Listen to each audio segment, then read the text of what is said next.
In order to better combat the zombies and survive in the apocalypse, the survivors actively practice group combat. Under Aaron's command, they march forward with shields in hand and spears slung over their shoulders. Recently, a large ship drifted ashore with a significant number of zombies on board, providing a perfect opportunity for real combat practice. Seeing the team ready, Ezekiel opens the ship's door. Immediately, several zombies stagger out, showing signs of having been in the sea for a long time. Once the team is in position, Ezekiel closes the door again.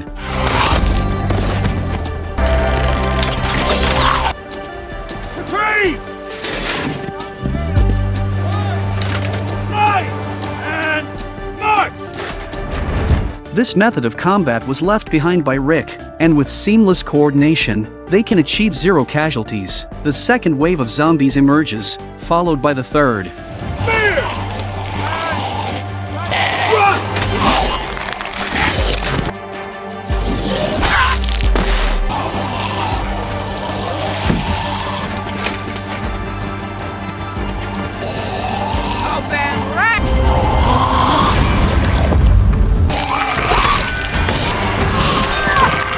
However, there was a problem on Ezekiel's side. The door is trembling under the weight of the zombies, and it feels like it could collapse at any moment. With no other choice, the two quickly retreat. All the zombies inside surge out, and their numbers appear quite substantial. This unexpected situation tests the team's cohesion even further.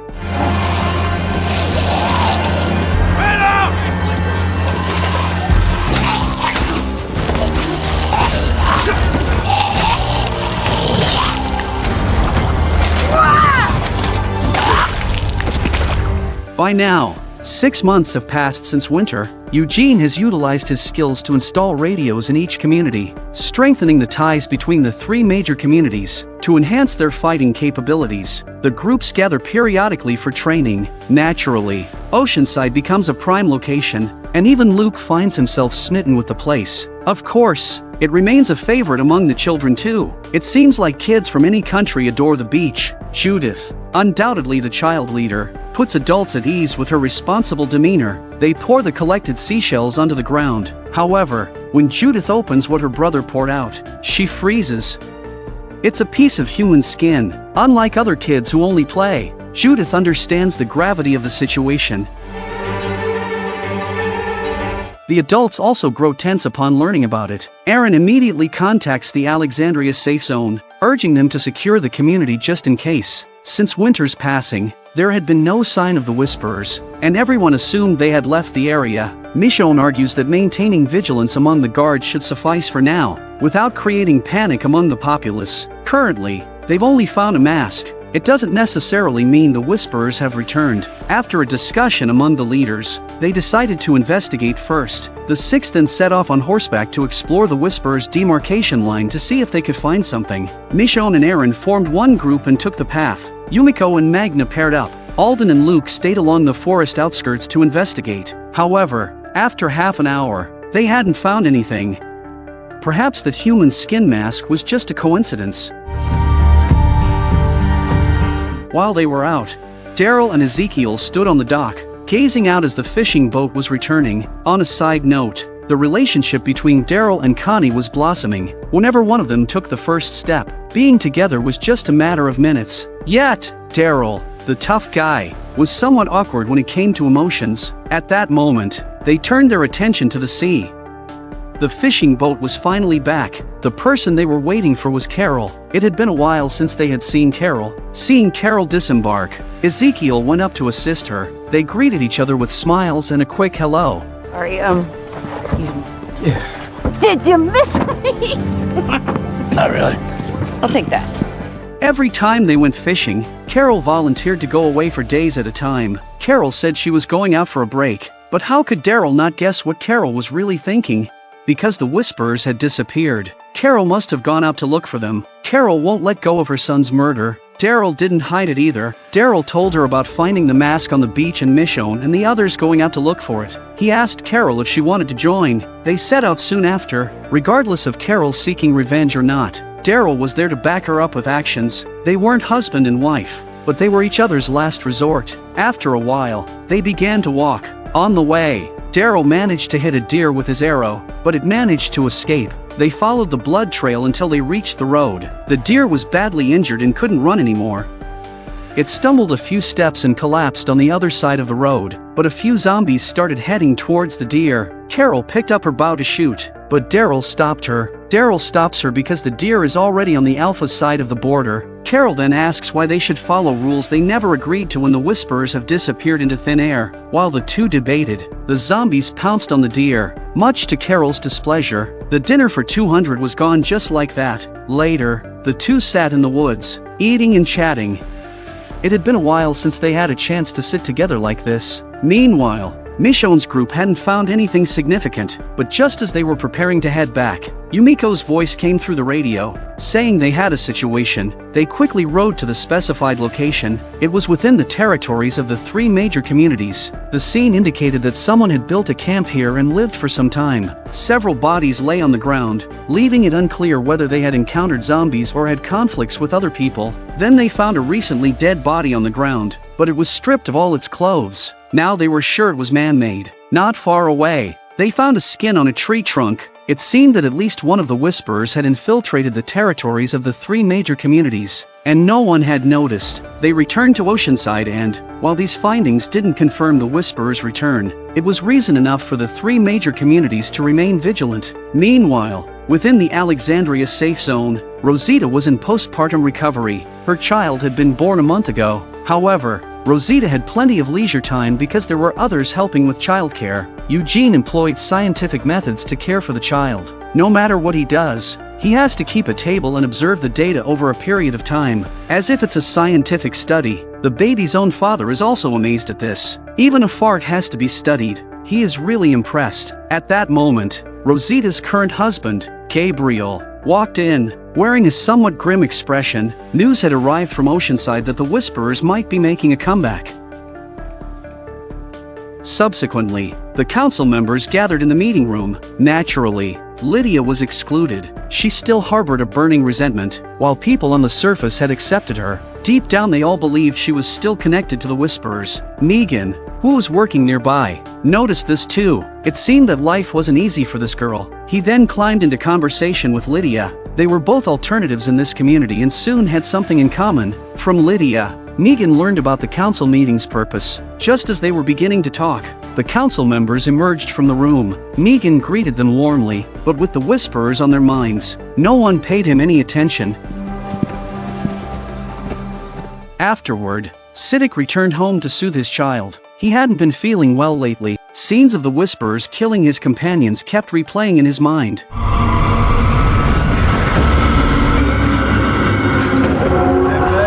Just as Siddiq was lost in thought, a man in a white coat emerged from the house. Siddiq was stunned. How could Dante be in his home?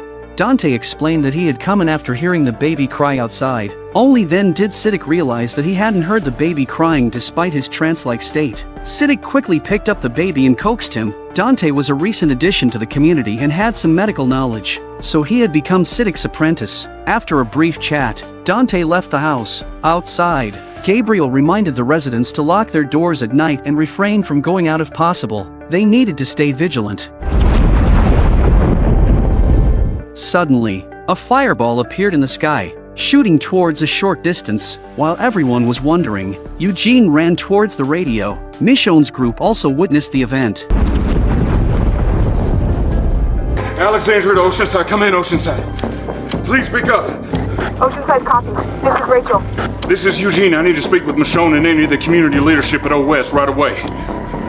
Something of grave importance is about to happen.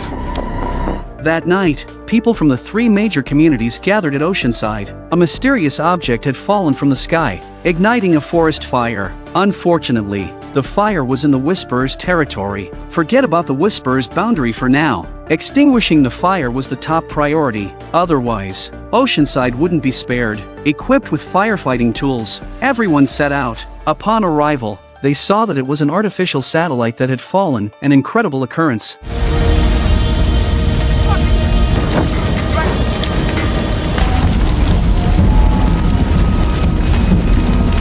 But it wasn't time to be astonished. They quickly began battling the flames. In addition to the water bottles on their backs, they can also use branches and sand to put out the fire. For forest and grassland fires, the most effective method was to create fire breaks from the back by separating the combustible material and then lighting a controlled fire in the opposite direction. Only a small portion of the forest needed to be sacrificed. As dawn approached, the fire was under control. With only a few tree trunks still burning, zombies had been attracted to the scene, but they were quickly eliminated. Everyone steer clear of that tree! It's gonna fall into Minuto!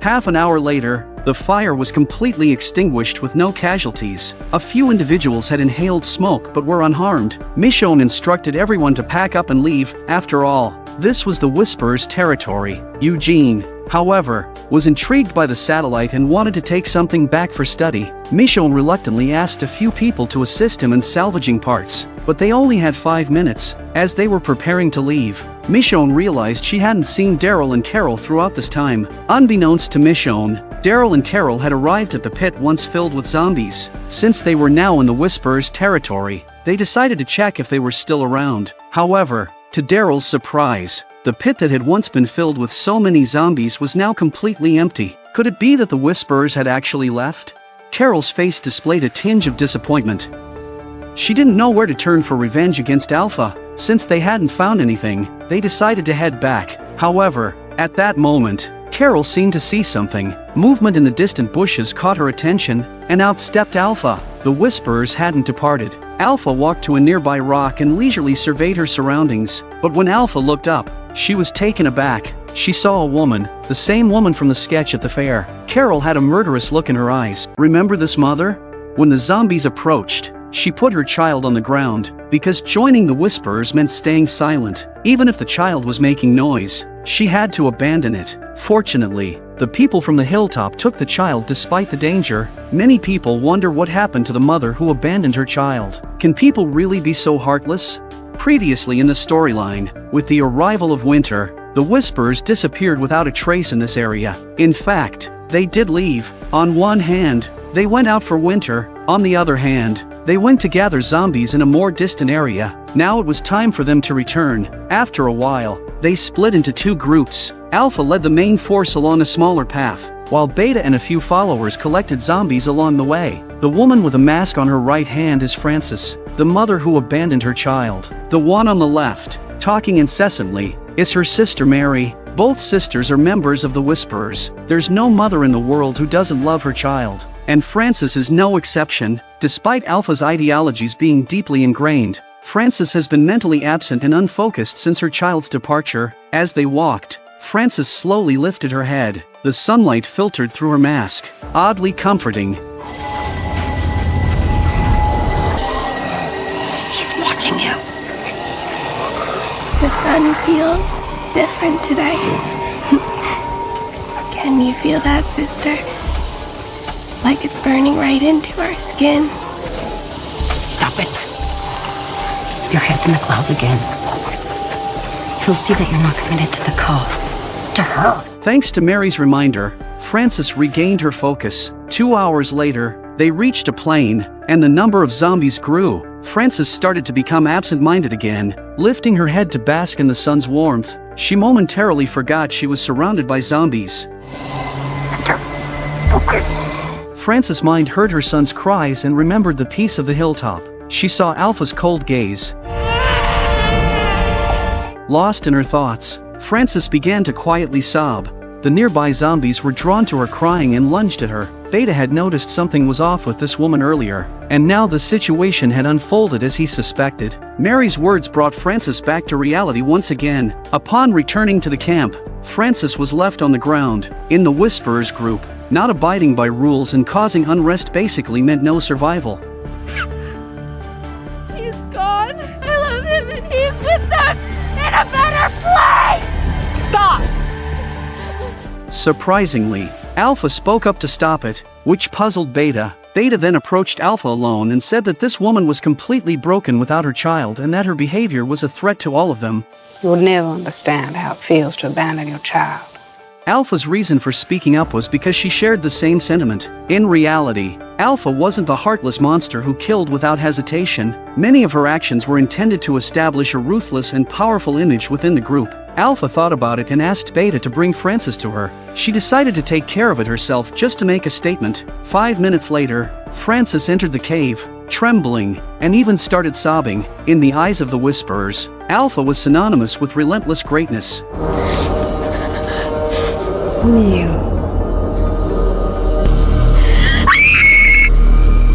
Everyone outside heard the screams. Mary's heart was even sadder, as if she had already guessed what was going to happen to her sister. However, everyone's assumptions were wrong. At that moment, Alpha's heart softened. She understood the feelings of a mother the most. Francis cried in Alpha's arms, releasing all the grievances of the past few months. It gave her a sense of relief and cheerfulness. 10 minutes later, Francis stepped out of the cave. The rest of the clan became more curious about what had happened in there. Alpha showed you her grace?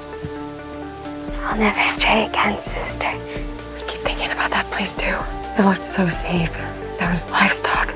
Beta heard the discussions among the group members. Some who had seen the Hilltop were starting to yearn for that kind of life. Why? Do not question me. But if she strays again, I will skin her alive for all to see. She unsettles the pack. Then we keep a close eye. Make sure her moment of weakness doesn't infect the others. The others have already spoken of the enemy, the life they saw. It is not a life. It is a fantasy. And the pack must learn that again. They must see it up close. They will. When? Soon.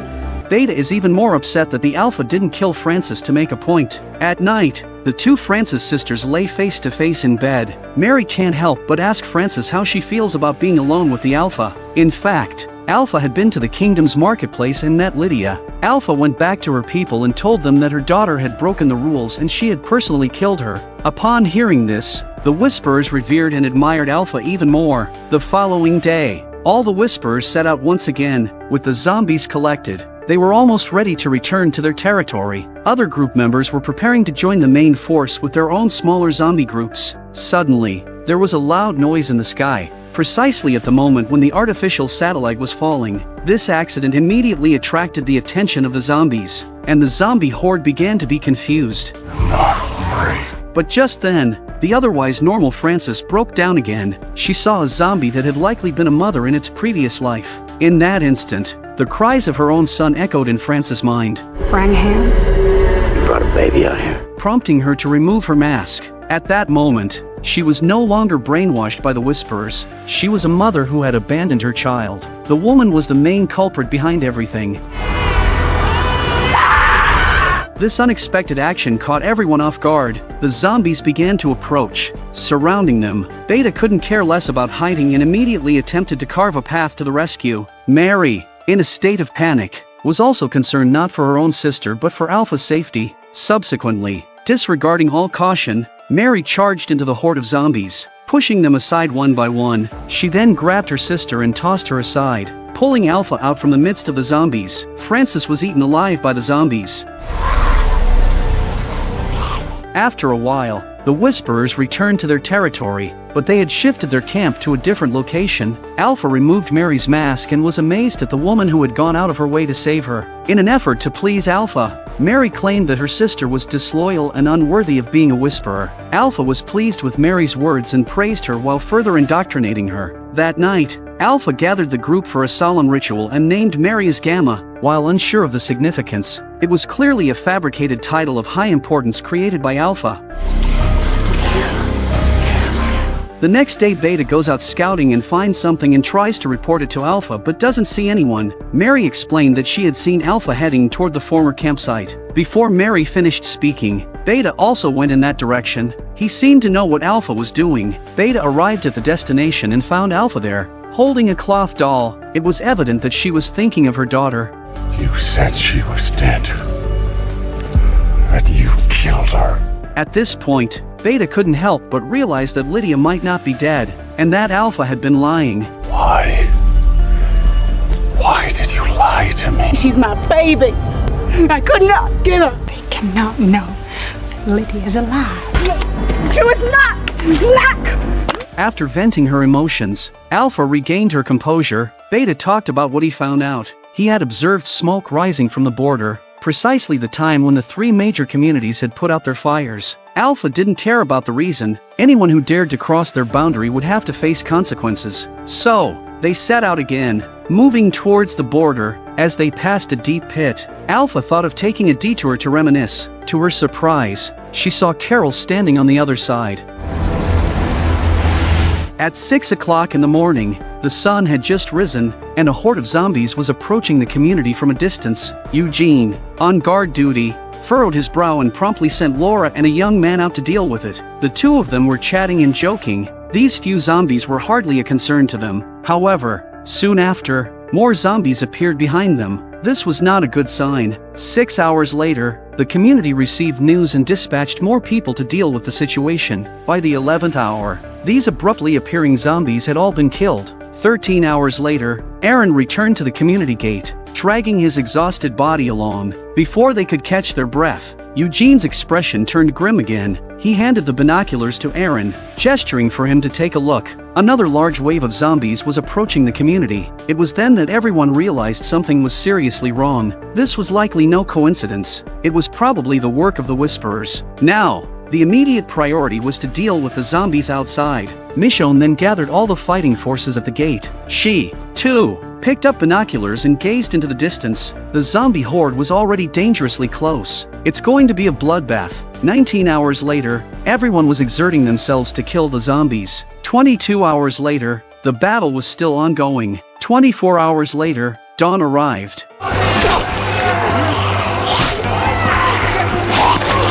44 hours had passed when they finally dealt with the last batch of zombies. Everyone was too exhausted to move, despite taking turns to kill the zombies. These zombies are really weird. Almost every 2 hours, a new wave of zombies arrived, but moments of calm were often short-lived. 49 hours later, Michonne, with the binoculars in hand, had a serious expression once more. The zombies were coming again, and it wasn't over yet. Michonne stood on the windmill and looked to the north. A group of zombies was coming from that direction too. Were they trying to wear them out completely? After a while, this group of zombies was also eliminated. At that point, they were dealing with the bodies, but it wasn't over. Eugene expressed that in another 1 or 2 hours, the next wave of zombies would arrive, and the number from the north was 3 times larger than before. Unless something unexpected happened, they would likely have to keep fighting until nightfall again. They had gone without sleep for over 50 hours, and they were utterly exhausted. Just at that moment, a person appeared in the distance. It was Mary from the Whisperers. She spoke in a commanding tone. "Hurry up and send people to the border. Alpha wants to see you. Once you're there, drop your weapons and wait." With that, Mary turned and left.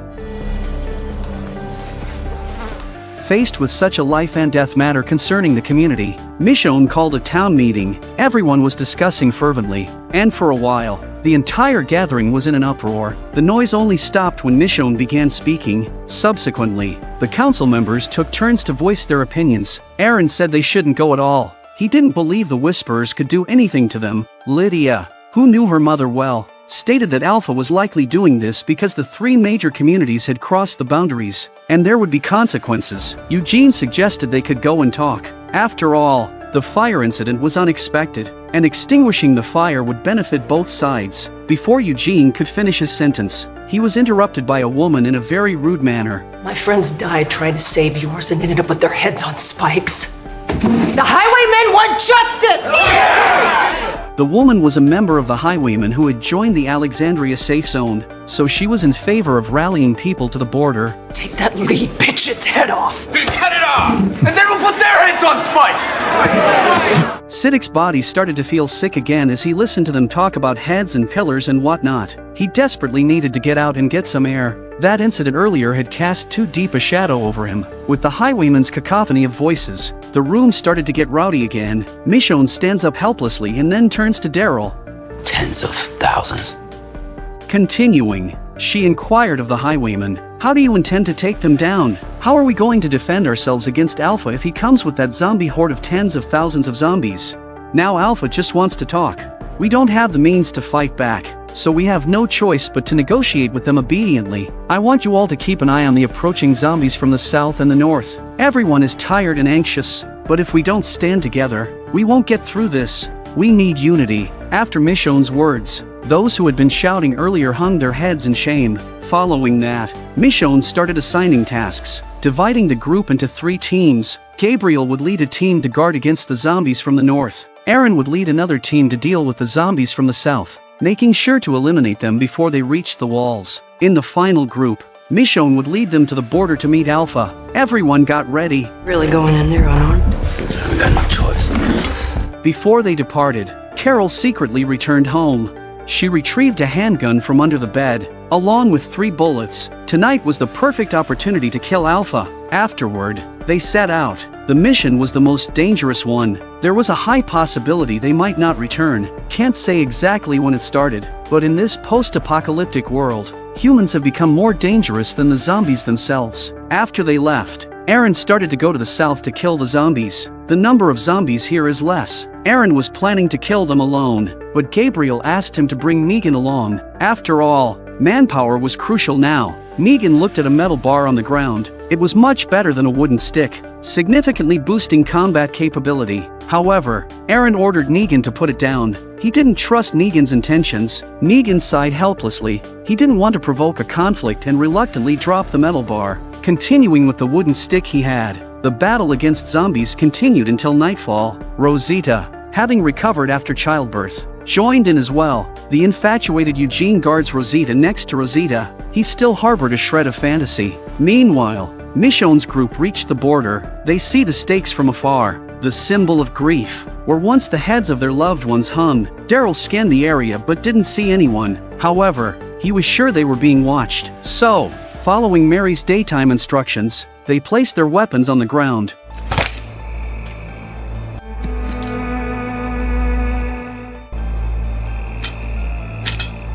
Only Carol stood still. This place brought her nothing but pain. Finally, Carol reluctantly placed her weapons on the ground too, but she couldn't let go of the death of her son. Carol wasn't concerned about the bigger picture. Alpha's offer of a meeting provided her with the perfect opportunity to act. After waiting for a while, a group of zombies appeared in the distance. Everyone remained on guard, unsure if they were the Whisperers or actual zombies. It wasn't until the figures drew closer that one of them removed their mask. It's Alpha. There is one rule between our people.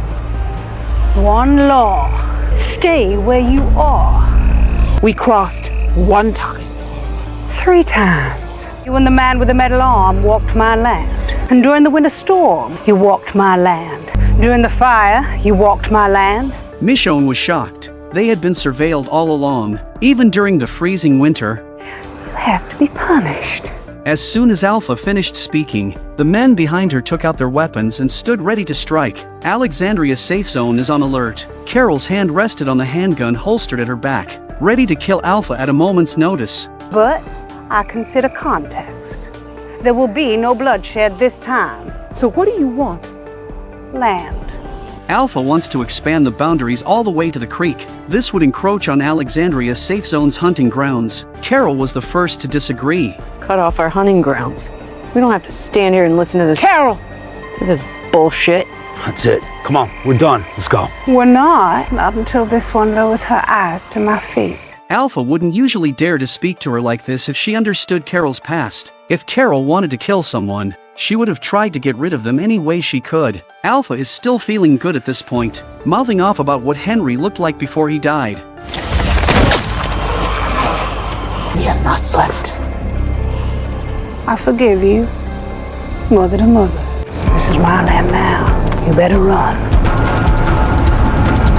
After a while, they rested in a wooded area. Michonne intended to speak to Carol, to calm her impulsiveness, but Carol didn't want to hear words of reason from anyone. Killing Alpha was the only way to ease her pain. Carol walked away to a secluded spot and checked the bullets in her gun. Suddenly, she sensed movement behind her, 3 Whisperers. Without hesitation, Carol fired her gun. These people must have come to spy on them. When Carol wanted to chase after them, she accidentally fell to the ground. The rest of the group heard the noise and came over quickly. Michonne instructs the others to search the surrounding area and make sure that if they come across the Whisperers, they do not kill them so as not to start a war. Half an hour later, They had searched around, finding no traces. At that moment, Carol opened a pill bottle and took out a pill and threw it into her mouth. Michonne observed this and began to doubt if Carol was experiencing hallucinations. The medication was meant to sharpen the mind. How long have you been taking those pills for? Since I got back, it's fine. They're like coffee. We can't stay out here.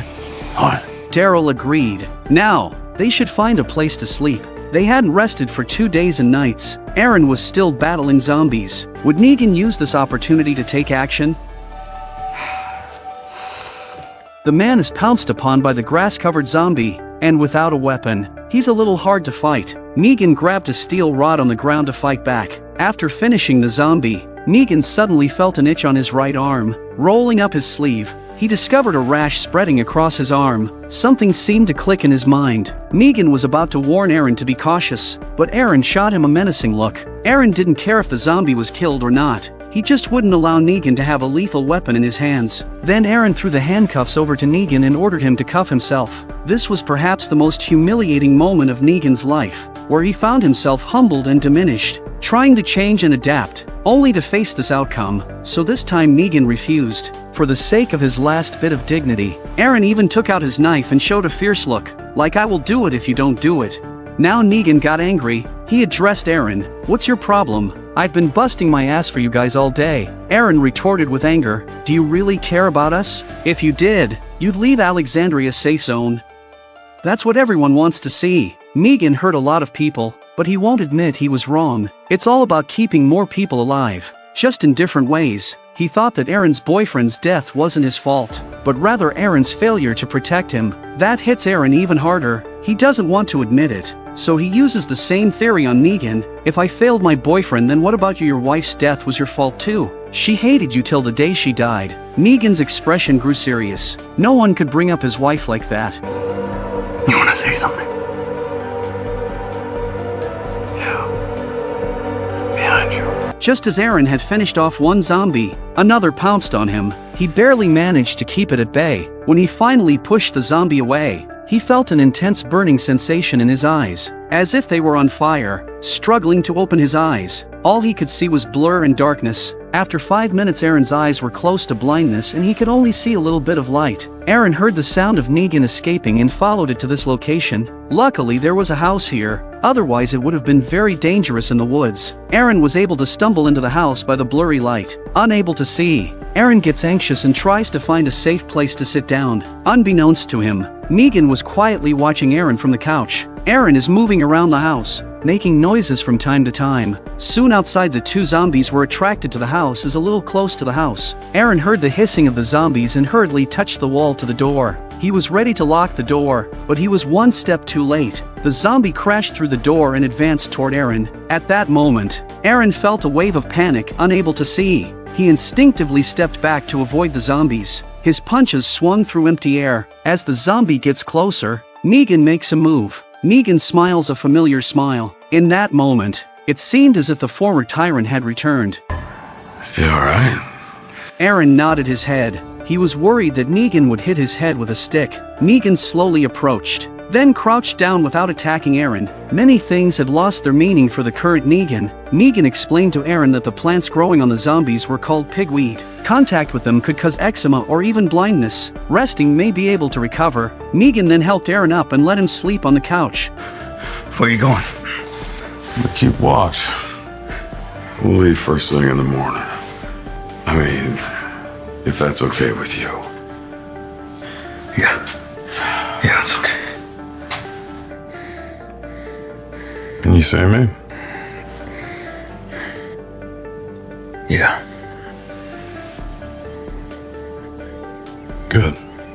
Meanwhile, Michonne and the others who had gone out for negotiation finally found a school where they could rest. They hadn't slept for 2 days and nights. Afterward, armed with weapons, they began to inspect the school. Though the place was in shambles, there were no signs of zombies. While walking, Carol seemed to kick something on the ground. Pick it up and see it's a book about house sitters. Carol was in a bit of a trance as she looked at it. The written cover changed. Carol was carrying food and there were 5 children sitting around her. Sophia, Lizzie, Mika, Henry and Carl.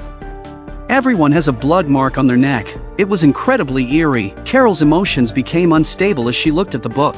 Fortunately, Daryl came over in time to call her, snapping her out of the trance. They entered a classroom shortly after. Carol suggested that she would take the first watch until it was time to change shifts. Michonne's suspicions were right. Carol was indeed experiencing hallucinations. Ever since coming off the fishing boat and learning about the Whisperers, Carol's mind had been consumed by thoughts of revenge. Nightmares plagued her sleep. To stay awake, Carol started taking medication, making sure she remained alert at all times. The symptoms became more obvious after 2 days of killing zombies without rest. Half an hour later, Carol sensed some movement outside. She grabbed a flashlight and proceeded to the hallway to investigate. It's very quiet here. The slightest movement can be heard. As Carol reached a corner, she noticed a door with traces of bloodstains. Cautiously, she peered inside, finding a room in disarray, covered in blood. In the corner, a set of skeletal remains indicated that someone had been dead for quite a while. Carol saw nothing unusual and turned to leave.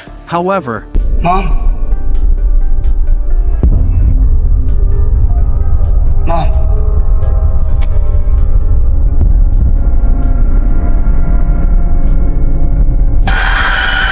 Carol woke up with a start and wondered if it was a dream or a hallucination. Daryl came over and asked Carol where she had been and why she had been out for half an hour. Carol awkwardly mentioned she was on patrol. Daryl looked at Carol with a strange expression, sensing that something was off with her. He didn't press further and walked away. But at that moment, a figure appeared outside the window.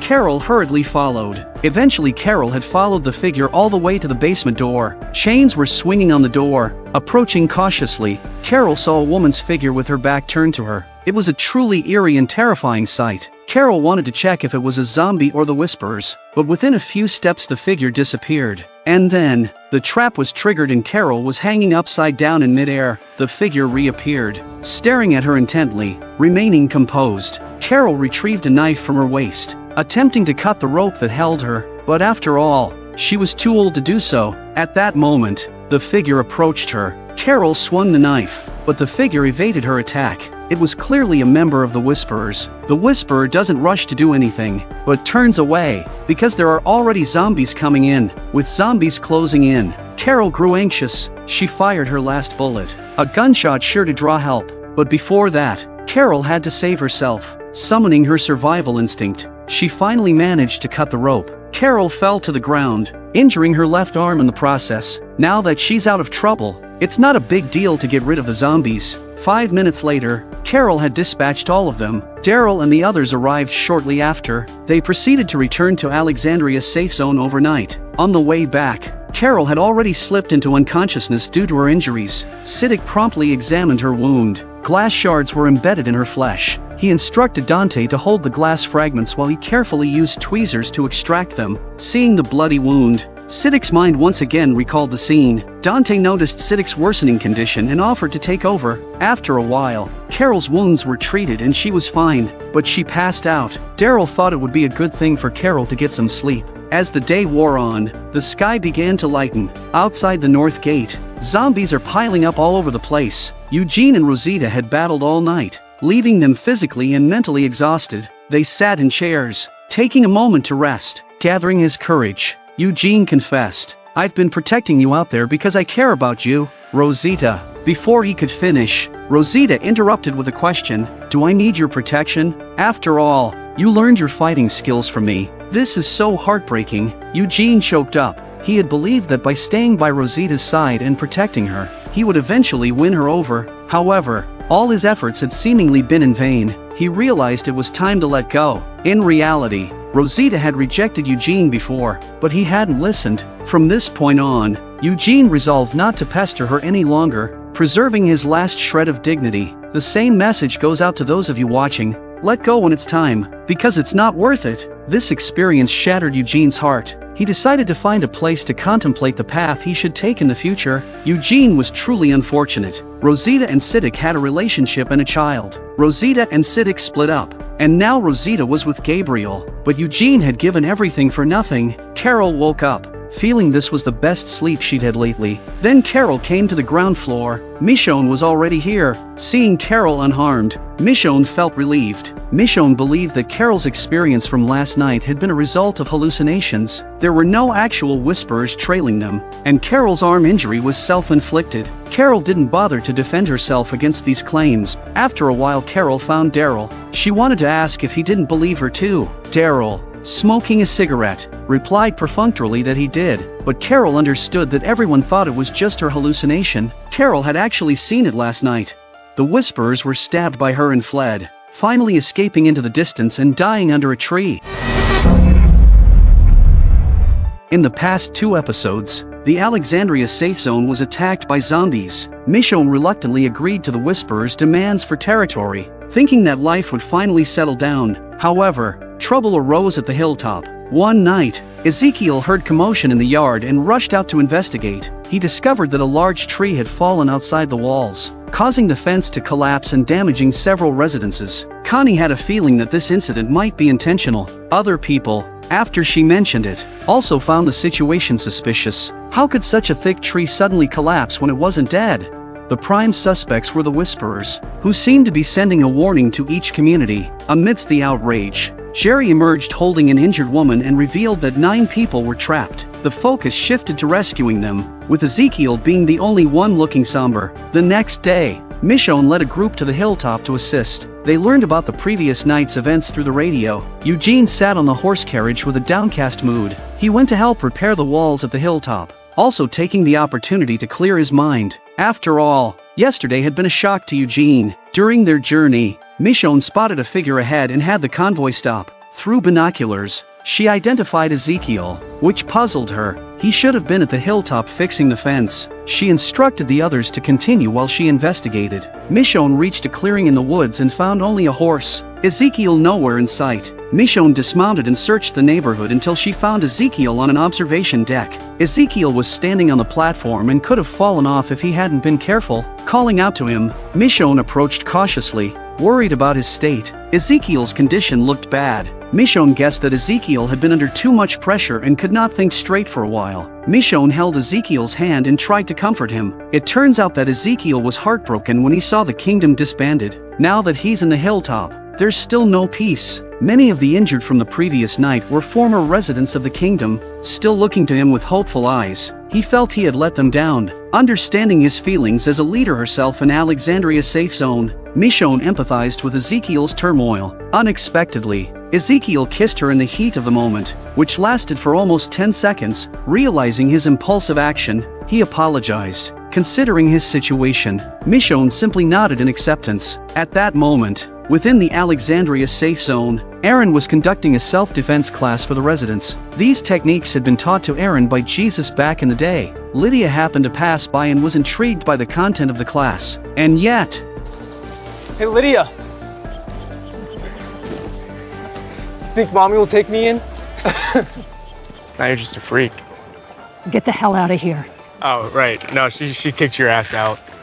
Lydia did not refute this discriminatory behavior. She had grown accustomed to it. After leaving, Lydia fell into deep thought in a secluded corner. Although Lydia outwardly tried to appear indifferent, a sense of loneliness lingered within her. Negan, who was working, passed by and looked at the lost girl and didn't need to think about what was going on. Lydia comes here when she's depressed. This is the 3rd time this week. Negan's a little worried about her. Suddenly, Daryl emerged and without even acknowledging Negan, he directed Lydia to leave the area. His tone was firm, leaving no room for debate, resembling the stern attitude of a father towards his daughter. Daryl's perspective on Negan hadn't changed. If it weren't for Rick, Negan would have been dealt with long ago. Lydia stormed off towards home, her anger palpable. She arrived at her door, where someone had spray-painted the words "Silence the Whisperers." No doubt the bastards did it. During lunchtime, Lydia used to eat alone in a corner to avoid trouble. But today, things were different. Other people were perplexed by her behavior. Instead of responding,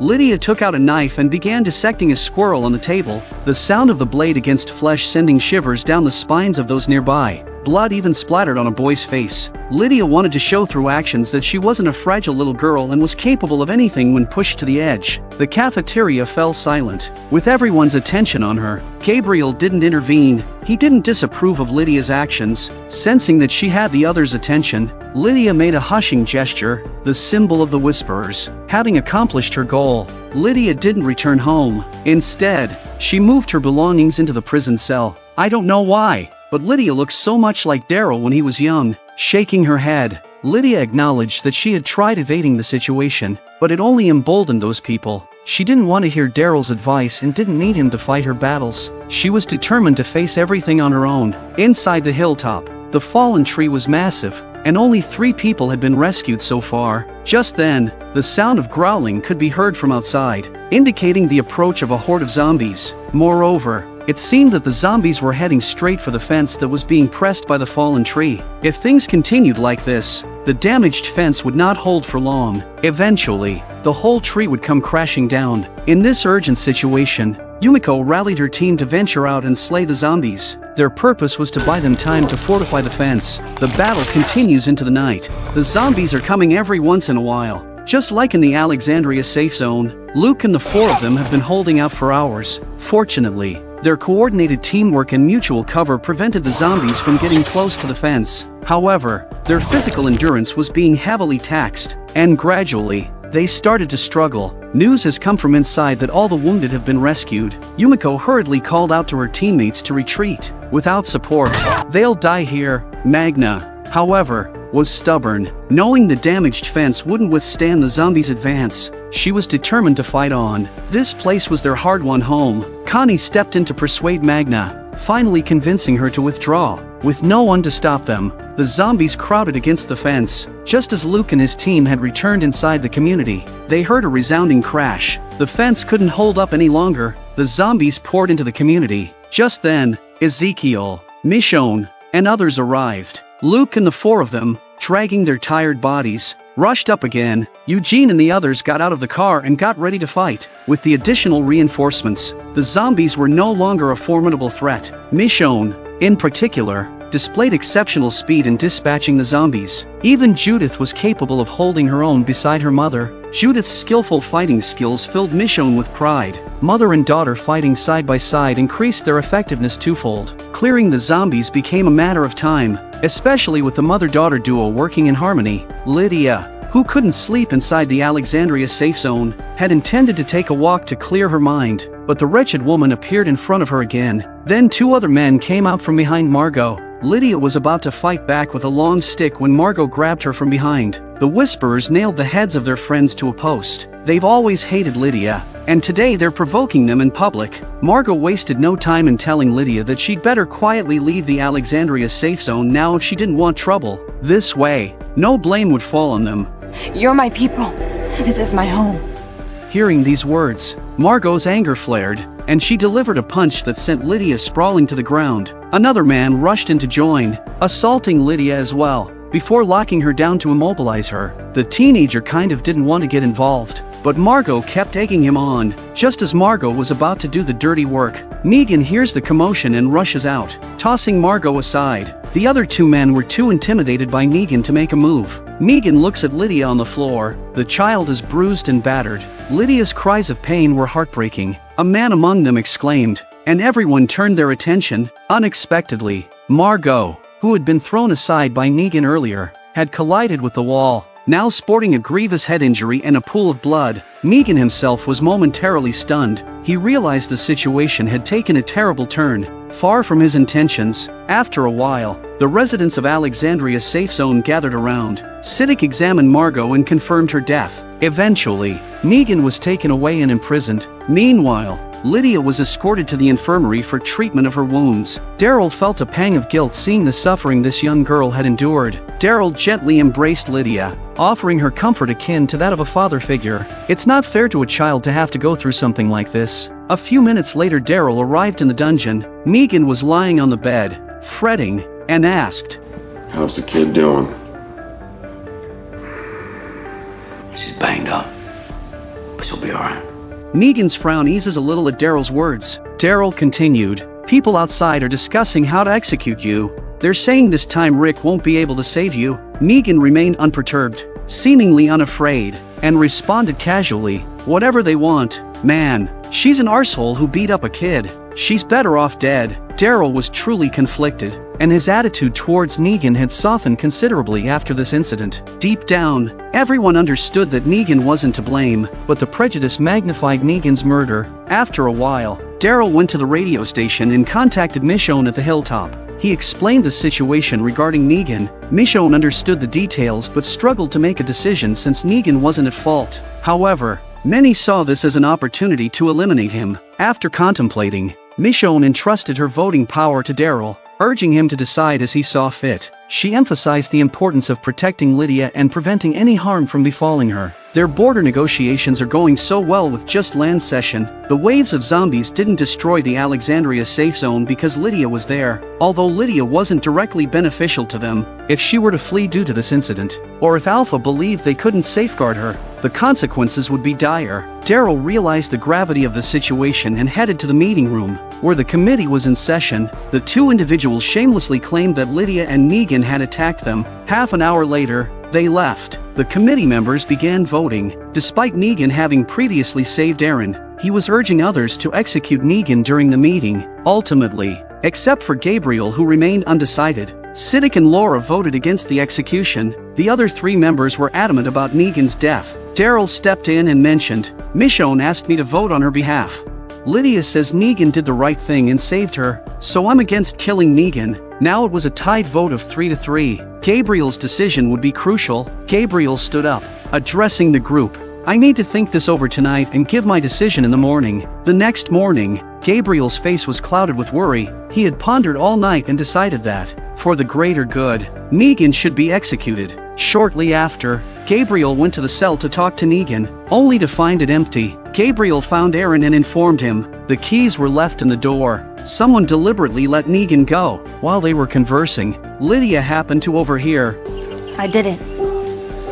After saying these words, Lydia walked into the cell by herself. After a while, Daryl arrived at the cell. He knew very well that Lydia hadn't let Negan go. However, in Lydia's mind, it didn't matter if it was her or not. She was just happy that Negan had fled. Moreover, with the people outside wanting to imprison her, the outcome pleased everyone. Daryl couldn't argue with Lydia's words, so he had to leave it at that for now. The complexity of human existence often lay in the inability to support the right side despite knowing what's right and wrong. Daryl understood that Negan had done a good deed, but he couldn't stop the committee from wanting his execution. Everyone knows Lydia had nothing to do with the Whisperer's behavior, but people always want to pick on her for psychological satisfaction. It's human nature. Daryl wanted to erase the words written on the door, but he couldn't erase people's hearts. Meanwhile, news had reached the Hilltop that Oceanside was facing a situation likely caused by the Whisperers. The crisis at the Hilltop had subsided, and Michonne decided to journey to Oceanside to assist. Luke volunteered to join,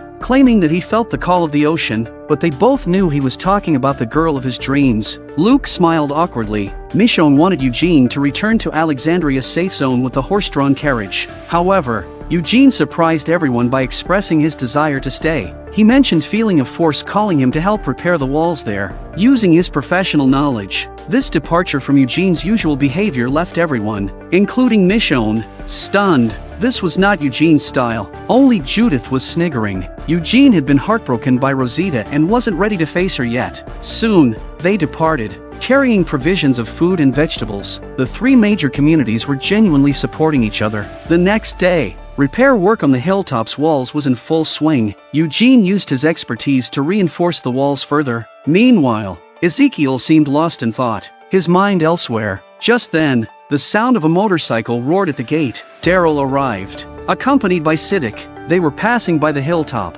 so they stopped by to take a look. It's still a mystery who let Negan go. The three of them engaged in casual conversation for a while. Ezekiel took Siddiq to the infirmary and wanted him to look at the wounded. Siddiq noticed that Ezekiel had been coughing since they met, despite Ezekiel's insistence that he was fine. Siddiq's medical intuition told him otherwise. Ezekiel realized his reaction had been too intense. He unbuttoned his collar, revealing a large lump on his neck. It had been growing for a month, and Ezekiel understood it was cancer. Siddiq tried to reassure him, suggesting it might be another ailment, but Ezekiel sadly replied, "Don't bother comforting me. My grandmother died of cancer, then my father. I know those coughs and swellings all too well. Originally, thyroid cancer had a survival rate of 98%, but times had changed, and they lacked the instruments and medications. In the end, Ezekiel said he was resigned to his fate and just wanted to talk to Carol. Siddiq wanted to help Ezekiel fulfill this wish, and later approached the radio to call the Alexandria safe zone. On the other end, his apprentice, Dr. Dante, responded. Dante shared that most of the people had gone out to search for Negan. He mentioned that Rosita and several others had fallen ill, experiencing symptoms like diarrhea and vomiting. Concerned, Siddiq decided to return overnight. After saying these words, Siddiq asked Dante to call Carol over to answer the phone. At that moment, Ezekiel walked in and sat in front of the microphone, eagerly awaiting Carol's voice. Ezekiel didn't know he was going to die one day. He just wanted to talk to the one he loved. However, when footsteps and the sound of a chair being pulled came through the radio, Ezekiel quickly shut off the power. Love is such a complicated thing. Meanwhile, in a forest, a man was washing his face in river water. It was none other than the escaped Negan. Negan said bad luck.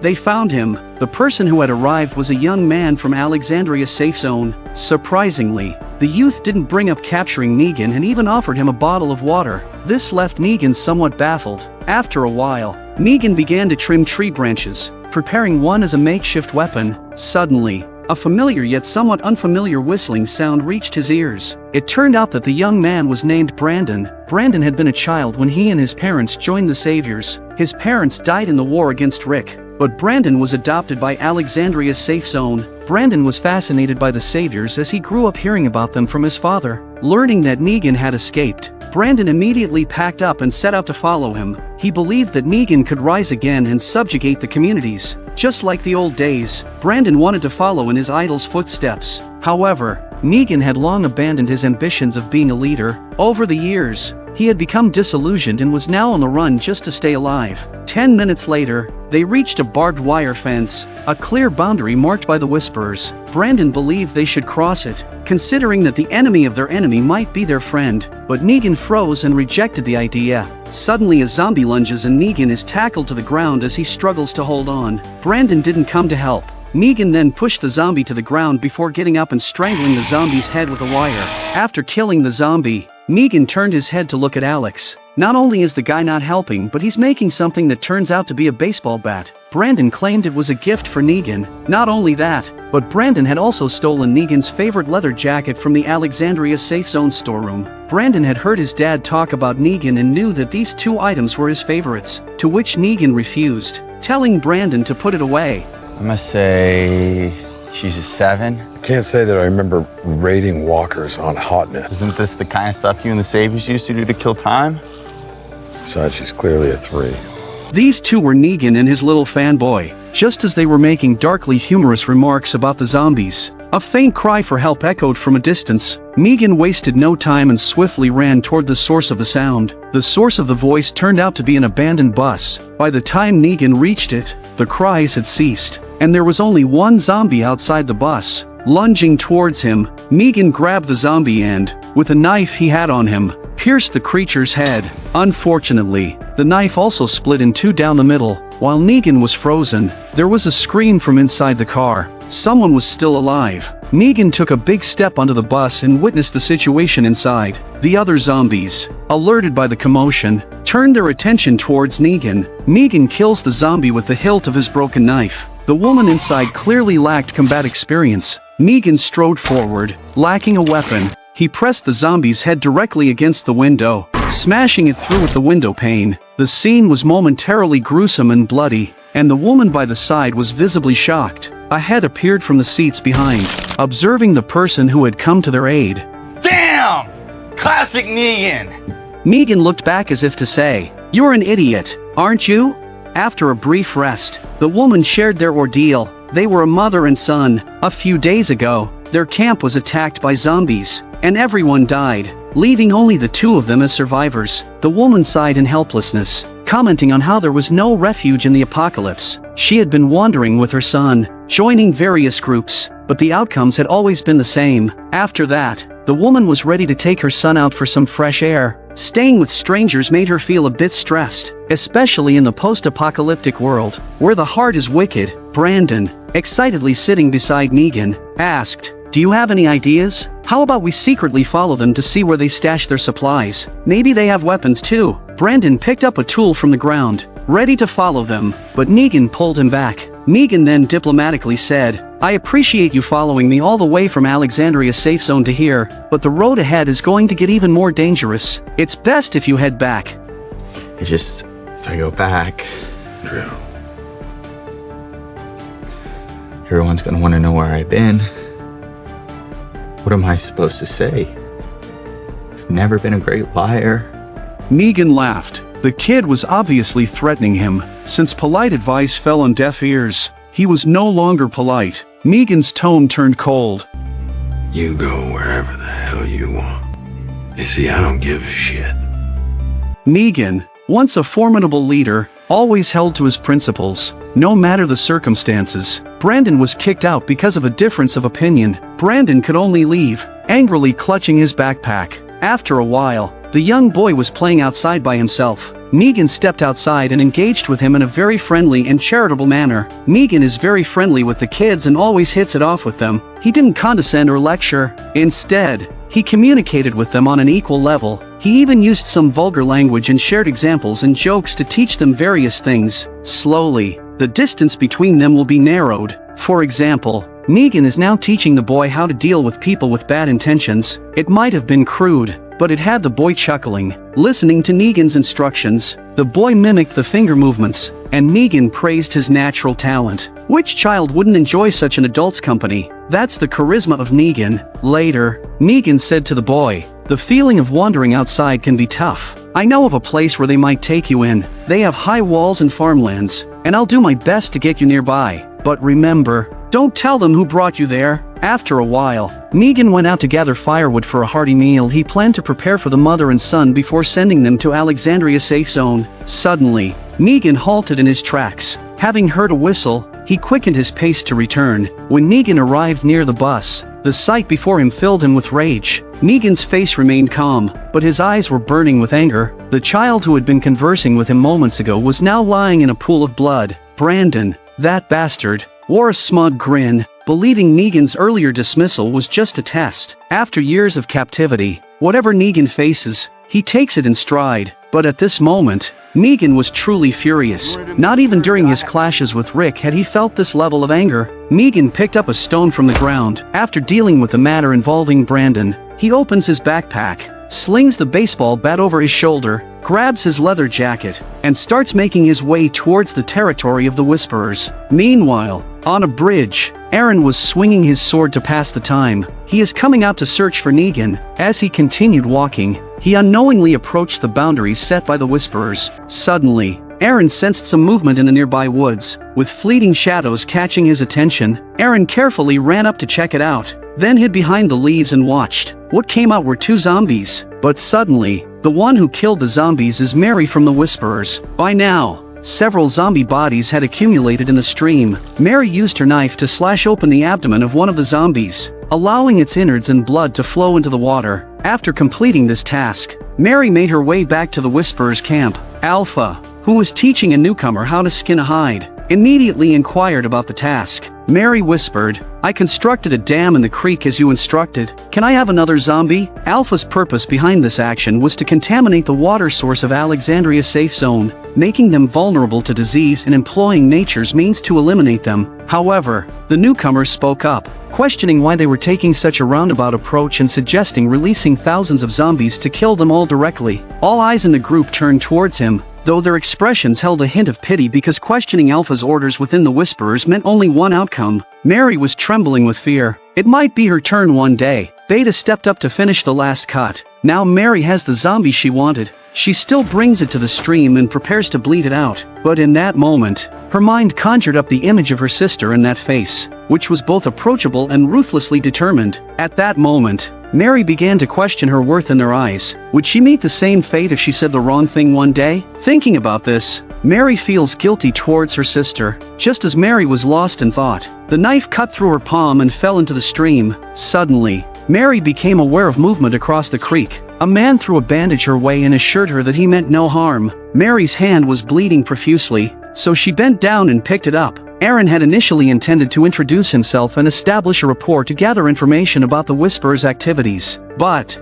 Mary simply turned and walked away. Paying him no mind, Mary returned to the camp and held out her hand to Alpha and recounted what had just happened with the man with the metal arm. Alpha didn't blame Mary but suggested that she attempt to communicate and interact with the man, as there might be valuable information to be gleaned. At night, Negan arrived at one of the Whisperer's borders and crossed straight over. Negan had it all figured out and was ready to join the Whisperers, but after a long walk Negan didn't see anything, so he decided to take a bit of a special approach. Then Negan started saying vulgar things to try to get the guys to show up. This phrase might sound familiar. It's something Negan said the first time he went to the Alexandria safe zone, which is kind of nostalgic. Somehow, donning his leather jacket and gripping his baseball bat seemed to transform him back into the charismatic and self-assured persona, as if everything was under his control. It's like the old Negan is back. Negan killed several zombies in a row. Just as he was preparing to strike again, a tremendous force landed on his shoulder, throwing him to the ground. The Whisperers are here,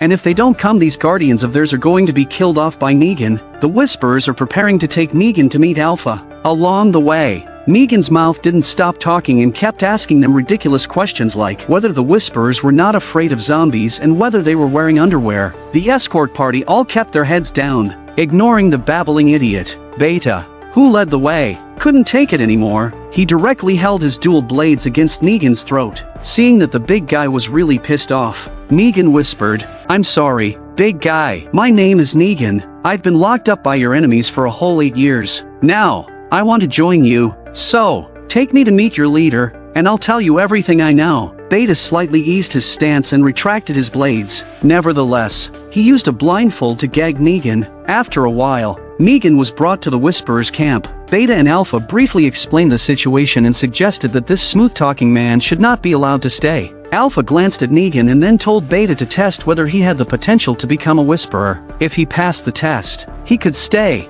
If not, he would be killed. However, Beta opposed the idea, stating that allowing this man to learn about their way of life was a mistake. Alpha, increasingly irritated by Beta's repeated questioning of her commands, was not pleased. In order to prove his unwavering loyalty and determination, Beta kneeled down and swore that he would never challenge Alpha's leadership. Since Alpha gave the order, Beta took Negan to be tested. I was really amused by Negan's words. This guy is simply a chatterbox. Negan's incessant talking was truly getting on Beta's nerves. Beta was holding a fire in his heart, and if it wasn't for Alpha's orders, he really wanted to kill this guy. But Beta had to grit his teeth and ignore Negan for now. The so-called test involved Negan learning and performing the Whisperer's daily tasks to see if he could adapt. The first task was digging holes, and Negan casually grabbed a shovel and started digging, but he couldn't stop talking, and Beta was on the verge of losing it. This guy was a real oddball. Aside from digging holes, another classic the Whisperer's task is skinning,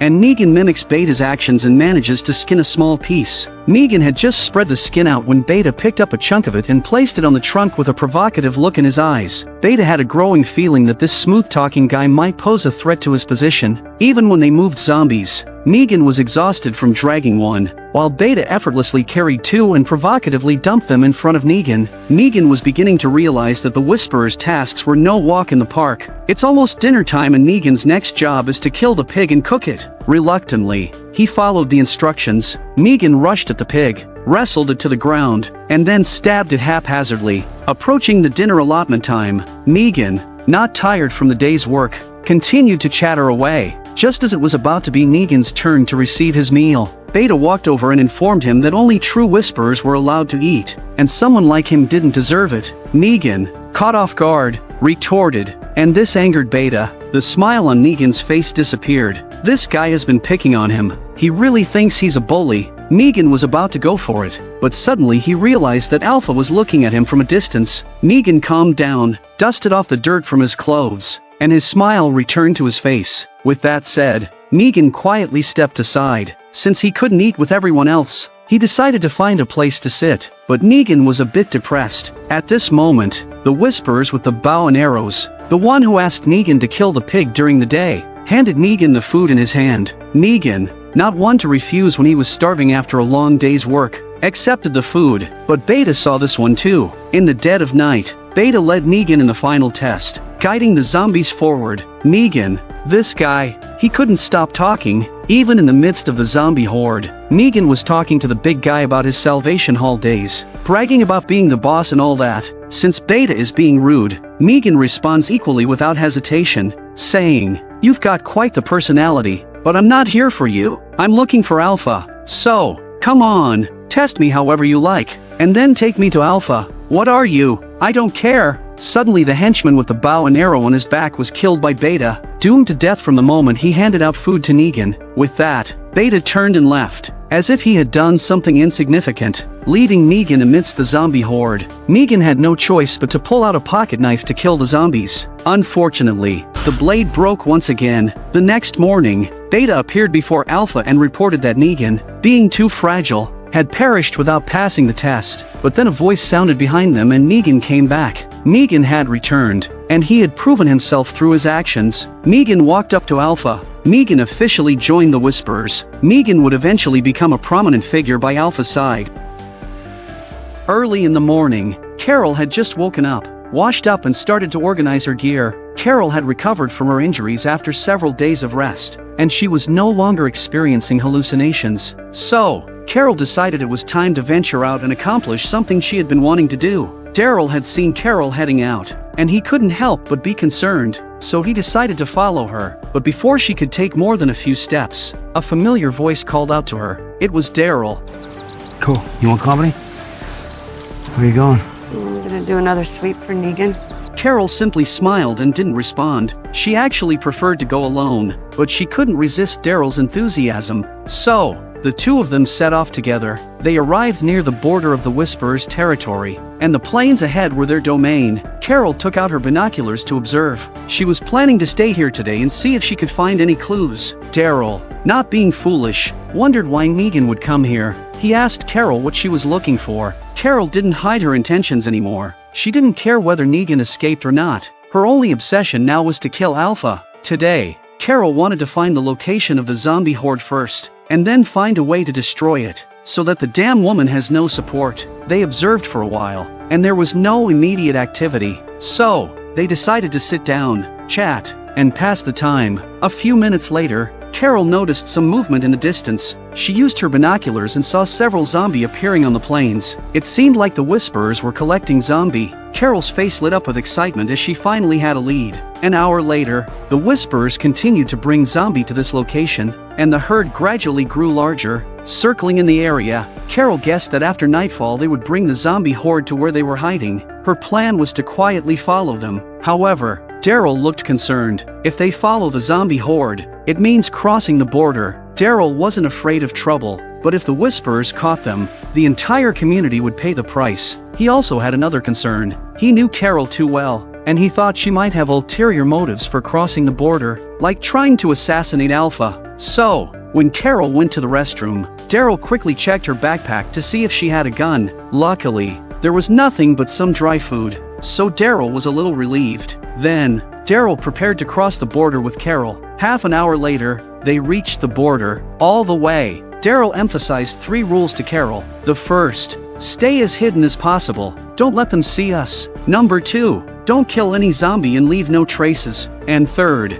when it's time to leave, don't linger. Finally, Daryl reminded her that if they encountered a special situation and got separated, they should meet back at this location. Carol nodded in agreement, and then, the two of them stepped into the Whisperers' territory. At this moment, Eugene, who had remained at the Hilltop, was tinkering with a radio system he had recently upgraded. Just as he had finished setting it up, a call from the Alexandria safe zone came through, and he promptly responded. To Eugene's surprise, the caller turned out to be his beloved Rosita. She had fallen ill and had a fever of 39 degrees. Rosita had been feeling quite uneasy during Eugene's absence, which had led her to make the call. Upon hearing that Rosita was sick, Eugene felt a rush of concern, but then he remembered how she had rejected him before, and suddenly, his mind cleared. He realized he had no right to express concern for Rosita. So, Eugene told Rosita that he was doing well at the Hilltop, and everyone there needed him. Just then, sparks flew from the machine, indicating a malfunction, and the call was abruptly cut off. The call was disconnected and Rosita lay down on the couch to rest. She was feeling bad now. Before long, Siddiq arrived at their home with their child. Seeing Rosita sick, Siddiq felt deeply concerned. After some comforting words and inquiries, Siddiq helped Rosita to the medical room. Once there, they discovered that more people had fallen ill with the same symptoms as Rosita. He's the owner of the infirmary, and he didn't know that there were so many patients. Dante explained that the disease spread quickly and he didn't want to bother Siddiq, so he dealt with the. Siddiq's sudden outburst left Rosita bewildered, and she quickly intervened to calm the situation. Siddiq realized he had lost his temper and immediately got to work. Otherwise, the number of infected people would only continue to rise. While they were in the medical room, Eugene had managed to repair the radio. To test it, he repeatedly tried to call the Alexandria safe zone, but received no response. Eugene switched to the public access channel, but only to test the waters. After all, so few people use radios in a post-apocalyptic world. Eugene even gave himself a screen name. Surprisingly, even after waiting until nightfall, there was no response to his calls. Eugene started speaking to himself, sharing his thoughts. Just as he was about to turn off the radio, a woman's voice came through. There was actually someone listening, which left Eugene feeling a bit awkward, considering he had been rambling nonsensically earlier. Thus, Eugene began to establish contact with this unknown woman. They engaged in a lively conversation about many topics, keeping their identities hidden but bonding over shared experiences. As they talked about the pre-apocalypse days, they discovered that they had both lived in the same area. They even exclaimed in unison when discussing familiar store names, places they had frequented. Fate worked in mysterious ways. They talked late into the night, reluctant to end their conversation. On Rosita's side, the situation had stabilized, and she had fallen asleep. Siddiq was relieved. Then he picked up the baby and put it to sleep, hoping that the little one would go to sleep soon. Half an hour later, the child had drifted off to sleep, and Siddiq, exhausted, closed his eyes. However, his mind was haunted by the sounds of when he had witnessed the Whisperers committing murder right in front of him. When Siddiq opened his eyes and saw his surroundings, he broke out in a cold sweat. How did he end up here with child? At this time in the woods, Daryl and the two of them crossed the border and gradually came near the zombie horde. They hid themselves. They wanted to follow the zombies, but the zombies kept circling in the same place without any intention of leaving. Daryl gestured to Carol that it was time to leave. However, Carol wanted to stay a bit longer. Suddenly, Carol accidentally stepped on a dry twig, and several zombies started moving towards the woods. Daryl pressed himself against a tree, not daring to make a sound. He could even hear the Whisperers' hushed conversations nearby. They had no choice but to temporarily split up and escape. Not because they feared the walkers or the Whisperers, but because they couldn't afford to be discovered. Daryl took the crossbow and retreated while walking, but a zombie suddenly came behind him. When Daryl reacted, the zombie had already pounced on him. Seeing the zombie behind him heading this way, Daryl couldn't care less and broke the zombie's neck directly. Then Daryl cut open the zombie's stomach and smeared the blood on his face. Hoping that this would not attract the zombie's attention, the tactic worked, and the zombies slowly passed by, showing no interest in Daryl. After they had gone, a figure that followed them was clearly one of the Whisperers. He didn't seem to notice anything unusual and continued walking in the opposite direction. Half an hour later, Daryl reached the designated meeting point at the border. However, he was taken aback when he arrived. Carol was there, but she had captured one of the Whisperers. Daryl's face darkened as he asked what had happened. They had a prior agreement not to do anything like this. Carol explains that the man saw her and she had no choice but to grab him. She suggested that bringing this person back might yield some valuable information, and it could be a good thing. Daryl's no fool. He could see that the ropes used to tie up the captive were prepared in advance. This woman was devious. Carol must have anticipated that Daryl would check her bag, so she had hidden her equipment on her person. Daryl was left speechless. Deep down,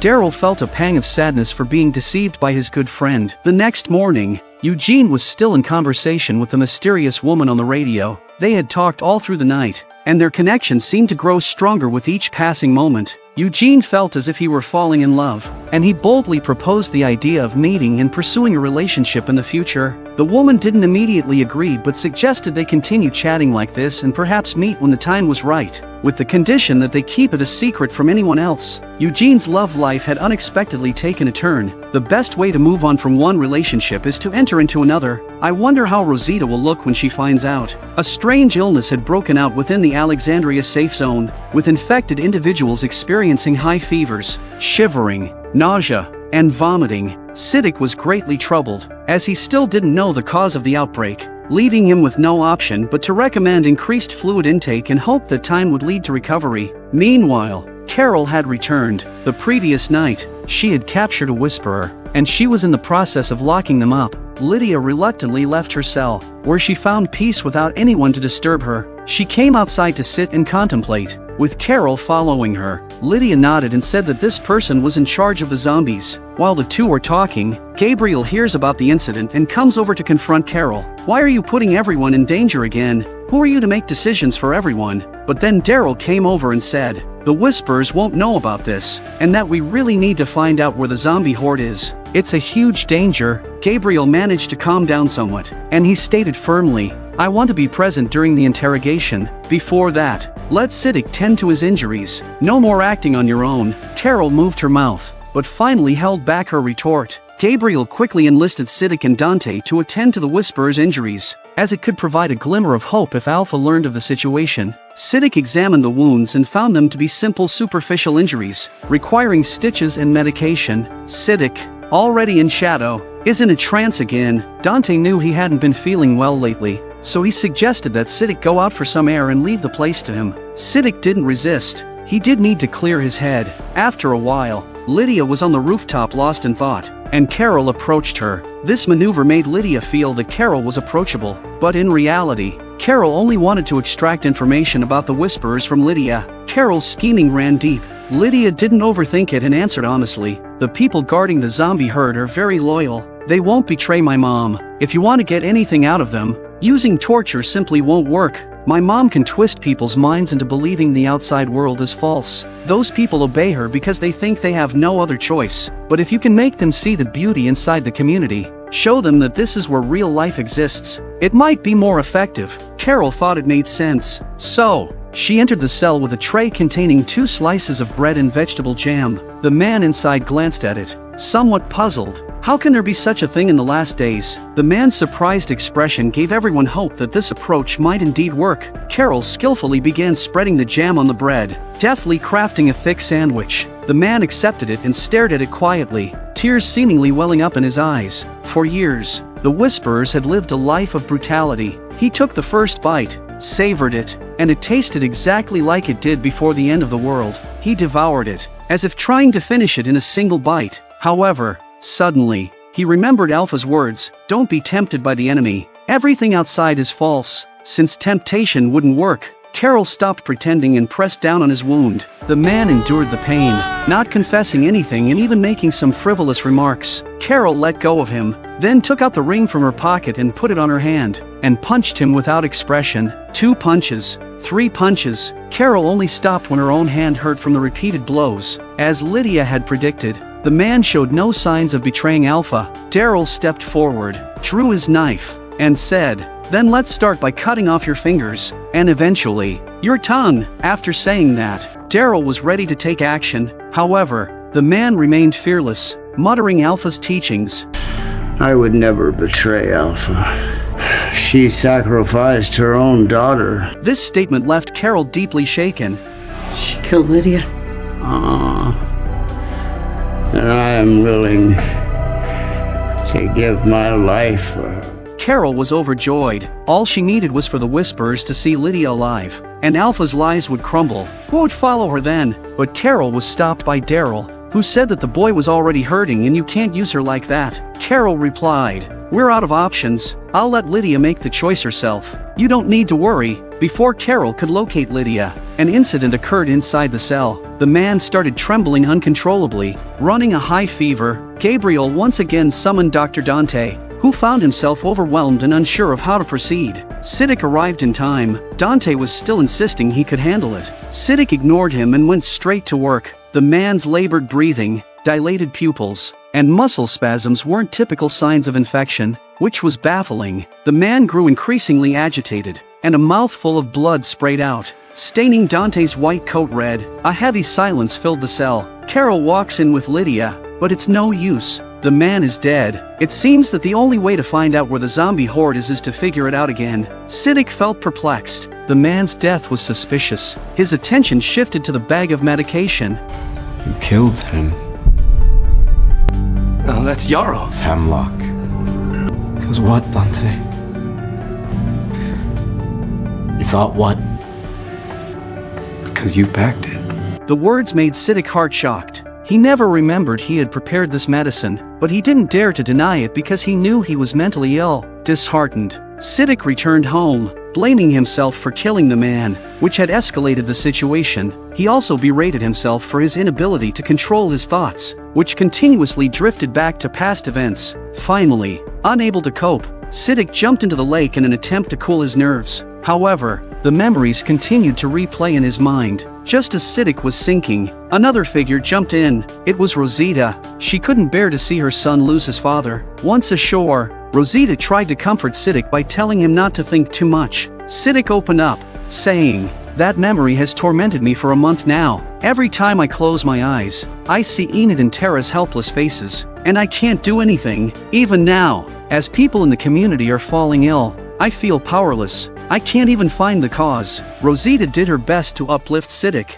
telling him to stay strong for everyone and for their son. After their conversation, Siddiq felt slightly better. Siddiq then apologized to Rosita, admitting he couldn't figure out why she fell ill. She hadn't been in contact with the infected and didn't work with them. Even their diets were different, with no common factors. He couldn't think of any common ground, at least not yet. At this point his voice stops abruptly and the water wheel in front of him jolts Siddiq to his senses. All the infected individuals had one thing in common: they had consumed water. Siddiq wasn't sure if his guess was right, so he told Rosita to go back. He then went to the water tap where there was a mix of potable and non-potable water. Up is potable, down is non-potable water. Siddiq took a closer look and finally realized that the switch had been tampered with. Originally, the switch was for non-potable water, but someone had folded up a piece of iron, causing everyone to think that the switch was for potable water. Siddiq's heart was heavy at this time. He didn't suspect anyone. He felt it was his own mental instability that led to this. He's been responsible for the patient's water for the past few days.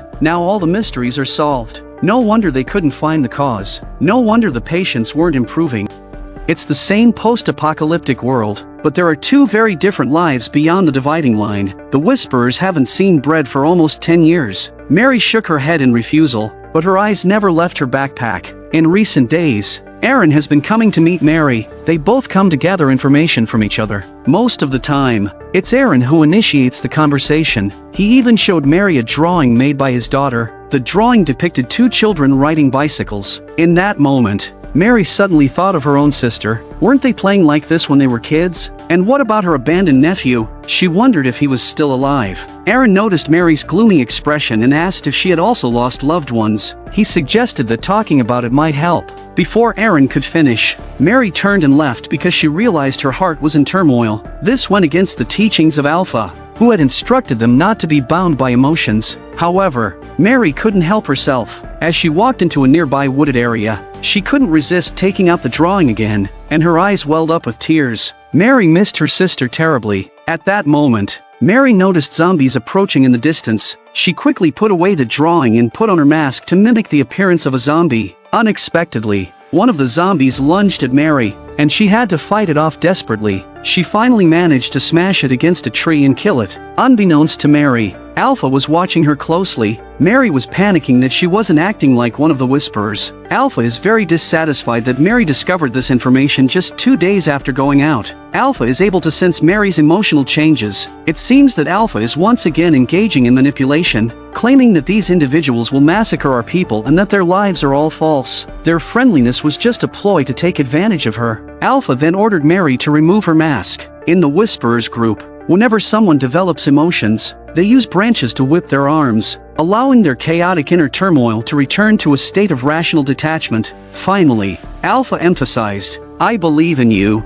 Mary. You will forever be my Gamma. Don't be deceived by Aaron's lies." Mary nodded in agreement, strengthening her resolve. She thought Alpha had woken her up just in time. Otherwise, she could have been seduced by the falsehoods. At the same time, Carol secretly took Lydia outside. She intended to bring Lydia in front of the Whisperers to show them how Alpha had deceived them, but Lydia has no idea. She thinks she's out to help Carol with the hunt. In the evening, Mary returned to the border, and she directly handed the drawing back to Aaron. I don't want anything from you. That's yours now. Take it, or I'll burn it. After saying her piece, she threw the drawing on the ground. Aaron didn't want his daughter's artwork to be casually discarded. so he bent down to pick it up. However, Mary immediately threatened him with a knife at his throat. Mary was eager to gather information for Alpha, and she believed that this direct approach was the most effective. Just then, Carol arrived at the scene, and they witnessed the situation. Mary showed no signs of backing down, firmly believing that these people wouldn't dare to harm her, but she was surprised when Lydia appeared. This unusual situation left Aaron deeply puzzled, and Lydia was in disbelief. Looking at Carol, Lydia couldn't believe that Carol's kindness had all been a deception. Lydia felt hurt and suddenly realized that human nature was far more complex than she had imagined. From that moment on, she decided to live on her own. Carol tried to persuade Lydia, but Lydia responded with a club. Lydia left. She didn't want to return to the Whisperers, but she also didn't want to stay and be used. Carol shed a tear. She expected Lydia to be sad, but not this much of a reaction. Little did Carol know that Lydia's steadfastness on the side of Alexandria's safe zone had been rewarded with deception. This already emotionally scarred child couldn't bear it. Mary was equally heartbroken. She sat in the woods. Whenever she thinks about having killed her sister and her nephew being abandoned, she feels guilty. But when she thought that Alpha had sacrificed his daughter, what could she not understand? Now, she realized she had become a joke, giving up her loved ones for the sake of a group's beliefs. But the bad news didn't stop there. Inside the Alexandria safe zone, Siddiq sat by the window lost in thought. Another patient had died today, and it was all due to his mistake with the water valve, causing everyone to fall ill. At that moment, his apprentice Dante opened the door, claiming he saw the light on and decided to come in. Deep down, Siddiq held an indescribable dislike for this apprentice and bluntly told Dante not to bother him. However, Dante didn't leave but instead closed the door, saying he wanted to talk. Dante constantly reassures Siddiq that he shouldn't take the blame alone and that they should face the situation together. He slowly approached Siddiq, and Siddiq's emotions gradually eased. However, in the next moment,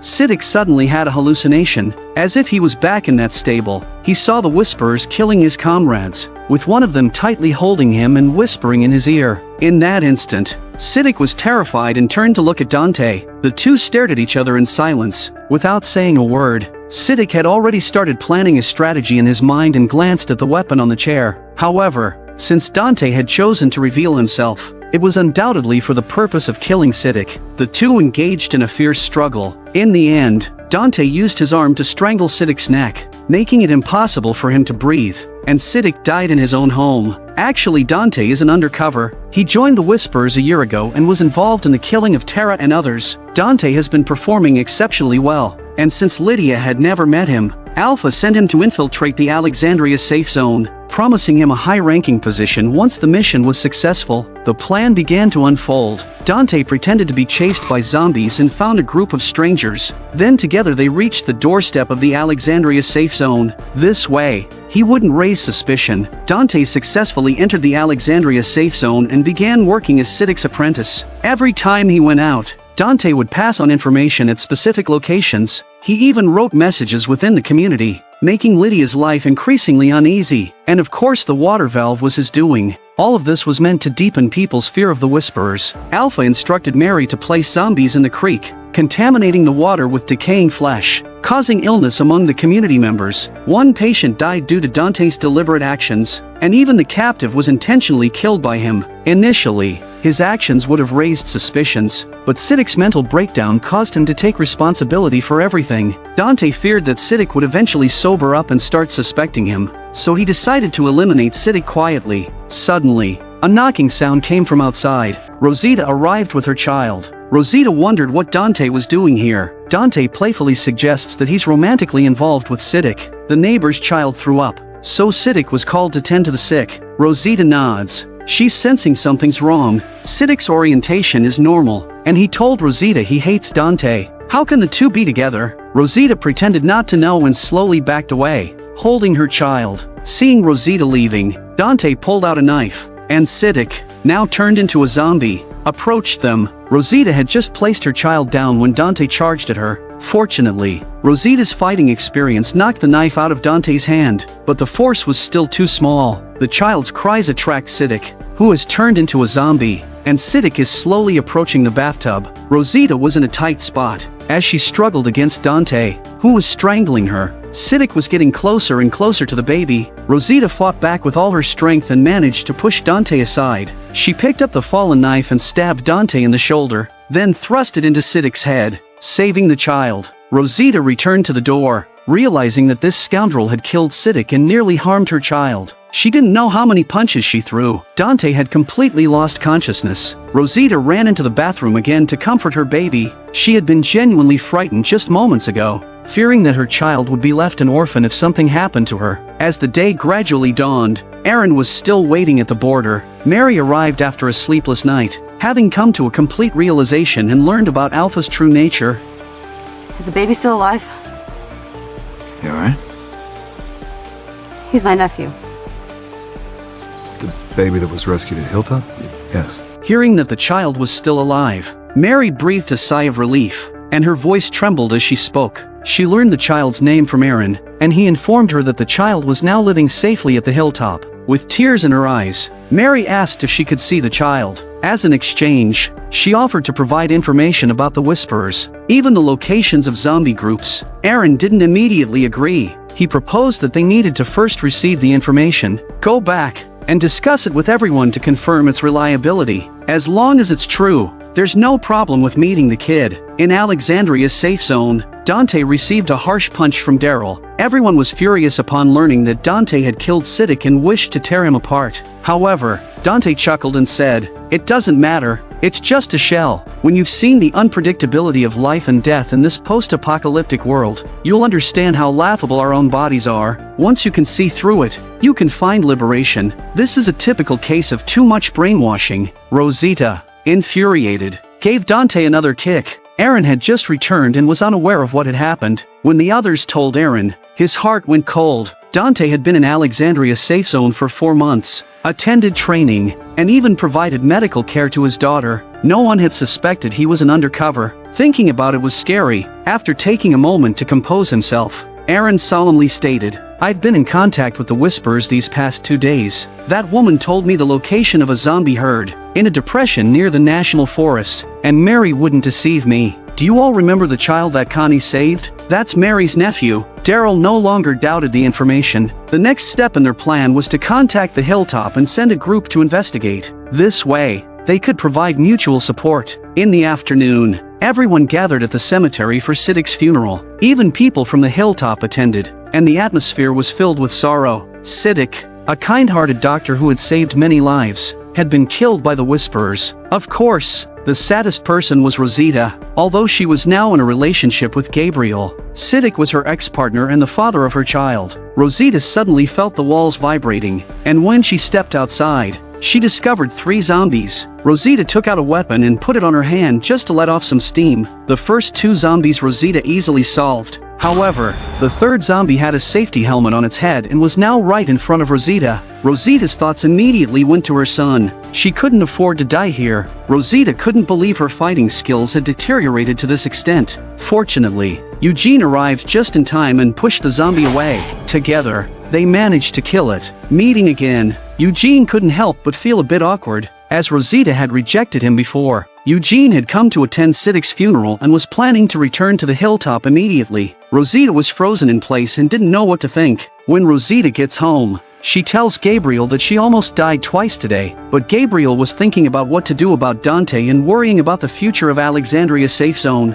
and didn't even notice Rosita's emotions or comfort her. This led to a heated argument between the two. After a while, Gabriel went to the cell. He had calmed down and reflected on his actions. As Rosita's man, he had failed to protect her and even failed to care for the child. Gabriel decided to do something to make amends. It was the first time the good-natured priest had ever been so mad, not only for Siddiq, but also for Rosita and the baby. Meanwhile, Daryl's group had set out and reached the meeting point with the Hilltop members. They were prepared to investigate the location of the zombie herd together. Michonne and the others are still on their way to Oceanside. They'd been traveling for 2 days and didn't know what was going on in the Alexandria safe zone. Half an hour later, they passed by a library and decided to search for some books for the children. Luke went to the music section and, to his surprise, found a coveted book filled with sheet music. He couldn't contain his excitement and laughed out loud. However, as he was reaching for the book, a sudden force tugged at his leg. A zombie grabbed Luke's leg. A man stumbled upon a book that made him burst into laughter. However, Suddenly, something grabbed his leg. It was a zombie. Luke took out his dagger and was about to bend down to finish it off, but then another zombie appeared behind him and grabbed him by the collar, with both sides tugging.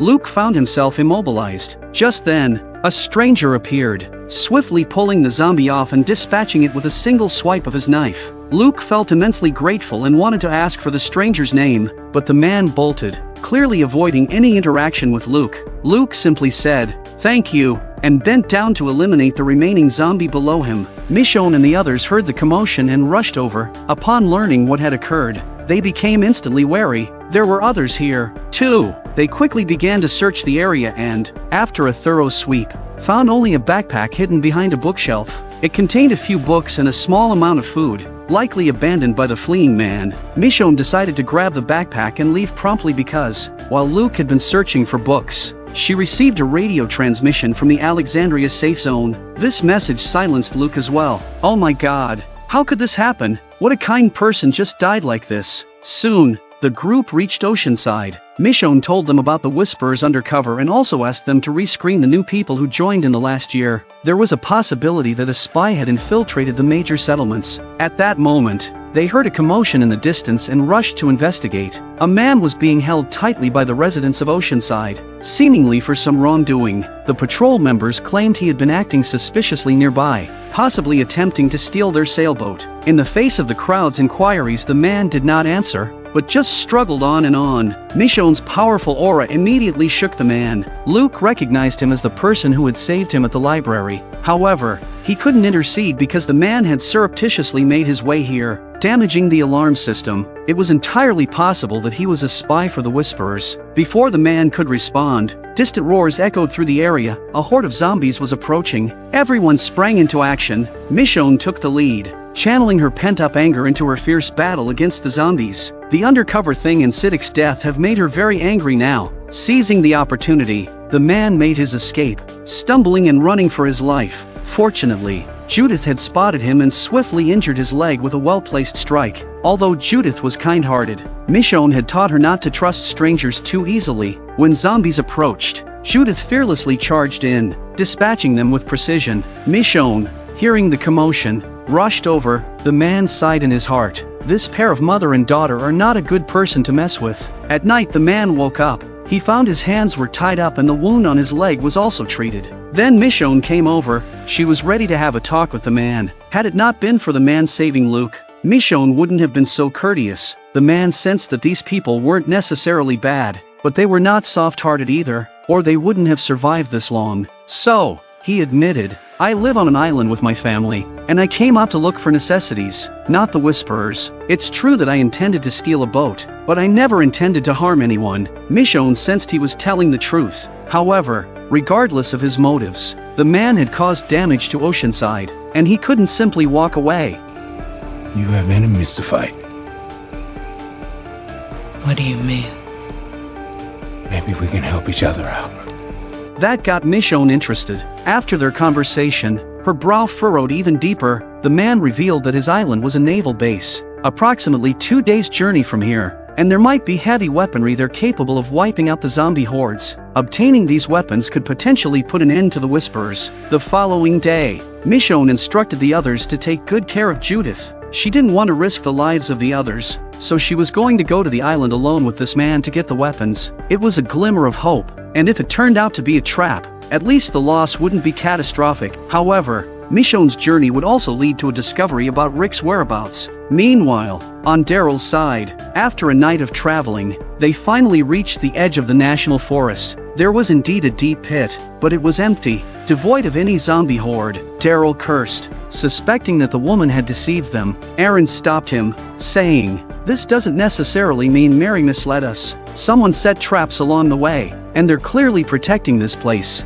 Maybe the zombie horde moved, and we should follow their trail to investigate." Daryl didn't want to do that. He thought it was a waste of time. He might as well go and get Lydia back now. The others had no choice but to follow. Carol stood still, very upset, and no one wanted revenge more than her. Half an hour later, Daryl led them along the riverbank in search of a way forward, but as they reached a downhill slope, Carol sensed movement in the distance. Carol looked closer and saw a bald figure staring at her in the distance. It was Alpha. Carol's chest heaved with emotion. Carol's chest was heaving. Her enemy was right in front of her. She couldn't hold back any longer and rushed in that direction. Alpha also quickly weaved in and out of the woods. She was not a fool and stayed behind. Only a dead end. Carol chased after Alpha with her bow and arrow. The others are following closely behind. They were afraid that Carol's anger would overpower her and she would make a wrong decision. Finally, Alpha ducked into a cave, and Carol followed suit. The others encountered a few zombies outside, and Daryl instructed them to bring Carol back quickly while he stayed behind to deal with the zombies. Carol is really impulsive. What if it was a trap inside the cave? After Daryl finished with the zombies, he came to the entrance of the cave. For some reason, he couldn't shake the feeling that something was off. Nevertheless, since the others were already inside, he had no choice but to enter as well. The interior was pitch black, making it impossible to see what lay ahead. Daryl called out softly, but there was no response. Suddenly, when he reached the ground, Daryl felt like his body was about to fall apart. Naturally, the others fell too, but no one was hurt. When they saw the situation below, they gasped in horror. The zombie horde they were looking for was right here. They cautiously observed the area below, realizing the entire cave was filled with zombies. The sight sent shivers down their spines. Despite their combat experience, they couldn't fathom the consequences of falling into that abyss. Just then, Jerry exclaimed and signaled that something was happening above. Alpha was gazing down at them with a mocking expression. Carol's eyes blazed with fury, but she felt powerless. Alpha taunted her with a glance before turning and leaving the cave. Although Alpha didn't believe the people below could escape, she ordered her followers to watch the exit. Daryl and his group were lucky. Their current location was still safe. They decided to attempt creating a human ladder to try and return the way they came. Unfortunately, the slope was too steep, and Magna tumbled heavily to the ground. With no other option, they had to explore alternative paths. Daryl surveyed the surroundings and noticed water seeping down the opposite wall. There might be a way out. The challenge they faced was that the only way to cross was by leaping from one stone pillar to another in the middle of the chasm. Daryl wasted no time and made the daring jump to the first pillar, landing safely. However, it was an intense test of mental fortitude, as one wrong move could lead to being pulled down by a zombie. The others watched in trepidation as Daryl continued, leaping from one pillar to the next. Daryl reached the second, then the third, and finally, the fourth pillar. Despite his extensive survival experience, he was panting heavily, illustrating the sheer difficulty of the task. With the example set by Daryl, the rest of the group followed suit. They had developed exceptional mental resilience to survive this long in the world, but the ordeal still rattled their nerves. Jerry, the portly man, gave it his all, jumping farther than he ever had in his life. Daryl reached the opposite side and was ready to assist those coming behind him. 10 minutes later, everyone had made it to the other side. Daryl continued to scout ahead, searching for a passage. He used a match to determine the direction of the wind, knowing that the exit would be where the airflow originated. 2 hours later, they hadn't yet found their way out, but they believed they were getting closer to the surface. They decided to take a break, knowing that the Whisperers might be guarding the exit. Aaron even put a meteor hammer on his metal arm, ready to fight. Magna was also lighting matches at this point, using Daryl's method of finding windfalls. Not here, obviously, but when Magna turned around, the others heard the shouts and quickly rushed forward with their weapons. Magna's still alive. If it wasn't for her quick reflexes, Magna would have been killed. The group was ready to rush to her aid,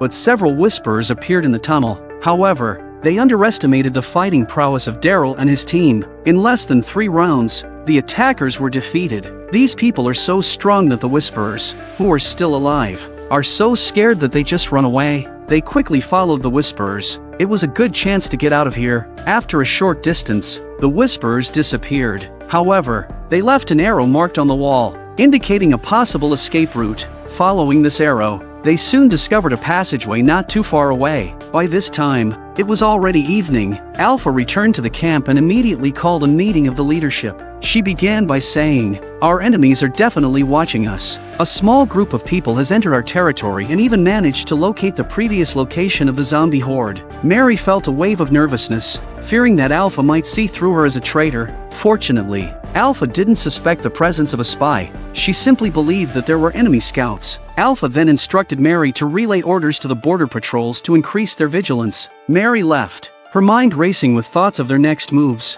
As dawn broke, Daryl and the group had spent the entire night searching, but they still hadn't found any signs of the Whisperer's entrance or exit routes. They were navigating through narrow crevices. Relying on their experience, Daryl managed to climb out of a hole, ready to assist the others. Everything was going smoothly until Jerry encountered a problem. Jerry's large frame made it difficult for him to navigate the narrow passage. At this moment, Jerry thought he heard something and gestured for everyone to be quiet. Using his flashlight to peer behind them, he made a horrifying discovery. Several zombies had been trailing them the entire time. Panic swept through the group. If the zombies caught up to Jerry, his chances of survival were slim. However, as Jerry moved forward, he found himself wedged in the tight space. Unable to proceed, Daryl was frantic, trying to reach out and pull Jerry, but it seemed futile. The zombies had caught up to Jerry and grabbed his foot, beginning to gnaw at it. The others urgently reminded Jerry to remove his gear, which might help him escape.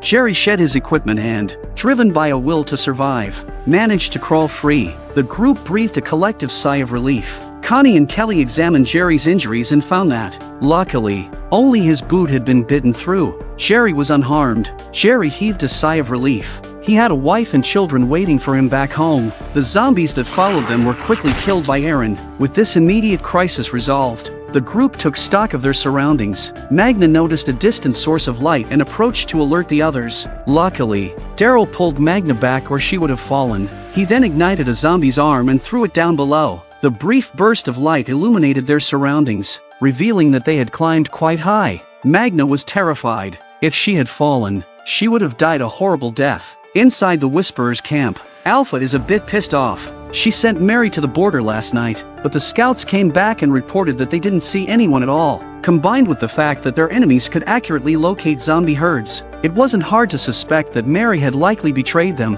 Alpha immediately ordered Beta to stealthily infiltrate the Alexandria safe zone and bring Mary back alive. She intended to execute Mary in front of everyone, so their people would witness the consequences of betrayal. Within the Whisperer's ranks, Negan was diligently working. Alpha approached Negan and motioned for him to follow her. They entered a forested area, and Alpha instructed Negan to walk ahead without looking back. This made Negan somewhat uneasy, as he had played a similar game during his time as a leader. Tell someone to walk in front and not look back and then kill them quietly. Negan's mind raced with thoughts of whether he should strike first, but just as he was contemplating, Alpha created some distance between them. Negan breathed a long sigh of relief that this wasn't supposed to kill him. Whatever this woman was going to do, he had to go along with it. In less than 3 minutes, Negan was stripped of his clothes and trousers. He couldn't help but wonder what this woman had in mind. Was she planning to torture him? However, when Negan turned around, he was stunned and even a little pleasantly surprised. Alpha had stripped off everything except her mask, and Negan now understood that this woman had taken an interest in him. At the end of the story, the two hugged each other tightly and lived a shy good life.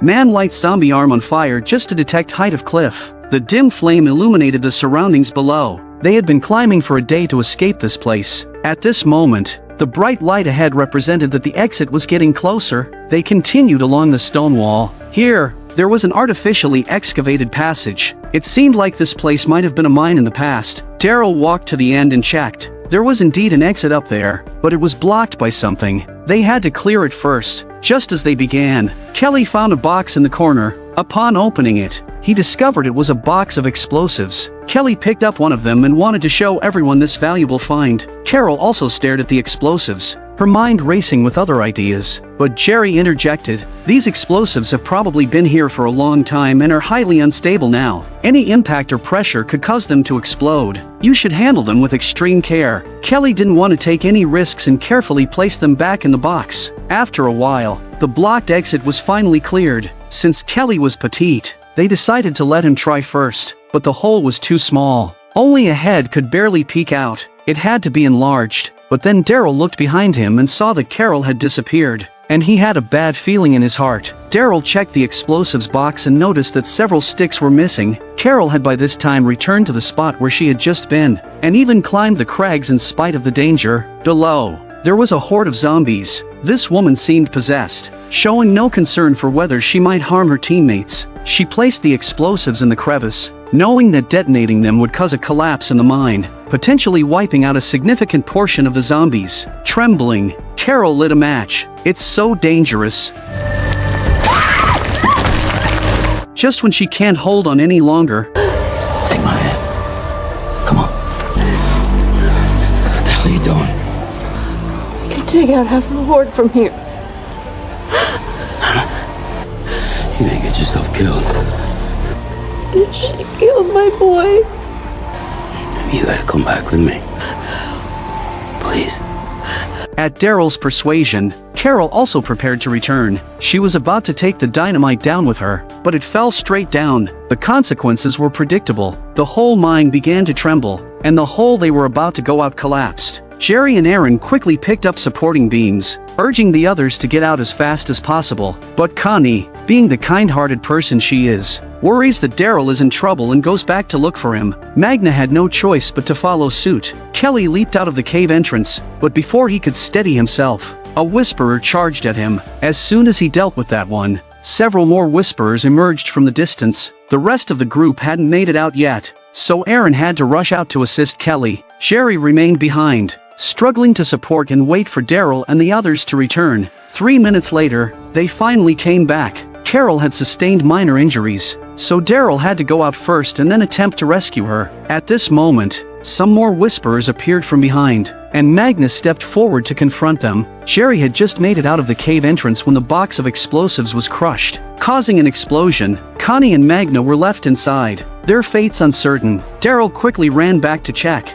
His lover Connie was still inside. In his heart, he realized that it was unrealistic to try and clean these up anytime soon, and that they had most likely already died. Kelly was also deeply saddened that his sister had been buried inside. However, he didn't let his grief cloud his judgment and instead urged everyone to leave because the explosion would surely attract both zombies and whisperers. They needed to survive to have a chance to come back and rescue them. Daryl stopped insisting because Kelly had a point. Daryl didn't say a word of blame, just told Aaron to take everyone back, then tell the community to get ready for war with the whisperers. He decided to search for the entrance the whisperers used to get into the mine. Maybe Connie and Magna are still alive. Hope might be dim, but he had to try. Carol cried bitterly nearby, consumed by immense regret. Everyone tried to convince her not to act recklessly, but her two selfish acts had already caused everyone great suffering, and they might have lost two companions forever. At the Alexandria safe zone, the woman took off her zombie mask and revealed her true face. It was Mary, a member of the Whisperers. Gabriel didn't believe a word she said. Maybe it was a trap. Mary sighed, saying, "I just wanted to help. The child that the Hilltop saved is my nephew. I betrayed the Whisperers to see him again." Gabriel nodded and the patrol put away their weapons. Mary looked at Alexandria's safe zone as she walked away. She was greatly shocked, as it was a far cry from what Alpha had described to them. But when she walked in, when Mary woke up again, she found herself lying in a cell. Gabriel stood at the door, threatening, "If you can't prove the accuracy of your information, or if Daryl and the others don't return, you won't get a second chance." Because Gabriel could tell that Mary was hiding something when she said she was the baby's aunt. Mary's helpless face had a hint of sadness, and then she said what she was hiding. Gabriel's demeanor softened a bit. As a priest, he was skilled at reading people and sensed that Mary was not lying. Later, Mary was brought to a meeting room where she marked the location of the cave on a map. She also told them to go to the rescue without worrying about running into the Whisperers. The Whisperers' borders are long.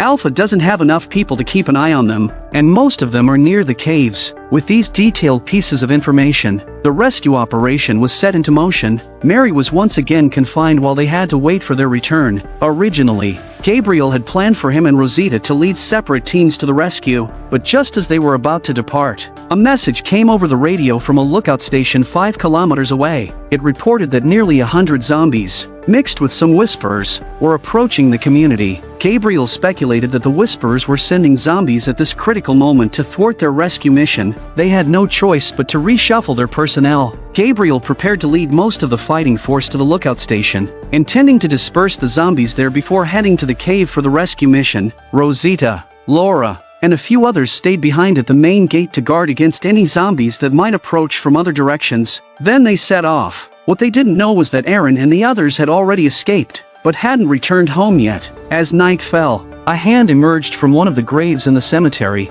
followed by a figure slowly climbing out. It was Beta, one of the Whisperers. Alpha ordered Beta to infiltrate the Alexandria safe zone and bring back the traitor Mary, and this tunnel was dug by Dante when he was an undercover agent. Tonight was destined to be a night bathed in blood. Inside one of the houses, a father and son were suiting up in armor, preparing to go out and fend off zombies. He said to his son, "Let's have a competition to see who can kill more Whisperers. Don't be afraid. In one-on-one situations, the Whisperers are a joke." Beta drew the long knife from his waist and started making his way towards the residential buildings. However, they failed to notice the extra figure at the door, and the candle was extinguished. What awaited them was death. After finishing off the father and son, Beta moved silently to the adjacent house, where a family of 4 was enjoying their dinner. Unbeknownst to them, the towering figure had already infiltrated their home. What followed was a gruesome massacre, and Gabriel's team has arrived at the outposts. There were no zombie hordes there. Instead, they found the guards brutally slain on the ground. The wounds were clearly inflicted by humans. Gabriel's face was gloomy. He felt something was wrong. Then he called Rosita with the intercom and asked her if there were any zombies over there. Rosita was equally puzzled. They had been waiting for the zombie horde, but by now, there was not a single trace of them. Gabriel started to contemplate the situation. If his guess was correct, someone had likely coerced the guards into delivering false information. Upon learning the situation, Rosita felt uneasy as well. This was clearly a ploy to lure them away from the community. Suddenly there were zombies walking out in the distance, all with wounds on their necks. Obviously someone had broken in. Meanwhile, Beta had made his way into the underground cell and spotted Mary in the corner. He didn't immediately strike her down because Alpha wanted her alive. Just then, a long axe pressed against Beta's neck. Laura had just arrived at the cell and saw the Whisperer inside. Mary quickly rushes out. She comes to the road and shouts, but there's no one around. At this time, Laura, thinking she had the upper hand with her weapon, believed she had the situation under control. Laura leaped onto his back to stop him, but Beta easily threw her against the railing, breaking free. However, she encountered the physically strong Beta. Beta lifted her off the ground and slammed her against the wall with tremendous force. This time Laura fell to the ground, dead or alive. As Beta exits the dungeon, Mary is nowhere to be seen, and he notices a light on in the house next to him. The house was very quiet. As seasoned wilderness survivors, the Whisperers had acute senses. Beta sensed a faint disturbance upstairs in the house. When he reached the second floor, the feeling became even more pronounced, emanating from one of the rooms. Beta reached for the doorknob with his left hand, while his right hand gripped his knife tightly. It was Judith who fired the shot. Mary looked at Beta, lying motionless on the ground. He appeared dead. After the 2 little ones left, Mary once again went up to make sure that Beta hadn't moved and was ready to turn around and go downstairs. But suddenly, Beta went up and saw that Mary had fainted. Beta pulled open his own collar, just now almost died. Good thing the armor saved his life. At that moment, a loud shout came from behind Beta, and Rosita rushed in. Beta took out his long knife and approached step by step. As long as it wasn't a pistol, he had no fear at all. He charged forward, slashing, but Rosita agilely evaded. She retaliated with a strike, but it only hit Beta's armor, leaving her arm wounded as Beta counterattacked. Rosita regained her composure and reconsidered her attack strategy. The cut hurts the big man, but Beta is still on his feet. This guy's just too strong. Mary, holding a knife to her own neck, understood that Alpha had sent Beta to capture her. She was willing to trade her own life for Rosita's. So,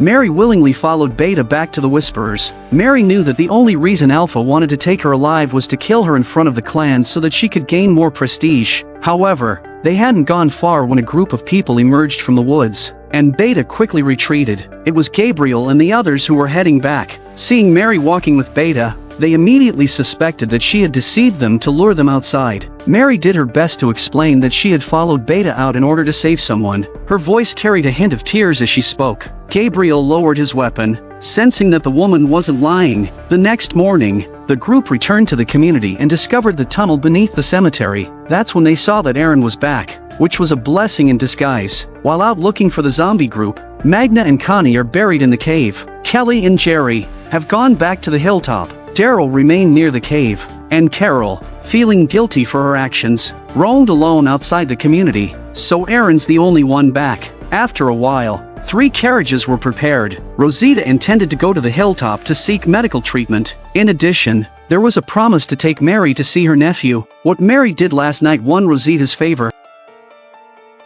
a man quietly sneaked up behind the Whisperers. Just as he was about to make his move, the Whisperers' companions emerged from the cave. Holding a gun, Daryl had to hide in a ditch to assess the situation and prepare for another opportunity. But what Daryl didn't expect was that Alpha was also here, and she had brought along a dozen or so zombies, apparently preparing to go outside. Daryl had initially wanted to enter the cave to see if Connie was still alive, but given the current situation, even if Connie was alive, she had likely been captured. So, Daryl decided to quietly follow Alpha. Alpha led the group of zombies along a stream, originally intending to scout the area. However, as they continued, she began to feel increasingly uneasy, sensing that someone was watching them. Suddenly, Alpha looked around vigilantly trying to find out where the sneak attacker was, but she didn't find anything when she scanned around. Alpha had no choice but to retreat with her followers, her eyes fixed on the woods on the opposite bank. Daryl charged from behind and took down one of the Whisperers, then kicked Alpha's gun out of her hand. Daryl is slashed twice by the Whisperers, not fatally, but his eyes are soaked with blood and his vision is impaired. He picked up the trunk on the ground and flung it behind him,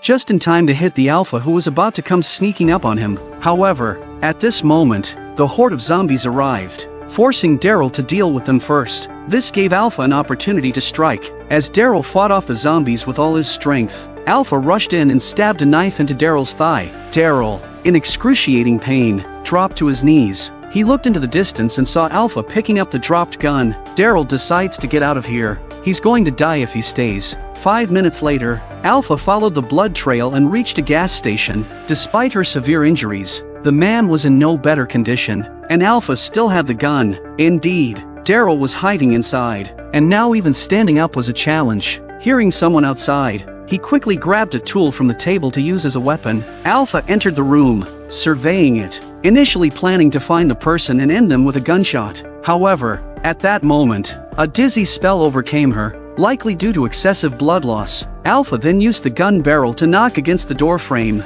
immediately attracting a few zombies. 3 minutes later, the zombies walked into the house. They merely glanced at the Alpha and headed inside. Daryl cursed the crazy woman when he saw this. He kicked the cabinet vigorously, eventually causing the fire extinguisher on top to fall.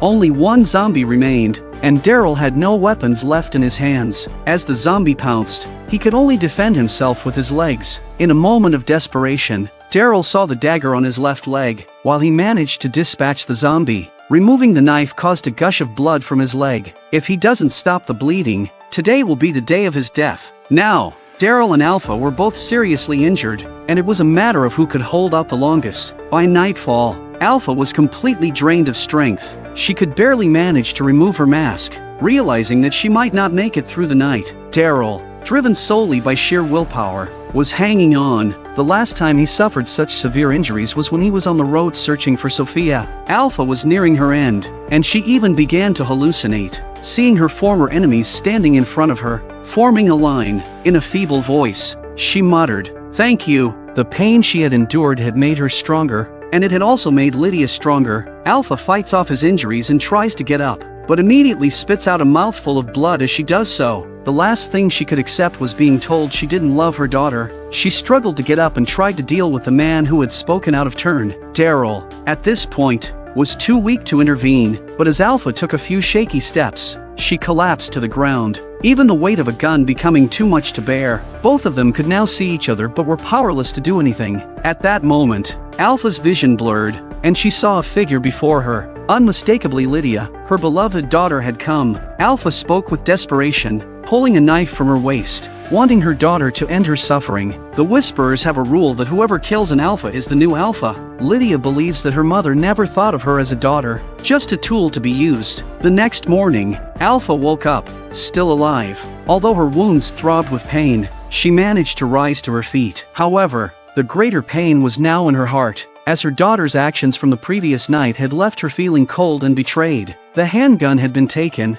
but the knife remained on the table with a message left behind. Seeing it, Alpha could only describe her feelings as a mixture of sorrow and frustration. She had believed that everything she had done was for her daughter's sake, to make Lydia stronger, but her thoughts are just her thoughts. After a while, Beta managed to track down Alpha. This time, Alpha was resolute. She was determined to make those wretched people pay by using the horde of zombies. Her daughter's choice would only make her stronger and more ruthless. Daryl, in the meantime, had a sudden awakening. Lydia had been living outside for these few days, observing the Whisperers and the people from the community. She had been torn between deciding which side to stand with. Ultimately, she had chosen to side with the regular people. By a riverbank, Carol sat in reflection, realizing that her actions had been utterly selfish these past few days. Not only had she harmed Connie and the others, but she had also hurt her best friend, Daryl. She felt too ashamed to return, until Ezekiel found this place. Inside the Hilltop, Earl and Alden, with Eugene's help, successfully developed a catapult. If there was a zombie horde attack, it would certainly come in handy. At this moment, they spotted a horse-drawn carriage approaching in the distance. It was the people from Alexandria's safe zone. Although they had received messages over the radio, the presence of a stranger on the carriage raised questions. Earl asked Aaron who this woman was and why he had never seen her before. Aaron said with some embarrassment, "That's Mary. She escaped from the Whisperers and helped us. Your son Adam is Mary's nephew and she wants to meet her." Earl's attitude was also very firm. He wasn't afraid that someone else would take the child, but he was disgusted with these people who discarded the child at will. Alden looked at Earl and tried to calm him down. Earl is also a kind of tacit acceptance, but she can only look at the child from a distance and can't touch him. Meanwhile, Yumiko and her group were preparing to leave. Originally, they were a team of 5. Now, with Connie and Magna trapped in the cave, they had to search for them, hoping they were still alive. Just as they were about to depart, Daryl returned on his motorcycle, bringing Lydia with him. The Hilltop immediately convened a meeting. Lydia urgently stated, "My mother won't give up. She'll lead the remaining horde of zombies to crush the 3 major communities." The Hilltop happened to be in their marching path, so they needed to evacuate as soon as possible. Opinions were diverse, with most favoring evacuation and finding a new place to rebuild. However, Earl vehemently opposed, asking, "How many times have you ventured out? Have you ever found a place as good as the Hilltop? We must stay and fight, even if we die. It should be for a meaningful place." Aaron added, "We can die here, but what about my daughter? What about the children in the community? What will happen to them?" Earl fell silent at this. Finally, Daryl proposed that they send the children away first and that everyone else gather supplies and head to Oceanside. They would reunite there. Today the Alpha will lead the clan and the zombie horde to wipe out the human community. The Hilltop had anticipated this, and facing thousands of zombies, they knew they had no chance. They decided to gather the children and take them to a safe place, while the rest of them packed up their supplies and headed for Oceanside to meet up. They're on their way. As long as these children are safe, the adults can fight without any worries. However, as they had walked several kilometers, a massive tree blocked their path, and above them hung the lifeless bodies of a man and a woman. There was no doubt that this was the work of the Whisperers. Daryl suspected that the other potential routes would likely have the same situation. Lydia, on the carriage, was also feeling downhearted. They had no choice but to turn back and bring their comrades' bodies back for a proper burial. Upon hearing this news, the group's expressions turned grim, their brows furrowed in concern. The Whisperers had effectively blocked their escape routes, and even if they requested help from Alexandria's safe zone in Oceanside, it would take time for reinforcements to arrive. Now they're on their own. The atmosphere was somber until Earl's voice rang out, igniting their determination. Soon, everyone began preparations. Mary quietly slipped into a house, having noticed that the fair-skinned young boy was, in fact,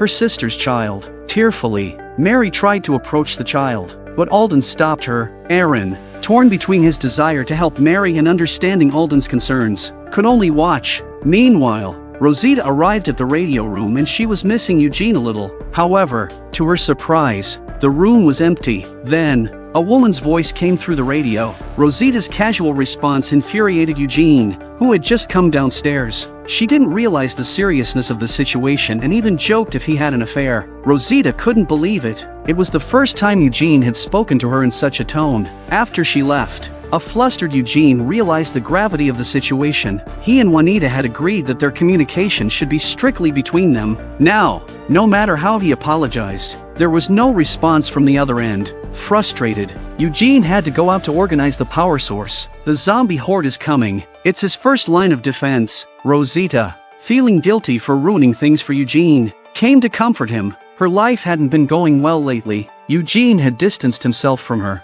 Siddiq had died, and Gabriel was often busy with his duties. leaving her feeling somewhat neglected. She remembers Eugene's company, but from what we've seen so far, Eugene seems to have developed feelings for another person, and the girl has developed feelings for him.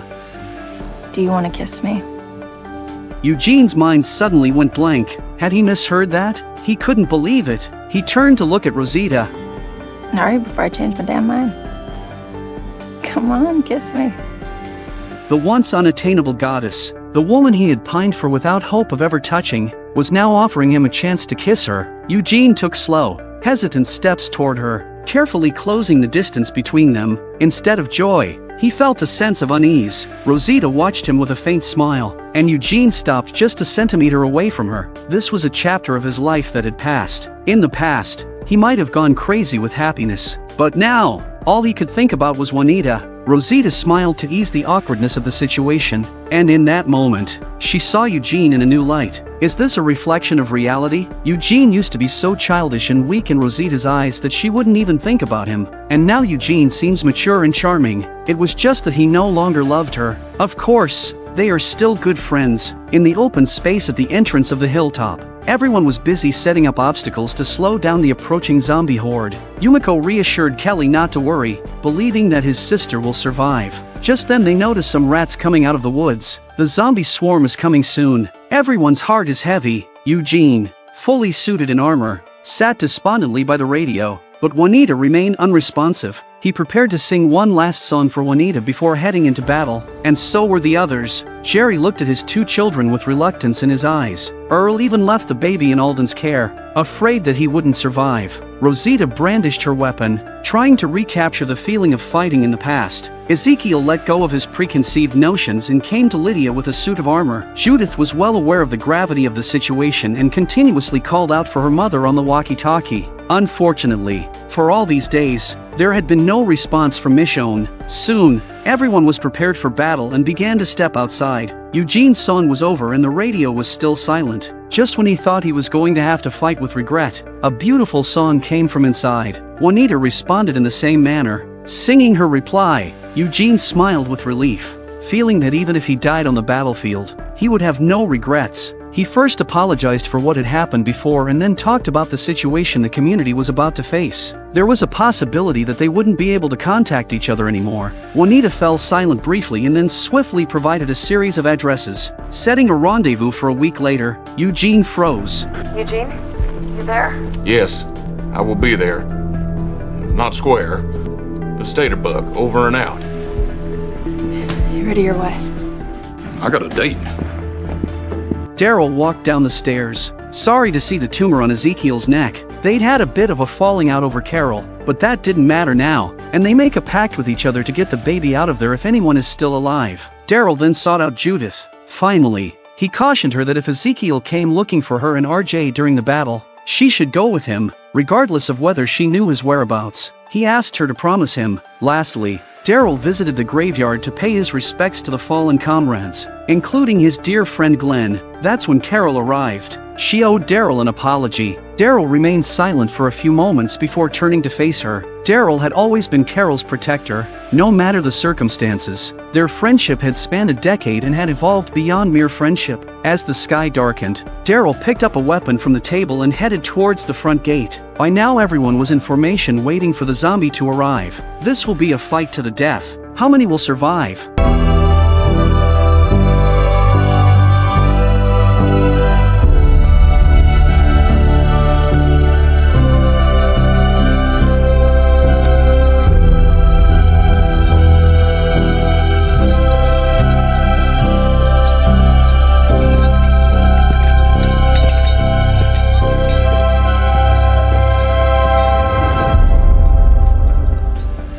Tonight, they are about to engage in a life-or-death battle against the zombies, and no one is certain if they will make it out alive. But for the sake of their children and their homes, they have no choice but to stand their ground. Soon, the first zombie emerges from the woods, signaling the arrival of the zombie horde. In the shroud of night, the zombies gradually reveal their forms. Despite their slow pace, their sheer numbers give off an unstoppable vibe. The thought of a few dozen people facing thousands of zombies has some trembling with fear. Aaron's command helps dispel their fear. As the zombie horde draws nearer, Aaron refrains from ordering an attack because Eugene's first line of defense comes into play. The power supply Eugene set up during the day has been activated. They had hoped that the zombies would be decapitated when they approached the electrified wire, but reality proves otherwise. The sheer number of zombies overwhelms the wire, causing it to collapse within less than a minute. Eugene sighs softly. It seems like the plan isn't working after all. The zombie horde continues past the tree stumps and marches toward the hilltop. The sheer quantity is daunting, but there's no other option at this point. They must fight. Upon Yaluan's command, the troops disperse and move forward. Shield bearers take the front, spear wielders follow, and archers remain in place to shoot. Just as they had trained, the zombie horde reaches the fence, and the warriors advance, wielding their weapons to dispatch the zombies. This defensive line allows them to eliminate the zombies without suffering any casualties. The pressing force of the zombie horde makes the fence creak and seem on the verge of collapsing. At the same time, behind the zombie horde, the Whisperers begin launching something towards them. These projectiles fly over the dark night and land among the frontline combatants, exploding into yellowish liquid. Initially, they pay little attention to it, but they gradually realize something is amiss. The scent is reminiscent of resin. Soon after, a streak of fire cuts through the night sky and ignites a raging blaze. Accompanied by screams from within, Daryl and Ezekiel approach and find their companions engulfed in flames. It dawns on them that these tree branches, like gasoline,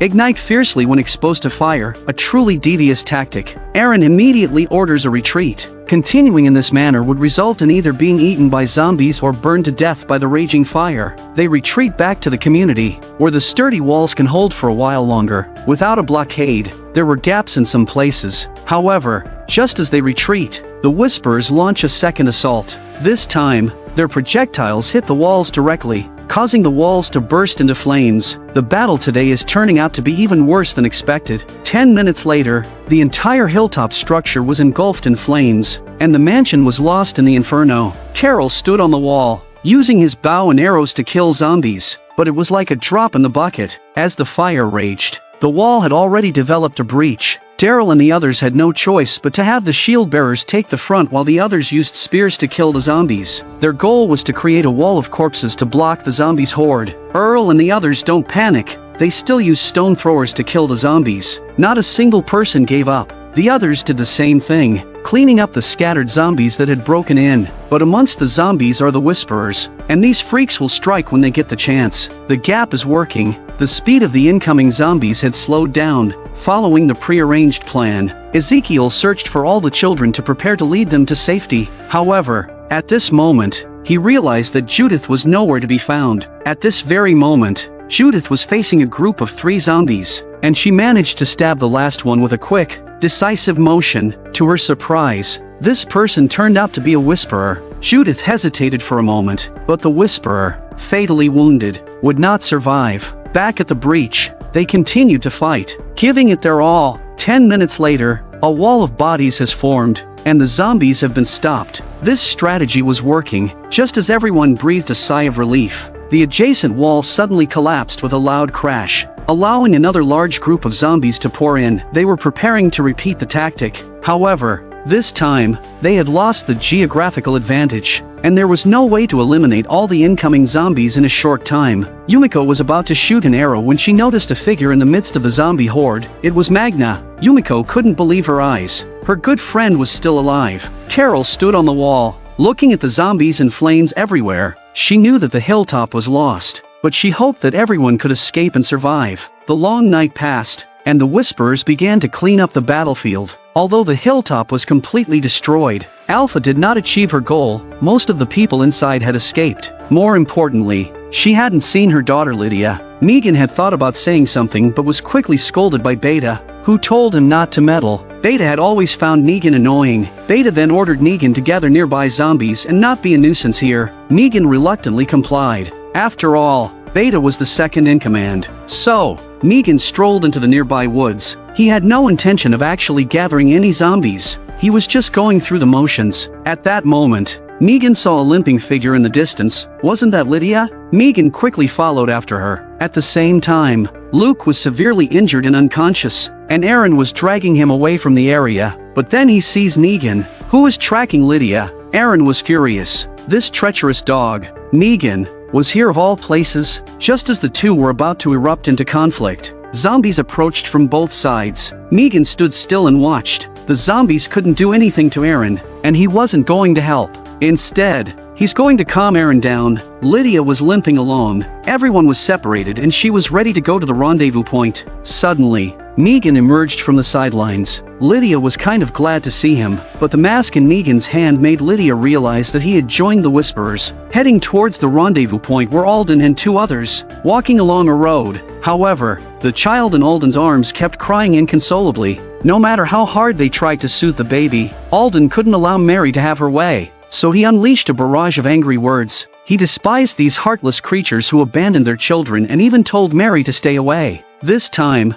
Alden didn't refuse, nor did he speak. He awkwardly handed the child over to Mary. Mary took the child, and it seemed that the baby sensed his mother's presence. As he stopped crying and curiously stared at Mary, Alden just looked and didn't say anything, though there was some relief in his eyes. Half an hour later, they were resting in the woods, and the child was very good in Mary's arms. Alden looked at the harmonious scene across the street and took the initiative to ask about the child's mother. Mary became a bit melancholic when this topic came up. She mentioned that if she could start over, she wished her sister, not herself, would be sitting here holding Adam. At that moment, Mary felt something unusual. They continued to run towards the rendezvous point. As expected, zombies appeared as soon as they reached the road, approaching from almost every direction. Kelly led the way at a gallop. When they entered the opposite woods, zombies began to surround them there as well. They had no choice but to keep running. Finally, they came across an abandoned van and decided to take shelter inside.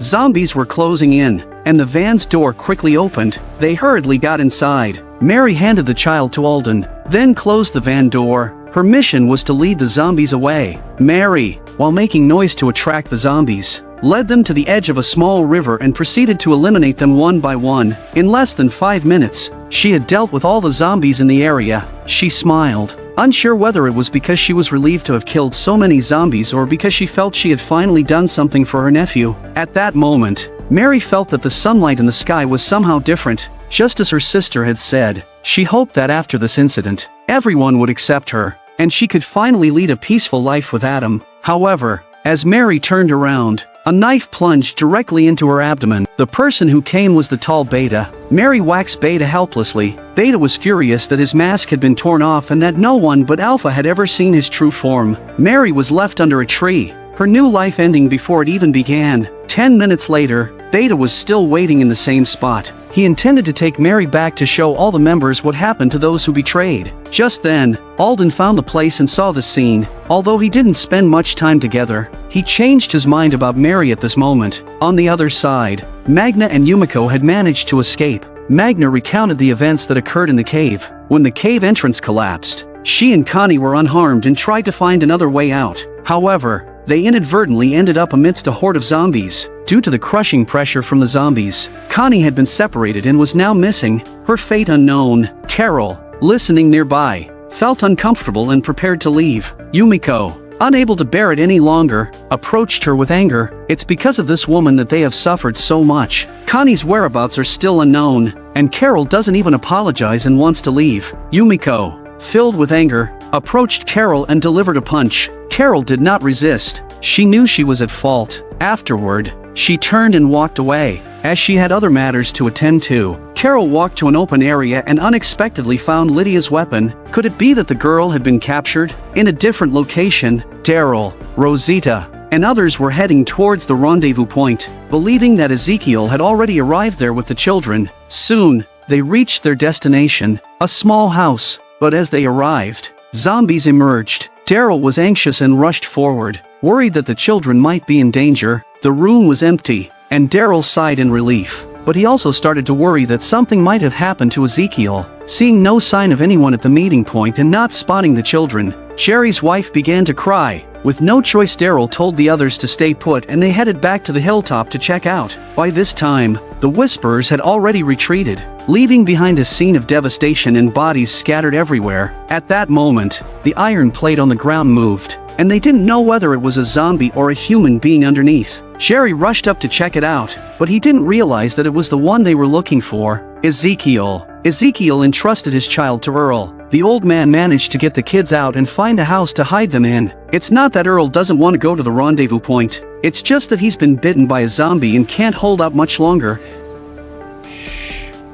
A few zombies were wandering outside the house. The elderly man looked helpless and then turned to comfort the children, saying, "Don't be afraid. Your mom and dad will be here to pick you up soon." After giving the children some water, Earl walked to the door. He smiled and gestured for them not to speak, as the zombies outside might hear them. Then he gently closed the curtain, but when Earl turned around, his expression changed drastically. There was no trace of the kindness he had shown earlier. It was as if a gust of wind could knock him over. In reality, Earl had been bitten by zombies when he took the children out last night. Now he felt like he couldn't hold on much longer. He might turn into a zombie soon. To protect the children, Earl knocked over the tables inside the house. He wrapped a hammer in a piece of cloth he had with him and started hitting it. A chisel pierced through the tabletop. After completing this, Earl felt even weaker. He struggled to his feet. The drill was Earl's way of ending his own life. Then Judith came out, having noticed that her grandfather did not look well. But I did it to protect you. I can stay here with you. You can't do this. Alden will take good care of Adam. You're so strong. But now I need you, Judith, you to keep those kids safe from me. You're so brave. And don't come near me again, okay? I don't have much choice. Please. Judith had tears in her eyes and grabbed his hand. Despite her young age, she was much more mature than children her age.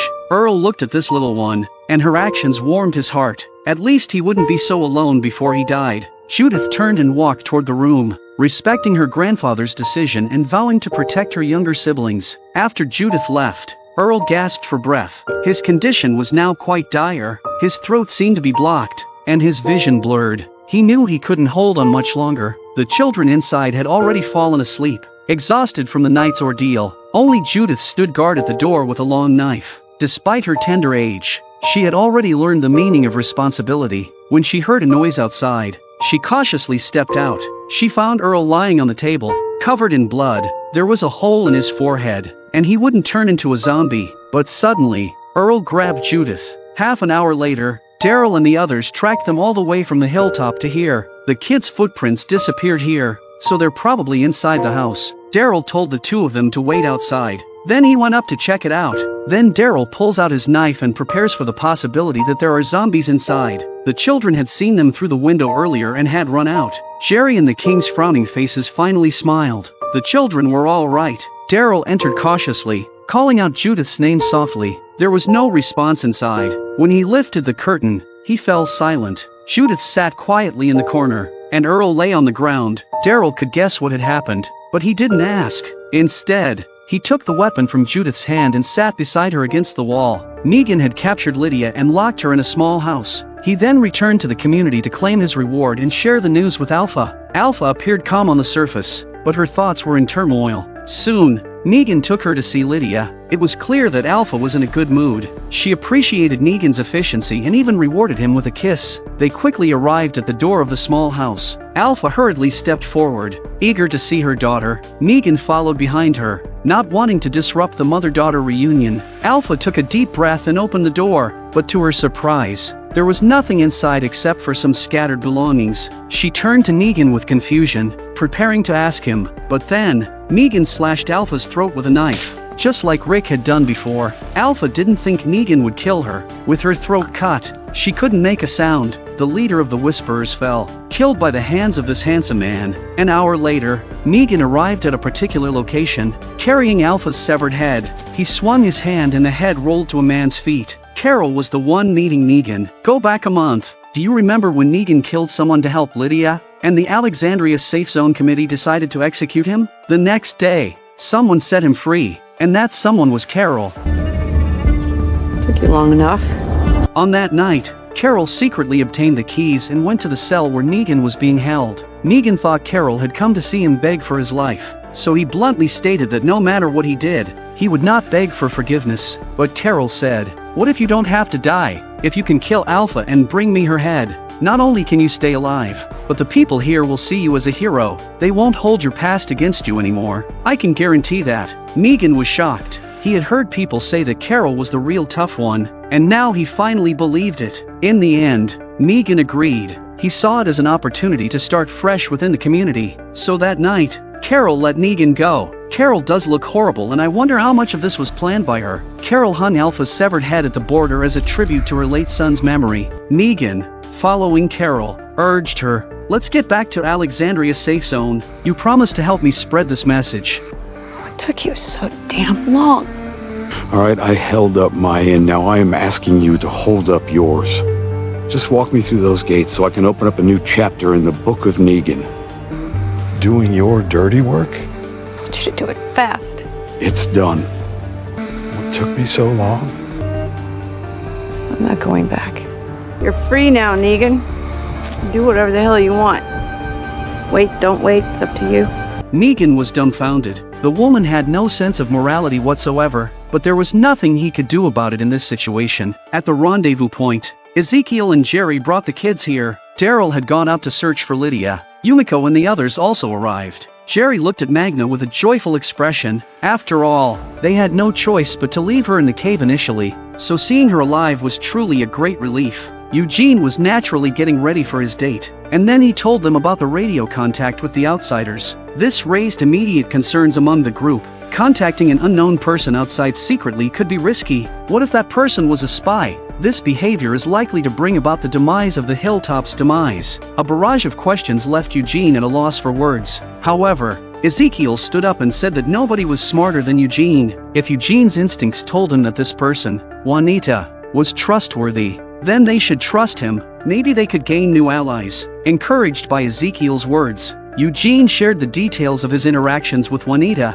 When the conversation reached an emotional point, Eugene even choked up a bit. He was willing to meet her, even if it turned out to be a trap. He was willing to be a fool in love. No one spoke after that. Perhaps in the post-apocalyptic world, people were lacking in such passionate love. Finally, Yumiko and Ezekiel decided to accompany Eugene. They were willing to trust Eugene's judgment and wanted to bring another ally to the community. On the other hand, after Negan and Carol parted ways, Negan arrived at the house where Lydia had been kept. Hey, kiddo, sorry. Where's Alpha? Look, whatever Lydia told you. Where is she? She is dead. I killed her. You liar. I am slowly gonna reach for it. I have something in my pocket. It's not a weapon. I am not lying. A mask in her head. Alpha's throat was slit by Negan, and his head was hung on a wooden stake. Beta stared at the familiar head in disbelief, his face filled with shock. The henchman beside them, however, ingratiatingly said, You are the Alpha now. This remark only fueled Beta's anger. The man was taken aback, just trying to please Beta, never expecting to upset him. Immediately after, Beta pushes the man forward so that he can properly listen to what Alpha is saying. But what was waiting for the man was another henchman. Seeing this, immediately ran for his life, fearing he might suffer the same fate. In fact, Beta is angry because his relationship with Alpha is not as simple as superior and subordinate. 10 years ago, a woman and her daughter were fleeing for their lives, desperately trying to take shelter in a house, but the door wouldn't budge. A horde of zombies was closing in on them, ready to encircle and devour them. In their moment of despair, the door finally swung open, and the mother and daughter escaped the impending doom. The child was Lydia as a child. They looked into the depths of the passageway, and there stood a tall figure with a black hood over his head.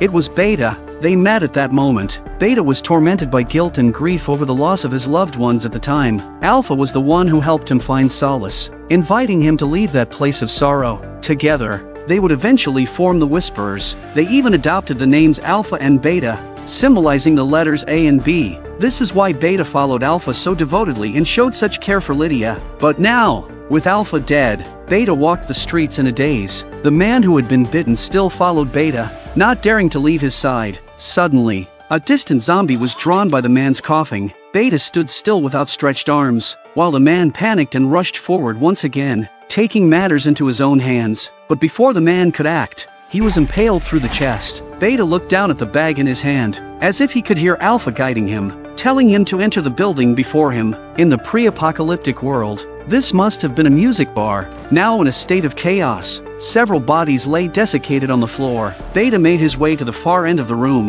which was filled with music equipment and even guns on the floor. He went to the wall and there was a concert poster on it. Turns out Beta was a legendary singer before the end times. Half Moon. A concert turned his favorite people into zombies. Since then, Beta never showed his true colors and lived alone in that building until he met Alpha. On the other hand, Carol hanged the head on the stump and left. She was not happy even though she got her revenge. During her quest for revenge, she had hurt many who genuinely cared for her, including Daryl, Connie, Magna, Lydia, and even bore some responsibility for the destruction of the Hilltop. As a result, Carol wanted to get away from the crowd and didn't want to cause any more harm to others. But no matter where she went, Alpha's hallucination kept appearing before her, constantly reminding her of the mistakes she had made. At night, Carol was still moving on, looking for a boat along the way, ready to go wherever she could as the ocean drifted by. Coincidentally, in the house she entered, there was a boat stored in the attic. Carol pulls hard, but the loft collapses and crushes her underneath, unconscious. Meanwhile, Beta had calmed down inside the house, staring blankly at his records. At that moment, the bag moved again, as if Alpha was guiding him to look to his left. There was a dusty music player. Beta thought to himself that this must be the purpose behind Alpha's guidance to this place. He quickly located a power source and played one of his records. The music resonated far and wide, drawing a horde of zombies towards the house. Half an hour later, Beta stood on the second floor, with countless zombies gathered below. This sight exhilarated him, even bringing tears to his eyes. Beta believed that Alpha hadn't truly died but was continuously guiding him forward. He would lead the zombie horde to eliminate the remaining two major communities. Meanwhile, Negan, in an effort to prove he had killed Alpha, brought Daryl to the border, but Alpha's head had already been taken by Beta, leaving Negan in a difficult spot. Daryl, not seeing Alpha's head, once again aimed his crossbow at Negan's head. Negan, feeling helpless, said, "Come on, man, think about it. Why would I leave Lydia out in the wilderness if not to lure Alpha away? It was your girlfriend's idea, and we can wait here for Carol to return." However, Daryl remained skeptical. He knew Negan was the kind of person who enjoyed playing mind games. Just then, three whisperers quietly approached them, pointing guns at them. Negan sighed and thought it looked like he was going to die here today. But then, "We kneel. Then you off." Daryl said fuck in his mind and didn't even bother to raise his hand. He felt he had been played by this cunning individual once again. Now, the tables had turned. Daryl's hands were bound, and Negan held his life in his hands. The Alpha makes a rule that whoever in the Whisperers kills her becomes the new Alpha. It had initially seemed like a foolish policy, but now her followers took it seriously. Wait, 1 damn minute. Who was most definitely not the Alpha, holding the badass shotgun. The henchman is stunned. Then he rushes to bring the gun up. Negan gets his hands on that awesome gun, and then he starts talking too much and talking too much. It was like being back in the Savior's time, where he was always in charge of people's lives and deaths. Daryl looked at this man he considered despicable with a disdainful expression. However, with life and death in Negan's hands, he reluctantly knelt down. I like it a lot. You should probably shoot me. Don't threaten me with a good time.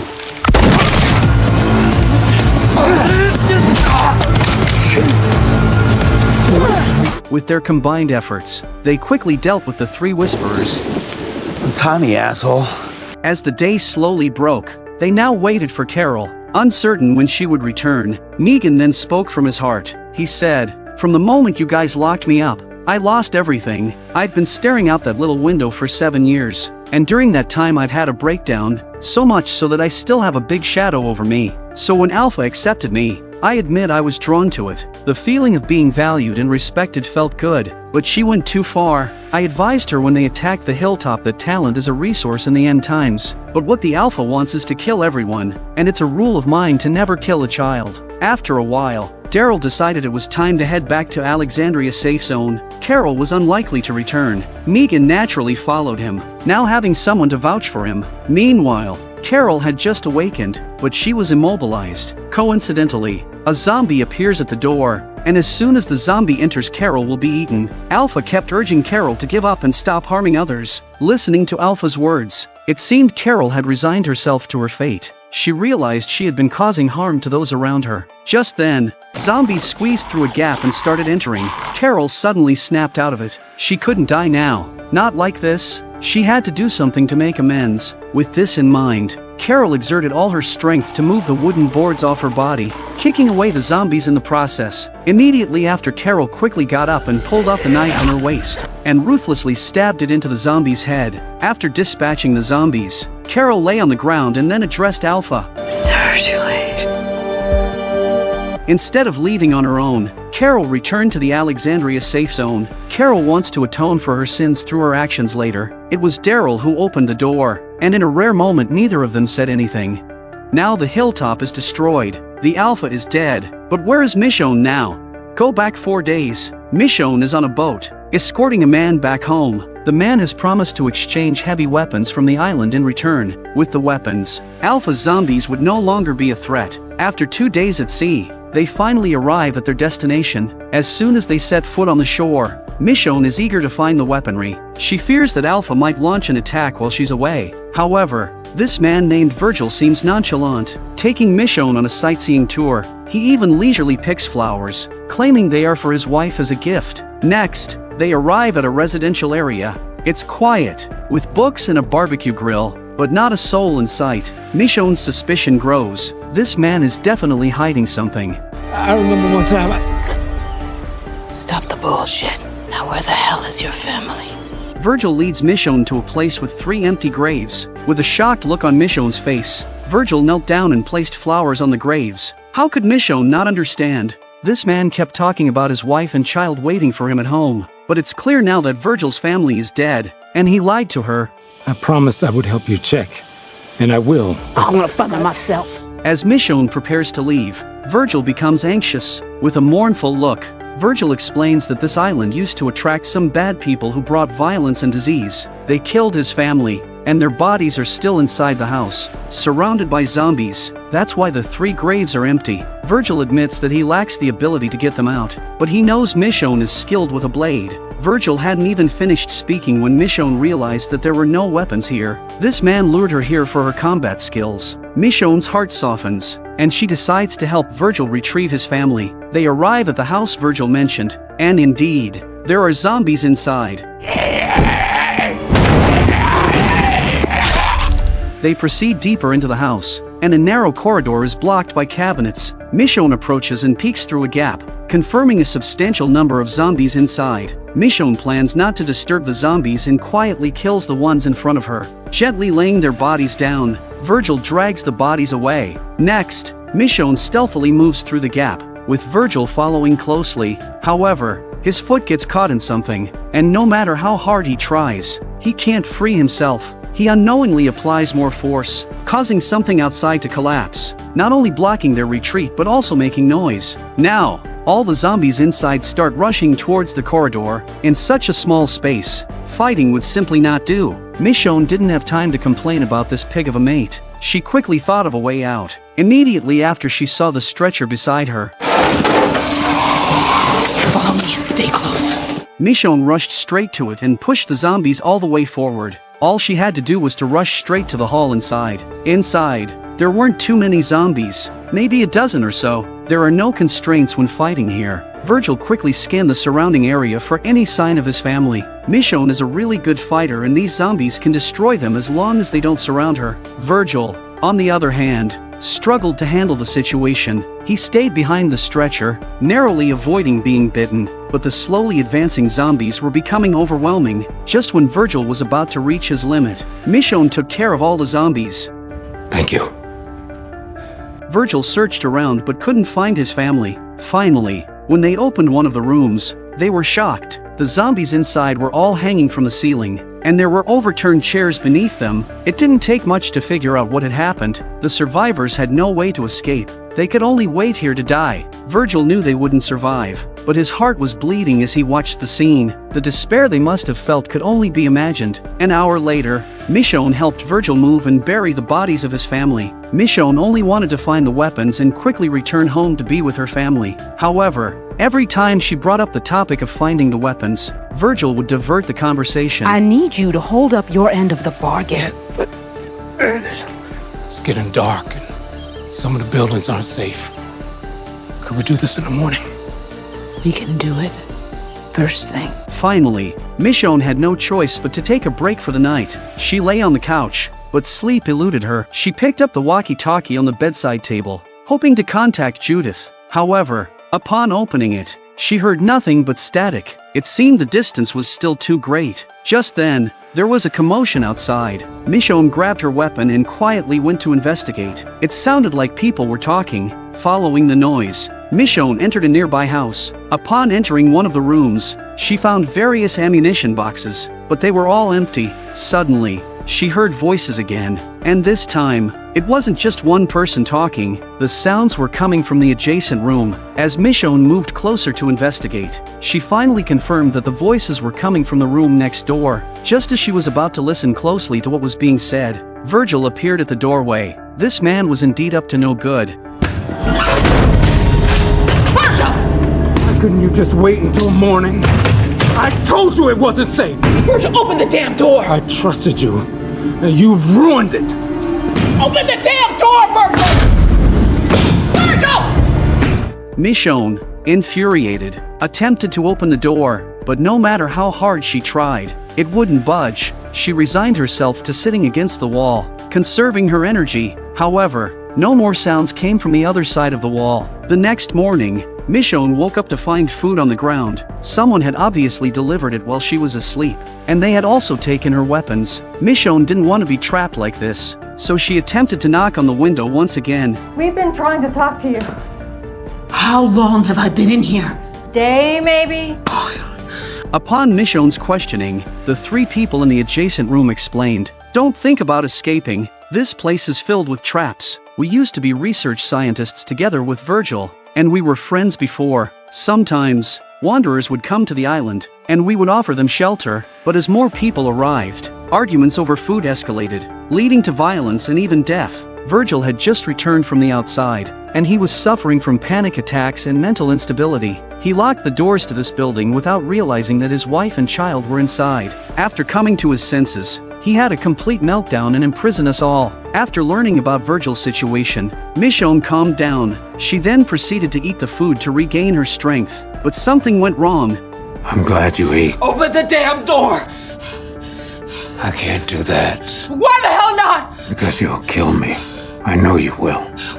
We reap what we sow, asshole! Virgil's voice gradually became distant, and the world around her started to change. When Michonne became conscious, she went back in time 10 years. Andrea was being chased by zombies. She stood by and did nothing to help. Andrea was reduced to a pile of flesh. Next, the helpless man on the road transformed into her, and Rick showed no intention of stopping the car. Even Daryl, in response to her pleas for help, gave her nothing more than a few glances. Help! In the end, she struggled without supplies. She fought the zombies with every ounce of strength she had. That's when she met Negan and joined him as his right-hand man. Even the night of judgment in the grove was carried out by Michonne. Welcome to the new world. Ultimately, when Rick led the three major communities in a counterattack, Negan's forces began to crumble. After she had killed 2 people, Daryl shot her with an arrow. She tried to pick up the long knife, but one of Rick's feet stepped on her arm and fired the final shot.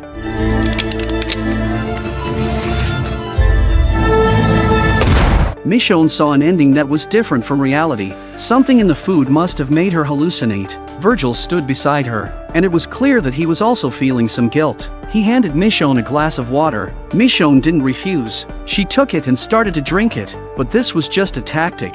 Her other hand was already touching the spoon. This caught Virgil off guard. He tried to pull out his dagger, but Michonne held him down. Michonne hadn't eaten for over a day, and her strength was waning. Eventually, she let Virgil escape. At this point, the people in the adjacent room were calling out to Michonne for help. Eventually, they started to chase Virgil. By the time they arrived at the beach, the boat had already been burnt and they were now completely trapped on the island. They can only continue to track Virgil and vent their anger. Virgil is slowed down by a wound in his thigh, and is pounced upon by Michonne, who then puts a knife to his neck. Virgil quickly explained, I brought you here with another purpose to free them, but they'll kill me. So I thought having you with me would keep me safe. I didn't realize you'd found them first. I never intended to harm any of you. The others were furious and urged Michonne to kill him. However, despite her anger, Michonne refrained from doing so. In the end, this man was simply a pitiful soul. Michonne tried to reason with the three individuals, telling them that killing Virgil wouldn't change anything. It would only cost them their own humanity. They eventually calmed down, realizing that Virgil had no significant blood feud with them. It's just that after being locked up for so long, they need to vent. The next day, Michonne searched all the buildings on the island and found no weapons. Virgil said, take whatever you like and use it to pay off my debt to Oceanside. Michonne felt exasperated by being deceived, but she couldn't leave empty-handed. She went to a warehouse to select useful items. With the situation being what it was, she couldn't afford to return empty-handed. However, as Michonne was examining the items on a shelf, her mind suddenly went blank. She inched closer to confirm her suspicions. Weren't these the boots that Rick always used to wear?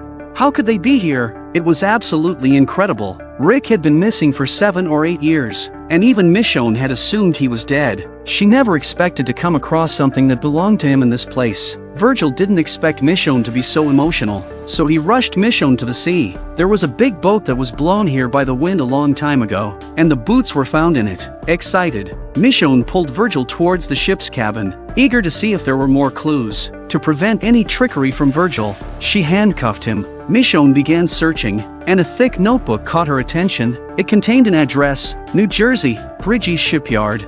This was a possible origin for the ship. Next, Michonne found a cell phone. If the boots had only made her feel hopeful, this phone was different, because she had given it to Rick. It had an encouraging message on it and a picture of her and Judith. At that moment, Michonne's heart shook with the realization that Rick was probably still alive. She let out the breath she had been holding. Michonne controlled her emotions, and then something occurred to her. She turned to look at Virgil and said, could you have killed Rick and got something from him?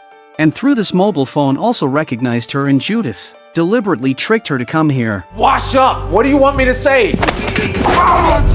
You knew that there were no munitions!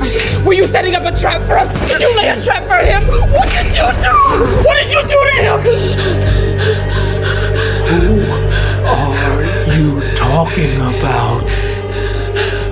Upon Virgil's inquiry, Michonne regained her composure. That's the good news. Rick is probably still alive, somewhere in the world. Virgil said, I don't know who you're looking for, but maybe it's fate that you and I met. Perhaps you were brought here to discover his trail. If someone helps me, this ship can still be fixed and you can get out of here. Maybe you'll find him when you get to wherever the ship came from. The next day, the ship was repaired, and the 3 individuals were ready to leave the island. It was the last available boat, and they were willing to let Virgil join them despite their past differences. It's just that sometimes feelings are the most unpredictable. Virgil chose to stay behind as he had promised his wife that he would bring her a bouquet of flowers every day. Michonne watched the figure in silence. Loyal love was the most honored of people, and she was one of those people.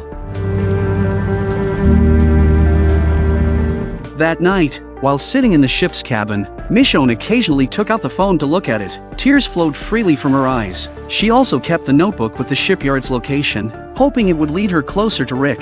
Finally, they were closer to land, and she could potentially contact her daughter. Choto? Are you out there? Anyone?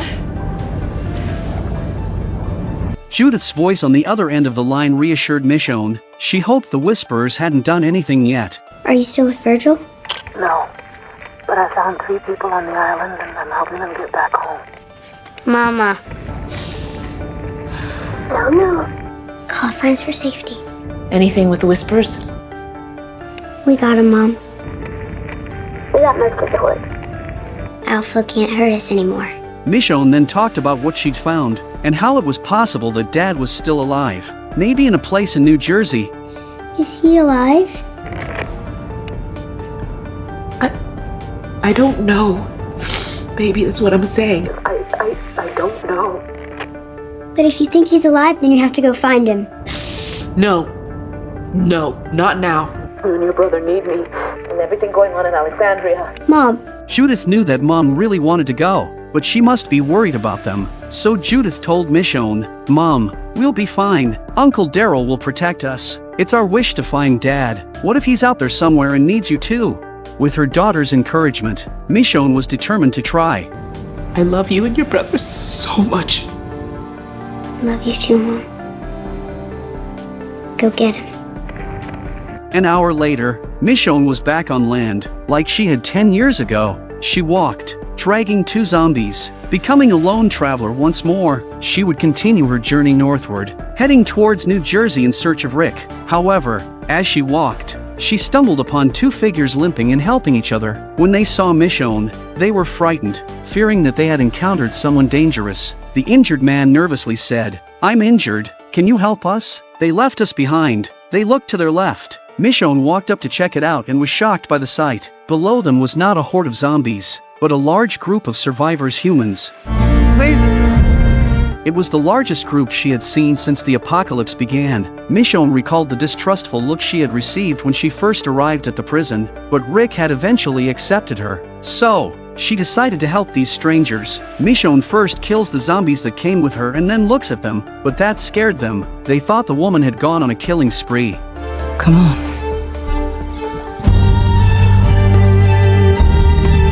And so it was that they chased this large group forward, and Michonne won't be seen again for a long time. A man opened the door to the room, and outside, countless zombies had gathered, but they all mistook him for one of their own. Soon after, Beta arrived in the midst of the zombie horde, wearing a black and white mask. Half of it had been cut from Alpha's skull, so they could be together forever. Today, he was leading the zombie horde to annihilate the human community. To Beta's surprise, the door was unguarded, so they marched right in. There was no one to stop them from entering. Half an hour later, the zombies had been through every inch of the neighborhood and hadn't found a single person. Beta couldn't help but realize that these damn enemies had already escaped. No sign of them. They left quickly. Couldn't have gone far. We search elsewhere.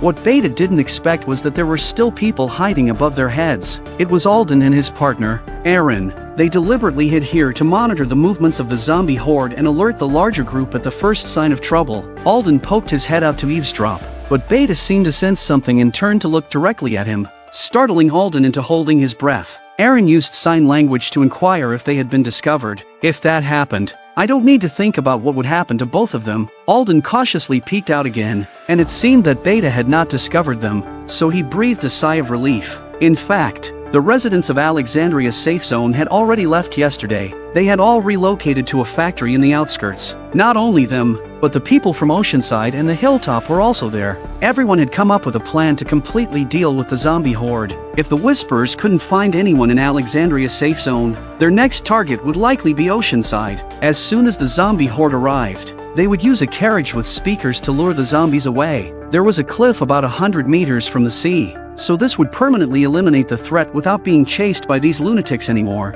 The only problem now was that the speaker system had a problem and couldn't play. Luke checked and found that one of the components was damaged, and he needed someone to go out and find the replacement part. As soon as Luke finished speaking, Carol volunteered. She really wanted to do something for everyone. Carol set off, and Kelly, concerned for her safety, accompanied her on the journey. Daryl was wandering in the woods near the factory at this moment, primarily to keep an eye on the surroundings and ensure that no Whisperers scouts would appear here. After a while, even Judith came out. She wanted to protect everyone like her uncle. Daryl was tempted to tell her to go back, but Judith insisted over and over again, and all he could do was tell her to stay close and not wander off. After Beta and the zombie horde left Alexandria's safe zone, they headed in the direction of Oceanside. However, Beta started to feel that something was amiss. It didn't make sense for these people to be waiting for them in Oceanside unless there was some kind of trap. The woman beside Beta noticed his hesitation and cautiously spoke up. Pack believes in your wisdom. We follow the Alpha. Beta. The word Alpha was a forbidden taboo now, and anyone mentioning it would face dire consequences. But just as Beta was about to take action, the zombie horde transmitted a message to him. Beta stopped, prepared to listen to the guidance of the Guardians.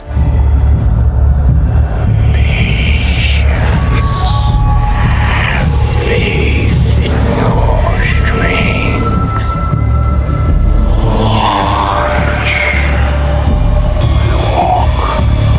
The woman narrowly escaped death and remained in place. Thinking that Beta had gone mad, She believed that staying any longer would endanger her life. So, the zombie horde continued its march towards Oceanside, with Aaron and Alden still trailing behind. Half an hour later, Daryl and Judith were still patrolling in the woods. Daryl took the opportunity to teach the young girl how to be a proficient hunter, emphasizing the importance of blending in with nature. Suddenly, from a distance, 4 or 5 zombies appeared. Daryl aimed his crossbow. Noticing that the first zombie was somewhat different, he shot it in the shoulder with an arrow, and sure enough it was the Whisperers. Instead of going after the Whisperer, they go up and kill the zombies. When they were done with the zombies, they went in that direction. The guy was wounded and probably couldn't get far. 5 minutes later, following the blood trail, they arrived at a shallow pit where the Whisperer was lying, gasping for breath. She seemed to have no fight left in her. This woman was the same one who had narrowly escaped Beta's attempt to kill her earlier. I didn't expect to run into Daryl in the woods after escaping that madman. Daryl told her that if you answered the questions honestly, I would save you,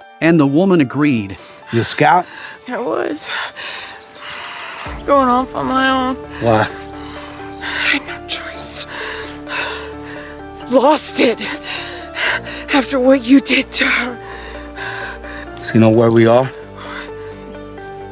I don't know. To Judith's astonishment, she thought Uncle Daryl was going to help the woman, but she didn't expect this outcome. She's gonna die. We're gonna leave her? Come on. Maybe she has a family.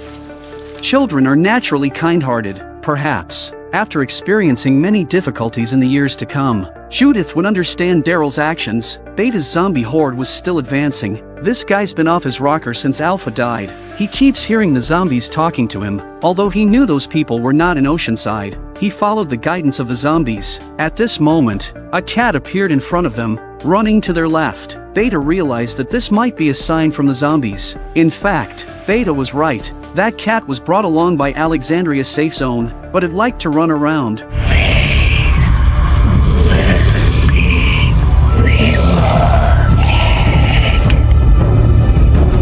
Aaron and Alden, who were following behind, were also surprised. The zombie horde had suddenly slowed down, and their direction was towards the factory. They realized something was amiss and tried to use their walkie-talkies to relay a message back, but all they heard was static, and there was no signal. Now, their only option was to run back to report the situation. However, as they turned around, 7 or 8 Whisperers surrounded them. Originally, they wouldn't necessarily lose in a physical fight, but these Whisperers even had guns. 10 minutes later, in the forest, Daryl received a message from Gabriel. Oh, Gabriel?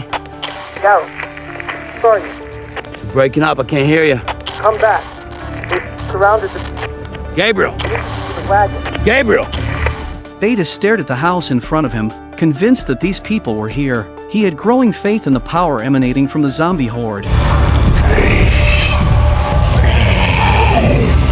With so many zombies surrounding them, the houses felt like sailboats adrift in the sea, ready to be engulfed at any moment. Inside, the group of people grew nervous, rapidly preparing to prevent the zombies from breaching the upper floors. Gabriel glanced at the zombie horde, now downstairs. In disbelief at their overwhelming numbers, he couldn't help but wonder if they would survive this ordeal. At that moment, RJ and Aaron's daughter appeared behind Gabriel. He wanted to comfort the children, so he said, "Look at my fingers. Individually, they may seem weak, but when they come together, they become a powerful force. Our team is just like that." He continued, "It's not just our 4 communities, it's our families out there." Gabriel's right. Everyone lives for the team, like right now. Even if there's tens of thousands of zombies out there, Daryl and Carol, they're gonna come back and fight together. Nobody is running away. Eugene and the others were out there searching for new allies. And a year ago, the Hilltop sent a message to a man.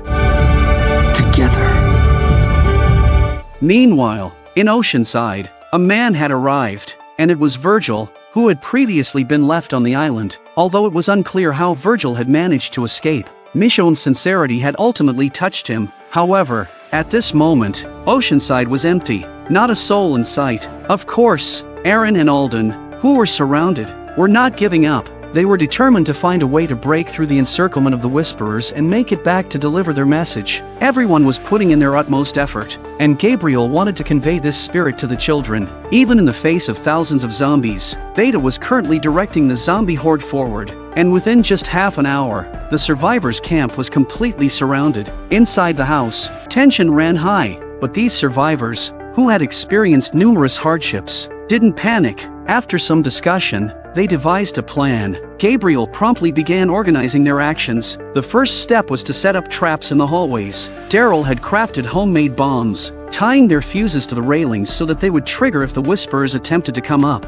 Next, they needed to figure out how to deal with the zombies outside. Gabriel thinks that although it's a deviation from the original plan, they can still use the speakers to lure the zombies to the cliff and destroy them. Luke chimed in, saying that the equipment was now fixed, just needing a battery connection to the carriage, making it ready for playback. However, a significant challenge lay ahead. The wagon is just outside the zombie horde. They have to find a way to get this equipment out, while they could smear themselves with zombie blood to slip through the horde. The Whisperers were still mixed among them, posing a significant threat. Gabriel made a quick decision, suggesting they divide into 4 teams, each consisting of 2 individuals. One person would be at the front to provide cover, while the other would carry the equipment. This plan was quickly agreed upon. Lydia volunteered to help, citing her expertise in navigating the zombie horde. However, the people from Oceanside strongly opposed her involvement, as they did not trust this former Whisperer, especially in a life-or-death situation. Eventually,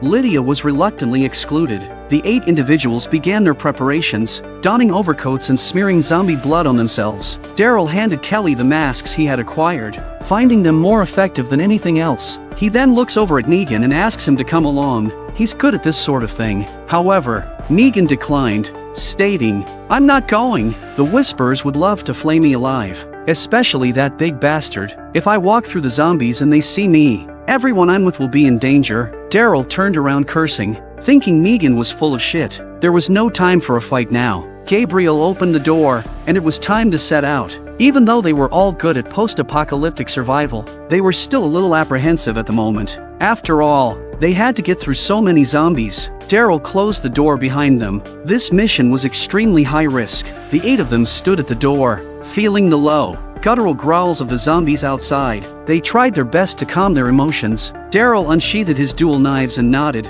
signaling that everyone was ready. Jerry gripped the lucky charm his wife had given him and turned the doorknob. As the door opened, zombies flooded in, but their successful disguise prevented the zombies from recognizing them. The group breathed a collective sigh of relief. Once the small space inside was packed with zombies, the 8 individuals slowly began moving towards the outside. The presence of zombies provided cover, making it difficult for the lurking Whisperers to spot them. Once outside, they truly felt the overwhelming presence of the massive zombie horde. This mission was a severe test of their mental resilience. Any mistake could lead to a gruesome end. Although Kelly was young, she showed no fear and followed Daryl closely. There were simply too many zombies outside for Beta to notice them. Carol was with Beatrice from Oceanside and they were relatively calm. Luke and his girlfriend formed another group, with the woman gripping Luke's hand unconsciously due to nervousness. Magna was in a tough spot, with several zombies constantly pressing against her, pushing her to the brink of a breakdown. A hand was on Magna's shoulder, and it was Jerry. He pulled her back, trying to maneuver around the pressing zombies. 10 minutes later, Daryl's side was almost through, but they didn't notice a knife-wielding Whisperer in front of them. This person was hit by an arrow and let out a scream, and was immediately eaten by countless zombies. His fate was simply miserable. The arrow had been shot by their companion in the building. Since they had left, Gabriel and the others had been using binoculars to track and provide cover. Magna had also noticed the Whisperer ahead, and she was nervous because any action would surely attract the zombies' attention. Luckily, their teammates above acted swiftly, preventing a catastrophic outcome. As Beta approached the house, he was alerted by the sound of screaming and turned his head to look up. Tighten the herd.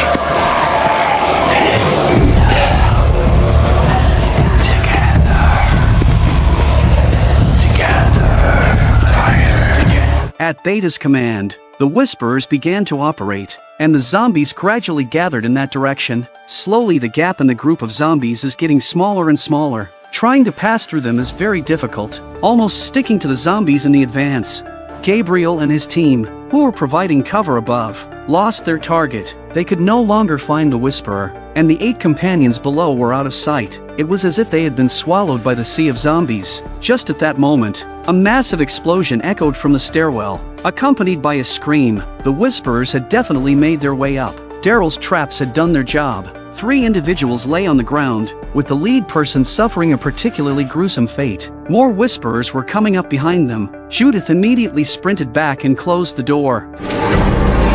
They're coming up. Inside, there were elderly people and children who were not suited for combat. So, they barricaded the door with furniture and appliances to buy some time. The situation was dire, and Negan found Lydia, telling her, "You can escape. Navigating through the zombie horde should be easy for you, and staying here likely means not making it out alive. They won't trust us anyway." Lydia declined. She wanted to fight alongside them. She then questioned Negan, "Why aren't you leaving?"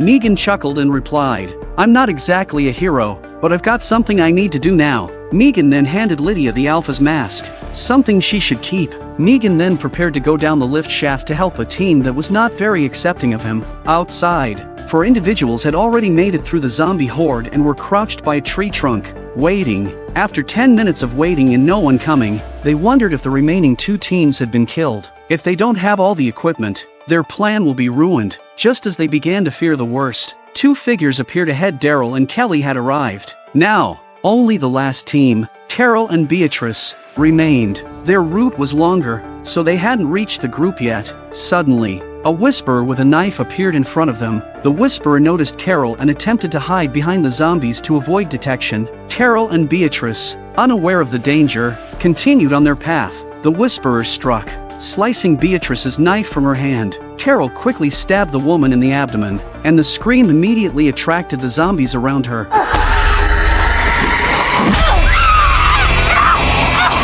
Even Daryl and the others heard the scream and grew anxious. The Whisperers had already been pounced on by the zombies. Beatrice was also surrounded by zombies. Knowing she wouldn't survive, Beatrice quickly removed her backpack and handed it to Carol. Can't say Carol is selfish, but sometimes the woman is too cold-blooded. While the zombies were attracted, Carol quickly walked towards the woods. At the same time, a hand picked up the backpack and moved forward. Carol noticed but initially mistook the person for a Whisperer. However, as the figure approached, she realized it was Lydia. The girl had come out to help.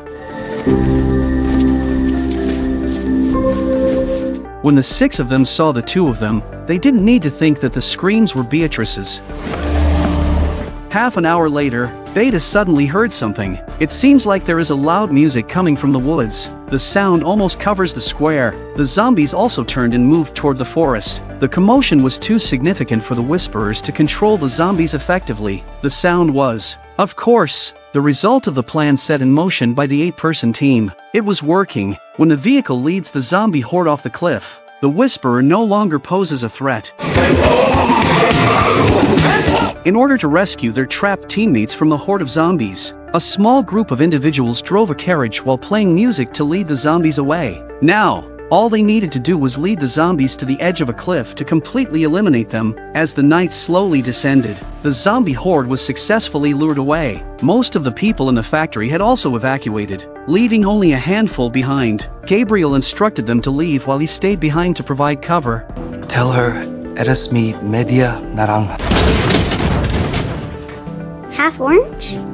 Judith didn't understand the meaning behind this, but she was certain she would relay the message. They left soon after. Gabriel picked up his shotgun and aimed it at the entrance, determined to ensure everyone's safe escape, even if it meant risking his own life. Soon enough, the door opened, and the first person to charge in was swiftly taken down by Gabriel's shot. However, there were 4 more individuals following behind. Gabriel is pinned to the ground, and another one of the Whisperers comes up with a knife. Since it's Maggie, she's back, and she just happened to save Gabriel. They held each other tightly, not having seen each other for years. Friends who had once endured hardships together were like family, and being reunited felt truly heartwarming. Meanwhile, Daryl and his group continued moving forward. With the zombie horde now at a considerable distance, the Whisperer doesn't give up easily. The Whisperers charged forward, using zombies as shields, rendering their bows and arrows ineffective. Daryl had no choice but to urge the driver to speed up. The key was to create enough distance so that the Whisperers couldn't threaten them.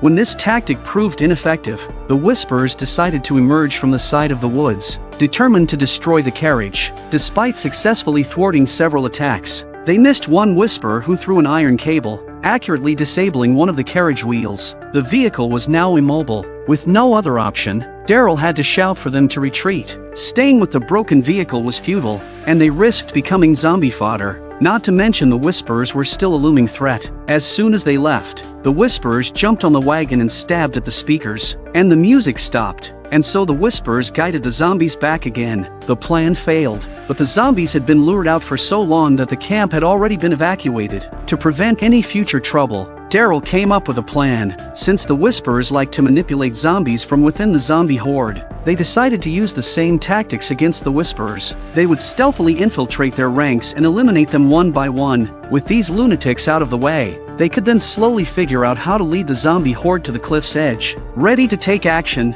the group returned to their camp and concealed themselves within the zombie horde. Their plan was simple. As soon as they spotted the Whisperers, they would launch surprise attacks and swiftly withdraw, leaving no room for retaliation. Beta began to sense that something was amiss as screams erupted from various directions, and one by one, his followers were assassinated. He never expected that one day, his enemies would employ their own tactics against them. The irony was not lost on him. At that moment, a figure passed by Beta, whispering the word Alpha as she did so. It was Lydia, intentionally baiting Beta. Beta, seeing the Alpha mask, drew his knife and prepared to give chase. But as Beta turned, he was in for a surprise. Negan stood right in front of him. The anger in his heart was instantly ignited, and he didn't care to hide his body anymore. The person Beta wanted to kill the most was this bastard. Just as Beta was about to strike, Daryl arrived from the side. Zombies in the vicinity were drawn to the commotion. What's even scarier is that even though the double blades pierced Beta's head, he's still alive creepily. However,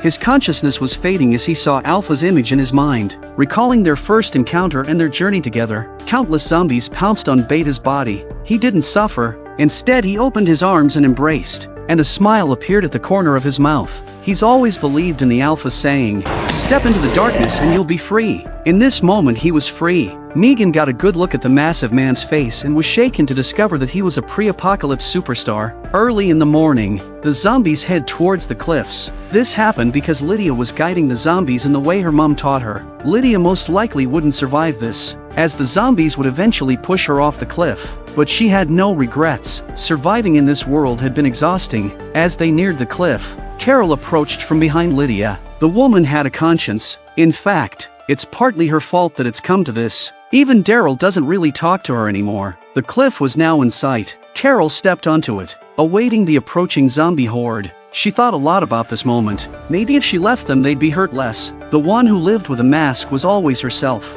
Suddenly, a hand grabbed Carol, attempting to pull her back. Lydia was really good. Carol not only used her, but also instigated Negan to kill her mom. It had taken Lydia a long time to come to terms with this. One by one, tens of thousands of zombies walk off the cliff. Half an hour later, only the two of them remained on the cliff. This signaled the end of the Whisperers' era, as the zombie horde could no longer pose a threat to them. On the other side, the evacuees from the plant are regrouping in the woods. Having survived makes them feel good. Maggie was also catching up with them, and it couldn't be denied that her demeanor had improved significantly. She exuded a confident and poised charm in every gesture and word. Then Judith arrived. Maggie turned to look, instantly recognizing Judith. The last time she saw Judith, she was still very small, but she has grown up so much. After a while, Carol and Lydia also returned, finally putting Daryl's anxious heart at ease. They knew the zombie horde had fallen into the cliff, and everyone was extremely excited. They could hardly believe what they had achieved, and this feat would surely go down in the annals of their civilization. Daryl still cares about Carol. It's just that what Carol did made him angry, but he's letting it go now. They're back together again. In this ever-changing post-apocalyptic world, they still had each other. Subsequently, the group began packing their belongings, preparing to return to the Alexandria safe zone. Maggie was in a good mood as they walked along, catching up on old times. Maggie's expression froze when the carriage drove away and revealed Negan. How had this guy been set free? Negan felt somewhat awkward as memories of the past flooded his mind. Maggie didn't say anything but just left without expression. She even had the urge to do it directly. She could never forgive or forget Glenn's death. In the woods, Daryl and Carol discussed the allocation of personnel. The Hilltop had fallen, and its residents would be distributed to the other two communities. Maggie soon joined them, accompanied by two unfamiliar faces. She explained that they were from her new community. The bearded man had just arrived from their camp and was reporting on the situation there. Confirming that everything was fine, Maggie went on to introduce her team members. The bearded man was Elijah, and the masked man was Cole. She also shared their experiences during this period. Maggie had been invited by Georgie to help other survivors and had eventually become the leader of this team. However, their small town had been overrun. Maggie plans to bring the residents to the Hilltop to settle down. Carol and Daryl both looked a bit strange after hearing that. They could only take Maggie to see for herself the state of the Hilltop. As they passed through the woods and the Hilltop came into view, all they saw were dilapidated fences where once a thriving community had stood. It's all gone, and Maggie's heart is sad because she's put so much work into this place. Maggie knew Carol well enough to guess what had happened at once. Maggie's mood had soured significantly, and she swiftly left the area. She had to pick up her son and her companions, who could only join the Alexandria safe zone. Daryl was so worried about Maggie that he decided to accompany them. Kelly followed Daryl, wanting to find his sister Connie in places he hadn't been before. Maggie didn't say a word on the way, just kept walking. She had nowhere to vent her frustration. It wasn't until the following day, around noon, that they drew closer to their destination. However, as they walked, Daryl suddenly noticed a thick column of smoke rising in the distance. Maggie's heart sank. That seemed to be where her people had landed. As they burst out of the woods, it was confirmed that their temporary camp was indeed in trouble. Maggie, frantic with worry for her son, sprinted ahead. They soon arrived at the scene. The houses had been consumed by the raging fire, and thick smoke hung in the air. Maggie was in a state of extreme anxiety, fearing what she might find among the ruins. Cole came over to report that they had found something outside. When they followed him, they discovered the bodies of two adults, their fellow companions. Maggie, though anxious, was able to calm down and stabilize the army. That's why she's the leader. Daryl, on the other hand, noticed footprints on the ground, both from adults and children. It suggested that Herschel and the others had escaped. Heading north, Maggie blames herself. She's afraid something will happen to Herschel. 10 minutes later, the chaotic footprints split into two directions, and Herschel's tiny footprints were no longer visible. It appeared they had separated, with an adult carrying the child. They decided to split into two groups to track them down as quickly as possible.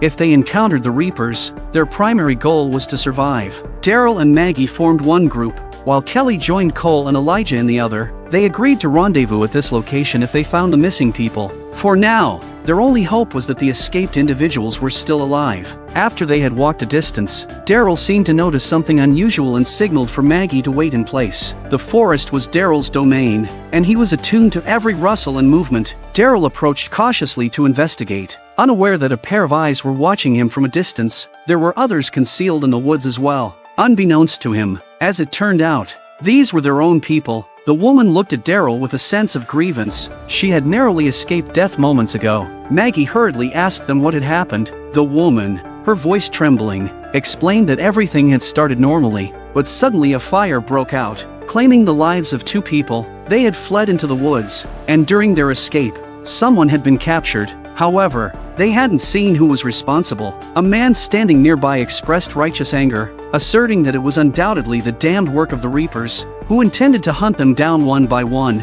Before the woman could continue, something unexpected occurred. Daryl quickly scanned the area, trying to locate the hidden sniper, but ultimately found nothing. They had no choice but to move swiftly within the forest to avoid becoming sitting ducks. After running for a while, they decided to split up once more. This time, they didn't get far before Maggie and Daryl realized that the sniper didn't seem to be shooting at them anymore. It was likely that they were pursuing the other two individuals. In that case, all they have to do now is to find out where that bastard is. Otherwise, everyone's life will be in danger. At this time, a woman's scream came from the distance. Maggie felt bad. Sure enough, the woman had been impaled in the abdomen, writhing in pain on the ground when Maggie and Daryl arrived. They hid behind a tree, Observing the scene, Daryl instantly realized that the assailant had intentionally left her alive to lure them closer. He whispered this to Maggie. Just as they were discussing their plan, another woman, drawn by the screams, approached. Both Maggie and Daryl were incensed, their anger boiling over as they wished for nothing more than to exact revenge on the sniper. Maya was already having a hard time speaking.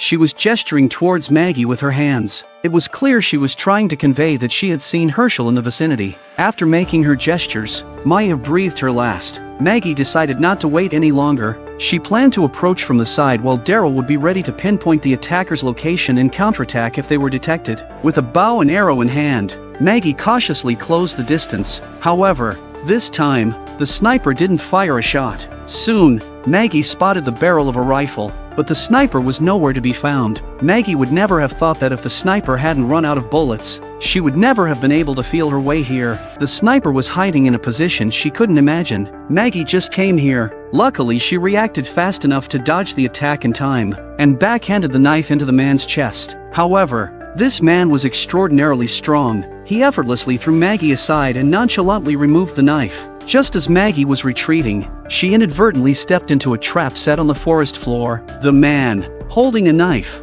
began to advance towards her, and Maggie urgently tried to free herself from the ropes that bound her. Daryl had arrived at the scene by this point and shot an arrow into the man's abdomen. However, this formidable opponent easily snapped the arrow in half and confronted Daryl. Daryl was thrown to the ground, feeling disoriented from the impact. He caught a glimpse of the man out of his disguise, looking like a cold-blooded killer dressed as a mercenary. He simply stuffed his bandana into his chest to stop the bleeding, and then drew the dagger from the tree trunk. It seemed as though he intended to deal with Maggie first. Maggie had Daryl to buy her time, and she finally broke free of the ropes on her legs. Then she quickly stood up and prepared for the next battle. Before they could make a move, a bow and arrow hit the man. It turned out to be Kelly and the others, along with Maggie's remaining companions. Facing Maggie's questioning, the man was still calm. He just threw the dagger in front of him and threw it on the ground. Everyone assumed that the man was about to confess. However, he did something unexpected. He placed his hand inside his chest. This action caught everyone off guard. What kind of organization would make its members willingly commit suicide?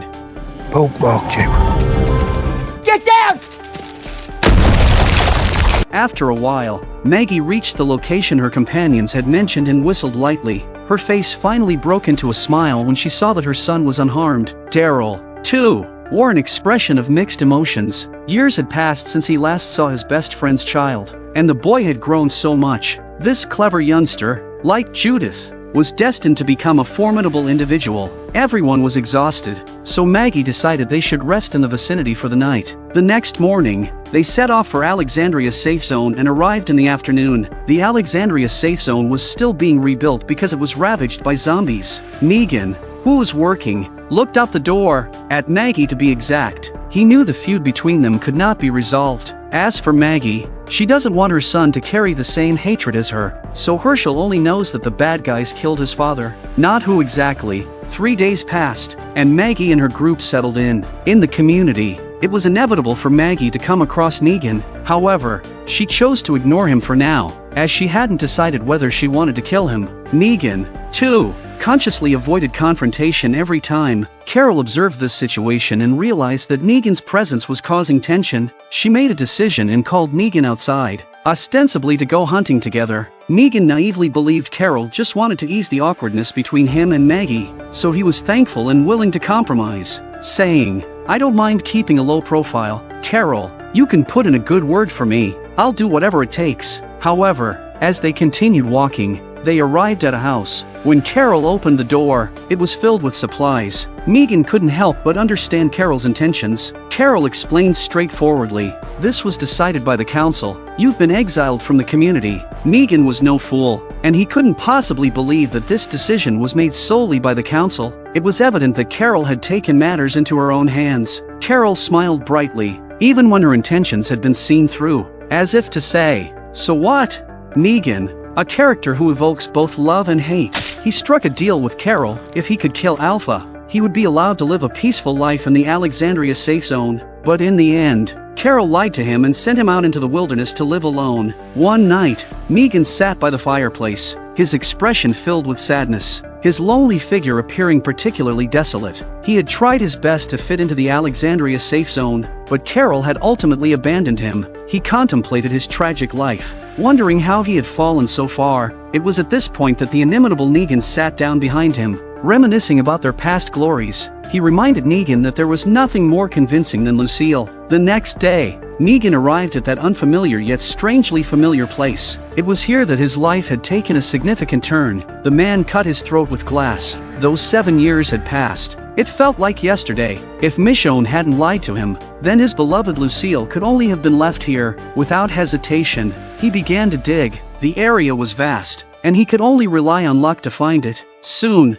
he had unearthed numerous holes, but there was no sign of Lucille. He continued to dig, not knowing how many holes he had dug. When the shovel hit something hard, he uncovered it to reveal his Lucille lying there. This baseball bat held so many memories, not only as a witness to the birth of the saviors but more importantly, because Lucille had been his wife's name. 15 years ago there was no outbreak of a post-apocalyptic virus and life was still normal. Negan, an unemployed gym teacher, spent his days gaming at home. His wife, Lucille, stormed in, fuming. She couldn't understand why her husband refused to find a job and instead spent his days playing video games with elementary school kids, and a $600 credit card overdraft on a leather jacket. Seeing Negan's nonchalant attitude, Lucille felt exhausted. Lucille was going to return the damn jacket. After a while, she was so depressed, she had to talk to her best friend. Just like us in real life, our girlfriends are always advising us to break up instead of advising us to make up.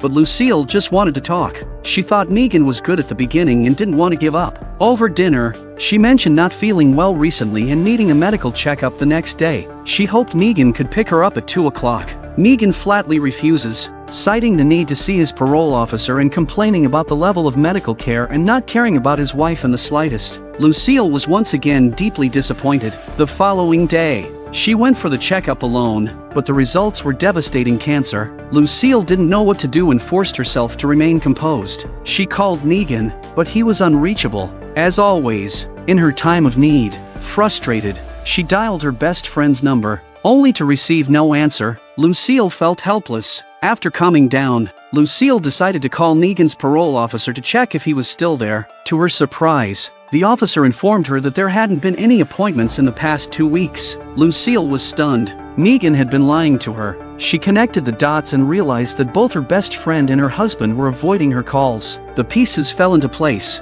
and Lucille felt like a fool. She recalled how her friend had comforted her every time she was upset, and now it seemed they had been hoping she'd ask for a divorce all along. At that moment, the radio broadcasted news of cannibalistic incidents happening in various places, but Lucille couldn't care less. She just wanted to get home quickly. That evening, Lucille sat quietly, waiting for Negan to return, a handgun by her side. The moment she found out, she had indeed contemplated killing the adulterous couple. Soon after Negan returned, he saw something strange about his wife. Lucille tightened her grip on the gun and silently stared at her husband. In the end, she held back from mentioning the affair, merely tossing the diagnosis report onto the table. Slowly, 7 months passed, and the zombie virus had fully erupted. The couple had to stay at home. Lucille's condition grew increasingly dire. Even losing all her hair, they now relied on a stash of medications, carefully stored in low temperatures that Negan had painstakingly acquired. Fortunately, their home had a diesel generator to keep the refrigerator running. From inside the house, they can hear zombies banging on the fence. They must have been attracted to the generator. Lucille wanted Negan to go out and take care of the zombies, but Negan couldn't do it at that point. So, he decided to shut off the generator and wait for the zombies to move away. Negan took out the remaining 3 bags of medication and placed them on ice, along with a thermometer. After completing these tasks, he headed outside to power down the generator. He glanced at the zombies trapped in the fence but refrained from engaging them. Returning inside, he resumed spending time with his wife, chatting and reading books. However, the noise from the outside zombies resumed. This time, they had broken free from the fence. Negan, fully armed, cautiously approached the zombies. Since the end of the world, he has rarely killed zombies. Now it is very difficult to deal with it. Thankfully, his wife emerged and shot the zombie, using up their last bullet. Days turned uneventful once more. During this time, Lucille suggested that Negan should leave her behind and join a group to have a better chance of survival. Negan refused. constantly reassuring his wife not to worry. He believed they could overcome cancer together, and once she felt better, they could hop on a motorcycle and go wherever she desired. Due to Lucille's hair loss, Negan had collected a variety of wigs in different colors, doing his best to bring some happiness to her remaining days. One evening, they shared a candlelit dinner together. Lucille reached behind her and handed Negan a gift. He opened it in surprise, only to find the jacket he thought she had returned. Lucille apologized, saying, "I'm sorry, honey. I overreacted before. If I had known what was coming, I wouldn't have cared if you had a job or those damn credit card bills. I lost sight of what truly matters." Their words touched each other deeply, grateful that they had one another during these trying times. They kissed each other in the depths of their emotions. The next morning Negan woke up with a start, suddenly remembering that the fridge hadn't been powered on. As he opened it, he saw that the ice had melted, and the temperature inside had risen to as high as 30 degrees. The couple exchanged a helpless glance. The remaining 3 bags of medication were ruined. However, Negan didn't give up. He began plotting a route on the map, recalling a place from the pre-apocalyptic days that might still have a clinic with medication. Negan? I said stop! I have something to tell you. What Lucille had to say, naturally, was about Negan and her bestie. Negan was genuinely surprised. He had no idea his wife knew all along. He immediately explained that he had completely severed ties with her friend as soon as he learned about Lucille's cancer, not even exchanging a single word. Lucille believes what Negan says. Since her diagnosis, her husband had been incredibly caring and attentive. She understood that he was trying to make amends. The reason she brought it up now was to tell Negan that he had compensated enough and didn't need to risk his life out there. What's the point of finding a doctor? They don't have anything to change the medicine with. Negan ventured out and, surprisingly, found the location of the doctor he was seeking. He didn't have anything to exchange, so he carried an empty gun. He looked inside and took a deep breath. Robbing someone was a daunting task for him, but he had no other choice. Just then, it was Laura who knocked Negan out. When Negan woke up again, he was chained to the car. The doctor, Franklin, was a decent man who didn't mistreat him. He even unlocked Negan's handcuffs and provided him with food. Ultimately, Franklin released Negan, packed the medications he needed, and returned the empty gun. Laura saw that Negan was unarmed. Here, take this. Girl, you pack a wallop. This is the bat you hit me with? An unexpected turn of events occurred. He had planned to rush home, but Negan was captured along the way and given a severe beating. The captors wanted to know where Negan had found the medicine, promising to release him if he cooperated. Negan pleaded with the thugs not to take the drugs out. He had a wife with cancer at home. The men didn't care. The drugs were precious and needed to be refrigerated. What they truly coveted was the doctor's resources. So the man forces Negan to tell him where he can get the medicine. If he didn't comply, they were willing to play the waiting game, believing Negan wouldn't let his wife die at home. In the end, Negan had no choice but to compromise. He marked the doctor's location on the map and provided all the details about the people there. After Negan said that, they set off to get the doctor. While Negan was locked up, they had confirmed the accuracy of the information. A man opened the warehouse door and informed Negan that he could leave. Half an hour later, and so, Negan could depart with the medical supplies. He felt deep remorse for betraying Franklin, but he truly had no other option. As he looked up, he noticed that they had brought the doctor's RV to this location. Laura's voice could be heard from inside. He desperately wanted to rush in and help, but his wife was still waiting for him at home. An hour later, he finally returned home. However, when Negan opened the bedroom door, his heart shattered. Lucille was already dead, a plastic bag over her head. Lucille's condition suggests that she doesn't want to burden Negan any further and chooses to end her life. Tears welled up in Negan's eyes. He had never considered his wife a burden. She had been his motivation to survive in this post-apocalyptic world. Perhaps he shouldn't have left in the first place. He should have stayed at home with her. That night, Negan went to the fence outside his house and used pliers to cut a piece of wire. He then wrapped it around the baseball bat that Laura had given him. Next, he returned to his house and spread gasoline on the floor. A blaze engulfed the room, along with his final farewell to his wife. From that day on, the Negan who was too cowardly to kill zombies is dead, and he'll live only for himself. There was still one more thing waiting for him to do. At that moment, Franklin was still tied to a chair. Enduring a brutal beating, there were only 2 scattered men on sentry duty outside, and the man was a little drowsy. Suddenly, the first taste of human blood, Negan felt a sense of pleasure from within. followed by a second. The interrogators inside were alerted by the sound of gunfire, and the boss asked his men to go and check it out. But just outside, there was a scream, and he was so shocked. He crouched on the floor and aimed for the door. Taking advantage of the distraction, Franklin managed to free himself from the ropes and delivered a blow with the chair to the man. Negan handed the doctor a pistol and told him to find his daughter, leaving this place to him. Franklin understood and didn't ask any questions. After he left, 15 years have passed since then, and now Negan looks at the old baseball bat. While the zombie threat had been resolved, his Lucille had already split apart down the middle. From this moment on, Negan truly came to terms with himself. He apologized to his wife for leaving her in the first place. Everything he and the Saviors had done had been nothing but a way to numb himself and escape reality. With that said, Negan placed the baseball bat into the fire. His search for the baseball bat is to say goodbye to his once hypocritical self and face his guilt over his wife. So the next day, Negan returned to the Alexandria safe zone once again. Avoidance wasn't the solution. Problems could always be resolved. Carol saw Negan and she looked very worried, wondering why he was back. Carol walks towards Negan. Where's the A-team off to? Looking for food at an army base Daryl found. If we find anything, I'll bring some by your cabin. No, that won't be necessary. In fact, that whole situation isn't going to work out. I came by here hoping that maybe you could requisition a cart for me. I could bring back my stuff. Yeah, I'll ask Gabriel to approve that. If you stay here, she will kill you.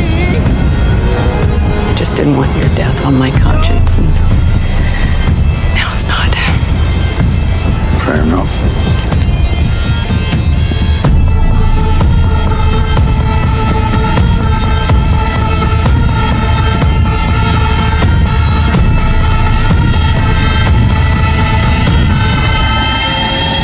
Do you remember Eugene? Before the Whisperers were eradicated, Ezekiel and Yumiko accompanied Eugene on a journey to meet his online girlfriend in person. They also hoped to make new allies along the way. However, their trip didn't go as smoothly as they had imagined. On their first night out, Ezekiel's horse suddenly collapsed on the ground. He kept calming the horse, and after checking it over, he realized that it had a zombie bite mark on its arse. Ezekiel had no choice but to give his good mate a lift himself. Although animals don't turn into zombies, the virus continued to torment them. The next day, they continued their journey on 2 remaining horses and reached a new city by noon. To make it to Eugene's girlfriend's rendezvous point within 5 days, they had to pass through the city quickly. As they approached the city center, it appeared no different from the other places they had encountered, empty and bearing the marks of time. But as they wandered through the streets, they stumbled upon a bizarre sight in an alleyway. Everything was decked out in vibrant colors, and even the zombies were participating in role-playing. They couldn't help but wonder who would engage in such a frivolous activity. However, it hinted at the presence of people living in the area.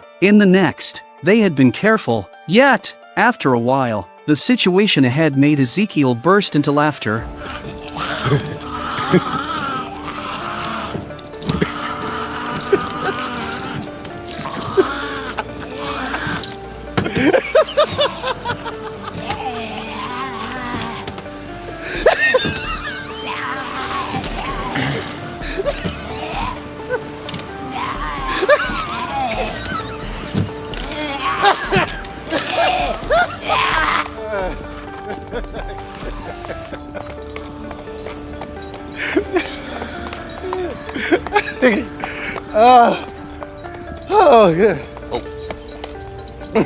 Whoever had orchestrated this was undoubtedly a genius. Suddenly, Stop! Stop!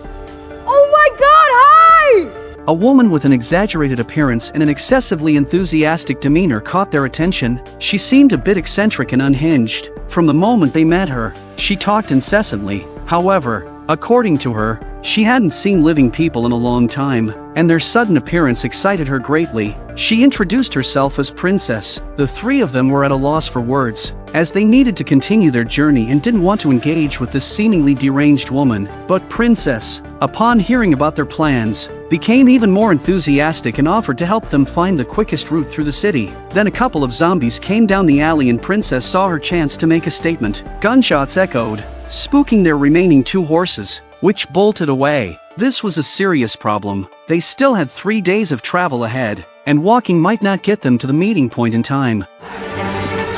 sorry about that. Realizing she had caused trouble, Princess decided to make amends. Princess volunteered that she knew where there was transport and could lead them to it. That's how a woman was added to their group. In the next few hours they'll find out just how unreliable this princess really is. In her eagerness to take a shortcut, Princess secretly led them into a minefield, claiming it would save them time. What infuriated them even more was that Princess had no idea where the landmines were located. When they were risking their lives to cross, Yumiko couldn't take it anymore. She saw Princess as nothing more than a reckless individual who treated life like a game. The most frustrating part was that Eugene noticed they had been here before when he saw a marker on his path. This meant they had been going in circles, wasting an entire day. Furious, Yumiko grabbed her bow and arrow and was about to kill the woman. Princess apologizes. She was just trying to show herself through the minefield so they'd think she's good, so they'd befriend her, but she didn't expect to mess it up and delay everyone's business. In the end, Eugene chose to forgive Princess. He had once been a lonely person on the verge of losing all his friends. Eventually, Princess led them to a garage,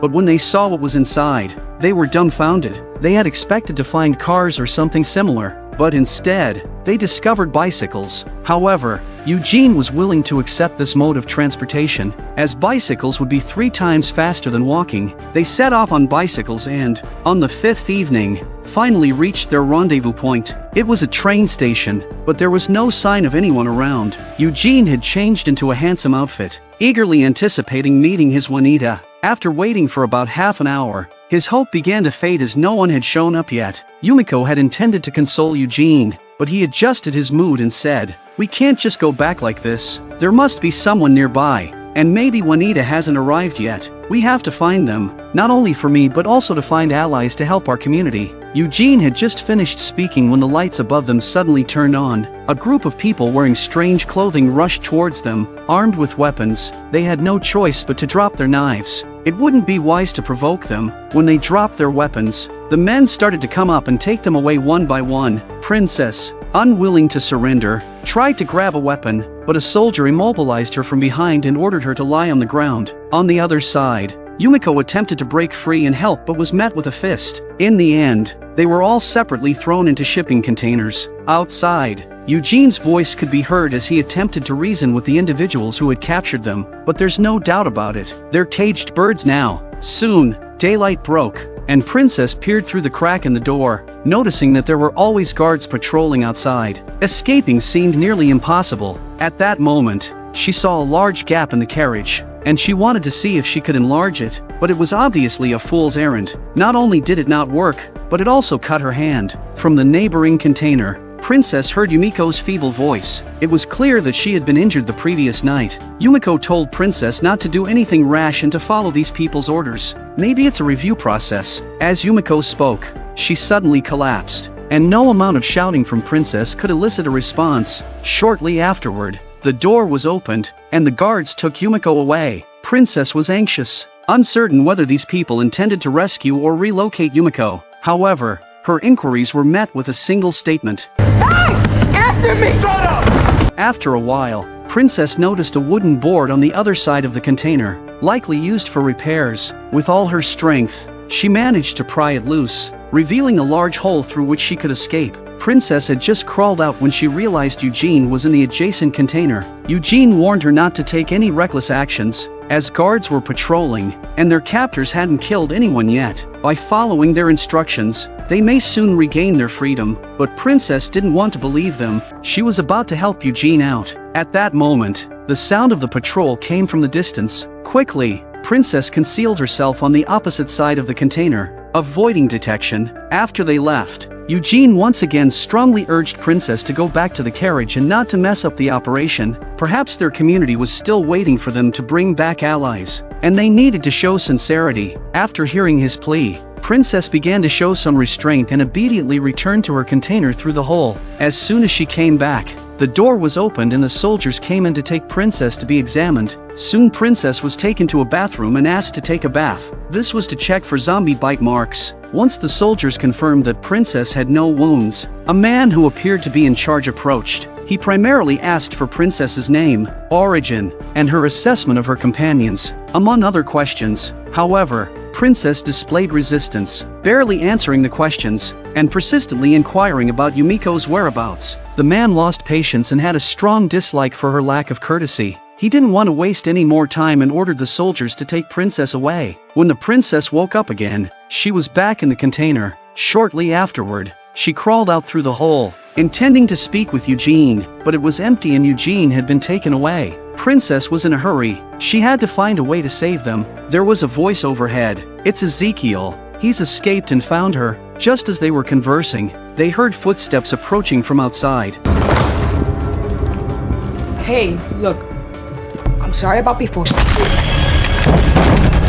Ezekiel closed the door, disarmed a soldier, and handcuffed him. Ezekiel wanted to use the soldier as a hostage for his friends who were taken away. The soldier explained that their friends were likely with a doctor and reassured them that no harm would come to them, but Ezekiel doesn't believe him and punches and kicks the soldier, choking him. Princess turns her head and realizes that she's the one who did it, and the soldier is looking at her in horror. Princess then realized that Ezekiel wasn't actually present. All of this was her own imagination. In reality, Princess had a troubled past, which occasionally led her to experience hallucinations, making her feel compelled to carry out certain actions. Finally, she regained her composure and apologized to the soldier, returning all the items she had taken. She hoped that the soldier would keep this incident secret and help her find out where Yumiko and the others were located. She promised full cooperation in answering their questions. The soldier nodded in agreement to Princess's request. Princess then said sincerely, "I've only known them for a few days, but we're friends now. I don't know where they come from,